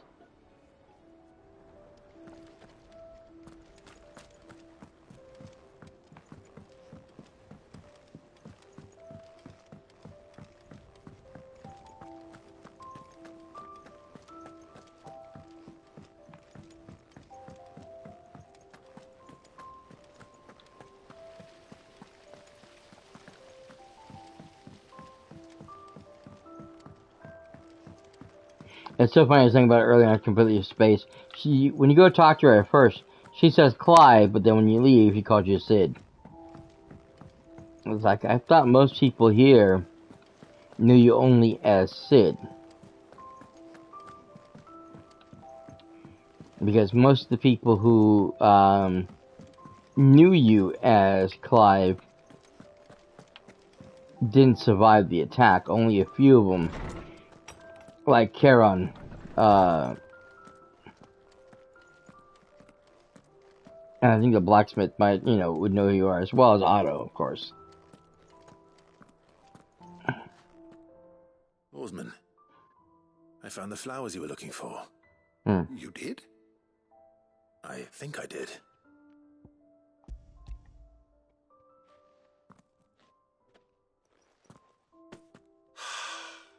You did indeed. My dear boy, thank you. You wanted to make Dion a gift of one, did you not? Shall I invite him to join us? Oh, I don't... It's no trouble. I'll go and fetch him. He's very...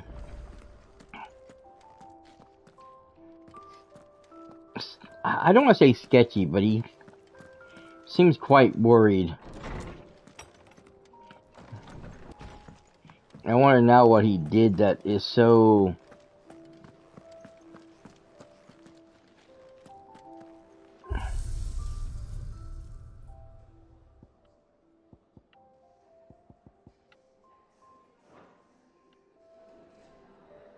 Oh, appearance?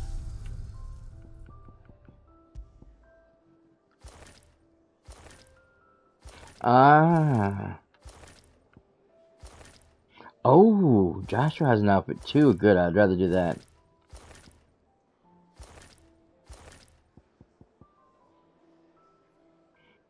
This outfit is cool, but I like this one better, I really do.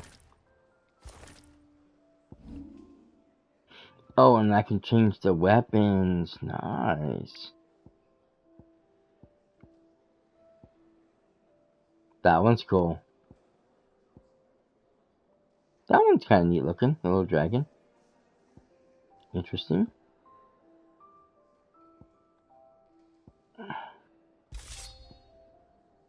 That one's awesome looking. Ooh. Funky. Ah, the Buster Sword. I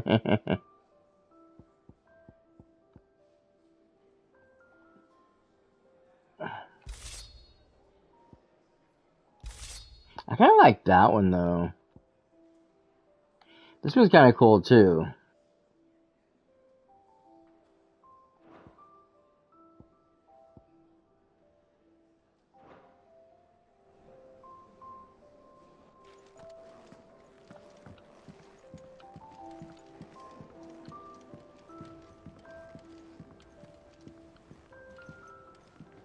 Master Dion. Your Highness, would you do me the honor of accompanying me? No. It is time, then. No. Only to the shelves. Our lawsman has something he'd like to give you. Master Harpocrates. No. I dare not show my face before him. Not after everything I have done. I have taken countless innocent lives. And ruined countless more.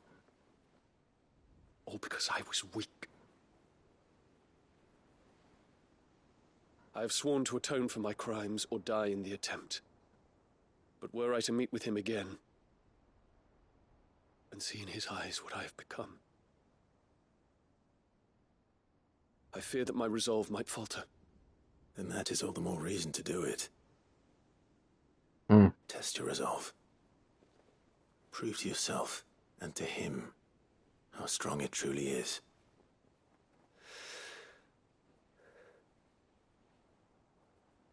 You are right. Yeah, they're both. At the very least, offer him my gratitude. They're both afraid of each other. That's hilarious. Take me to him. Follow me.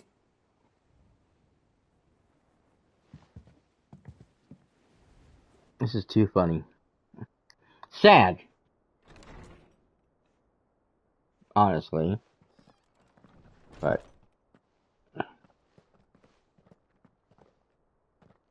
To be honest. Break your will. Even now, I hesitate to approach him. What must he think of me? You'd be surprised. He's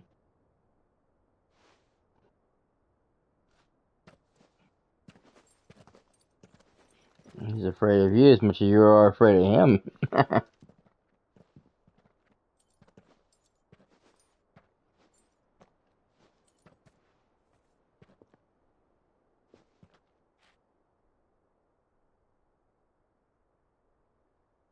Master Harpocrates, pray, accept my apologies for leaving your tutelage before my studies were complete. Your lessons opened my mind to a world quite unlike the one I had imagined from within the gilded confines of the palace. And I shall be forever grateful for the efforts you made to enlighten me. Lift up your head, Your Highness. The deeds of youth require no apology. That you took the time to visit me says much about the man you have become. Now, there is something I would like to show you.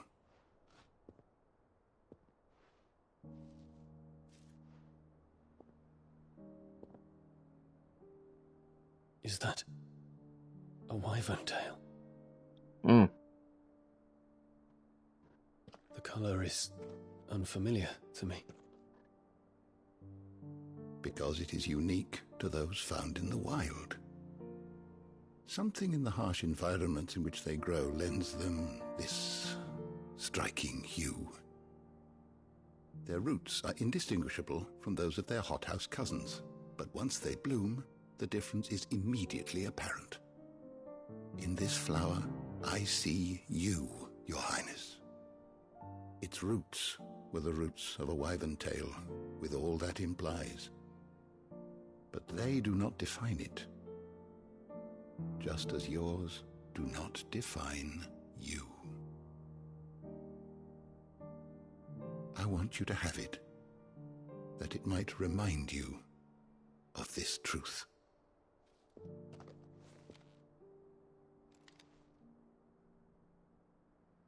Master Harpocrates, I would ask of you a service. Keep your gift until I have fulfilled my duty to the realm, for only then shall I be deserving of it.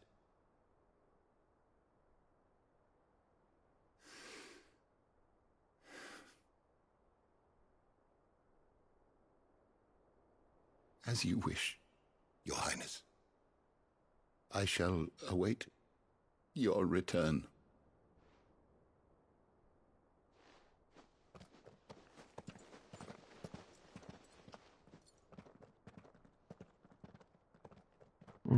I had these two.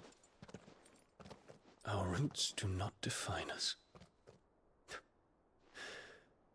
No wonder my stepmother didn't like him. For reuniting me with memories I had thought long lost.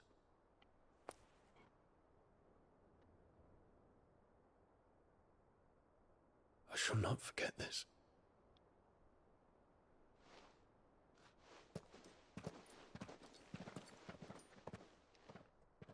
And again, you don't see what he gave you. He'll show up afterwards, I'm sure, but not the point. Thank you, Clive. Were it not for you, I fear I might never have found the right moment to speak with him. Not to mention the wyvern tales. I shall plant their seeds, that I might not disappoint His Highness upon his return. I hope the soil in the hideaway is to their liking. Why, these flowers bloomed in the bleak, black wastes of Waloed. I'm sure Nigel's yard will suit them to a T. Mm-hmm.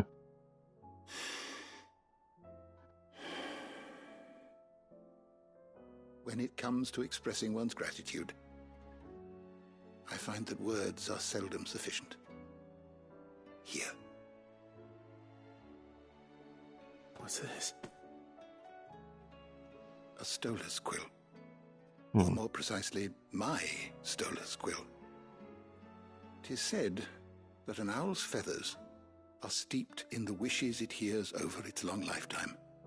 All those words just waiting to pour out onto the page. So consider this my wish for you. That one day you may put down your sword and pick up that pen. Well, when that day comes, I'll certainly have a lot to write about. Thank you, Harpocrates. It shall have pride of place in my chamber.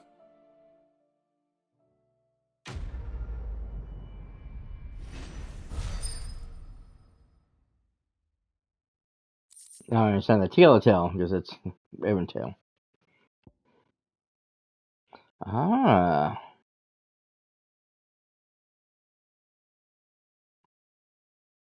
So reduces the Gigaflare cooldown. Oh, by 0.6 seconds. Wow. Nice. That's a good one.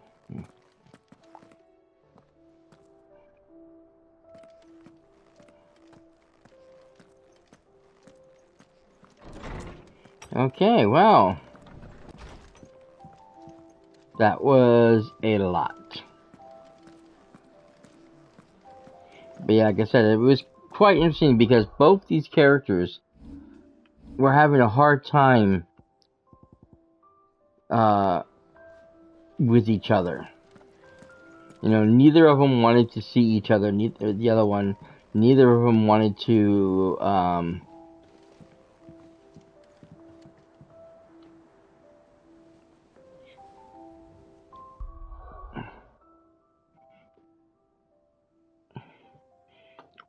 talk to each other because they didn't feel like they could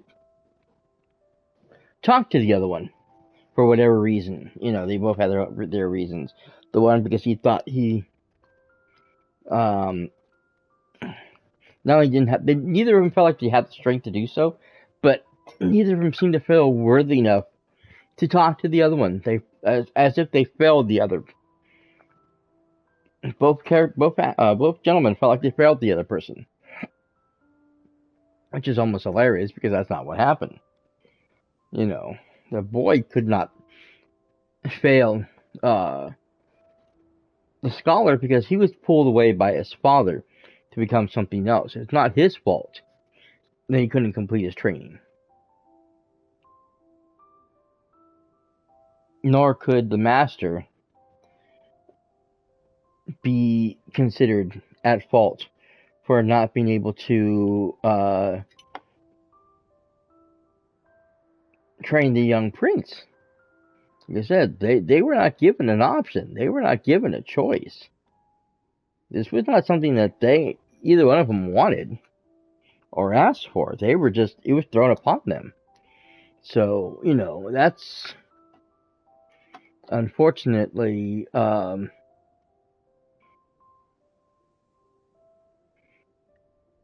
just what happens sometimes. You know, it's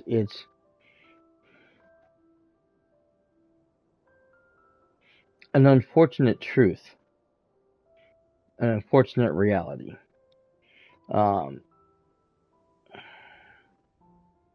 In any case, it's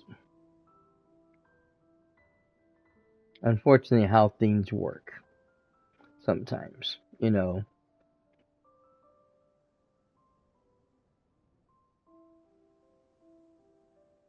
in any case, I want to thank everybody who stopped in and checked out the channel tonight. I appreciate it.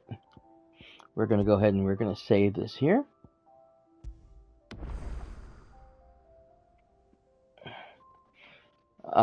So next week we'll be back with episode 25, and we'll finally be going to the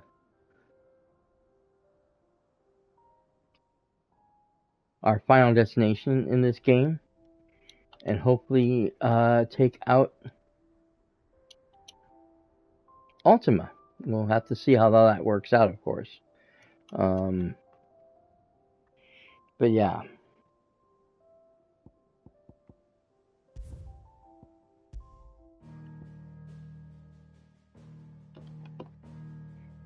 But yeah, we've already been streaming for way longer than I wanted to tonight. It has been a very long evening, but I really wanted to get a lot of these tasks over with. I almost stopped and left the last couple for next week. But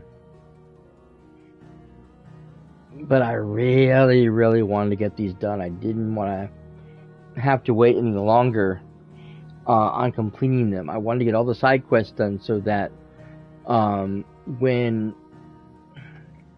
we were ready to jump into the final quest, we could literally just jump into the final quest and be over and just get straight into it. Because like I said, it's going to be a long battle trying to get into the enemy and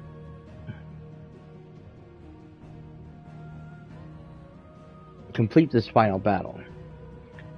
I know it's not going to be something that's real simple, for sure. It's definitely going to take an effort to get to them, and then the battle is going to be drawn out, because all boss battles are drawn out.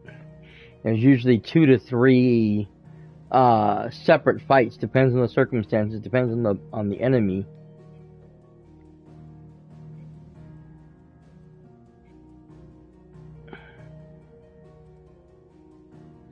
But it's not going to be easy, and I know it's not going to be easy, so we definitely have a fight ahead of us, so I want to make sure that there's nothing else in the way of the battle ahead, that we can just go straight into this and like I said, just be done with it. So, alrighty. I've prattled on enough already, I think. Spent way too much time just babbling. Saying nothing specific. But, okay. So, should be back tomorrow with more Forspoken. As always, if this sounds like something you guys might want to join me with, don't forget to subscribe to the channel, follow along here, twitch.tv/theratscast, for more fun and games. You can follow my social medias at cyperrat on X, at the Ratscast on Instagram and on Threads. I try to post there when I'm going live what game I am going to be playing. So if there's any changes in schedule or cancellations for that matter, that's the best place to go and find out. Keep your ear to the news feed as it is. Plus, I tend to post other fun things every now and then as well. So go check it out. And again, if you missed any part of Final Fantasy XVI or any of the other games I play, you can go over to my YouTube channel, youtube.com/theratscast, for all the fun and games on there. I am a variety streamer. I've been doing this for well over 8 years, and I have a ton of games down there for you guys to watch and enjoy. So go check it out. If you're already watching this on YouTube, thank you for being here, being part of the show. You guys are awesome, and I appreciate it very, very much. You can subscribe to the channel down there if you're new to the channel, and of course hit the like button and all the other stuff you're supposed to do when you're on YouTube. Help out the channel. Other than that, thank you guys again so much for being here, for being a big part of the show. Hope to see you guys on the very next episode of the Ratscast. Until then, this is cyperrat signing out for now. Later, bye.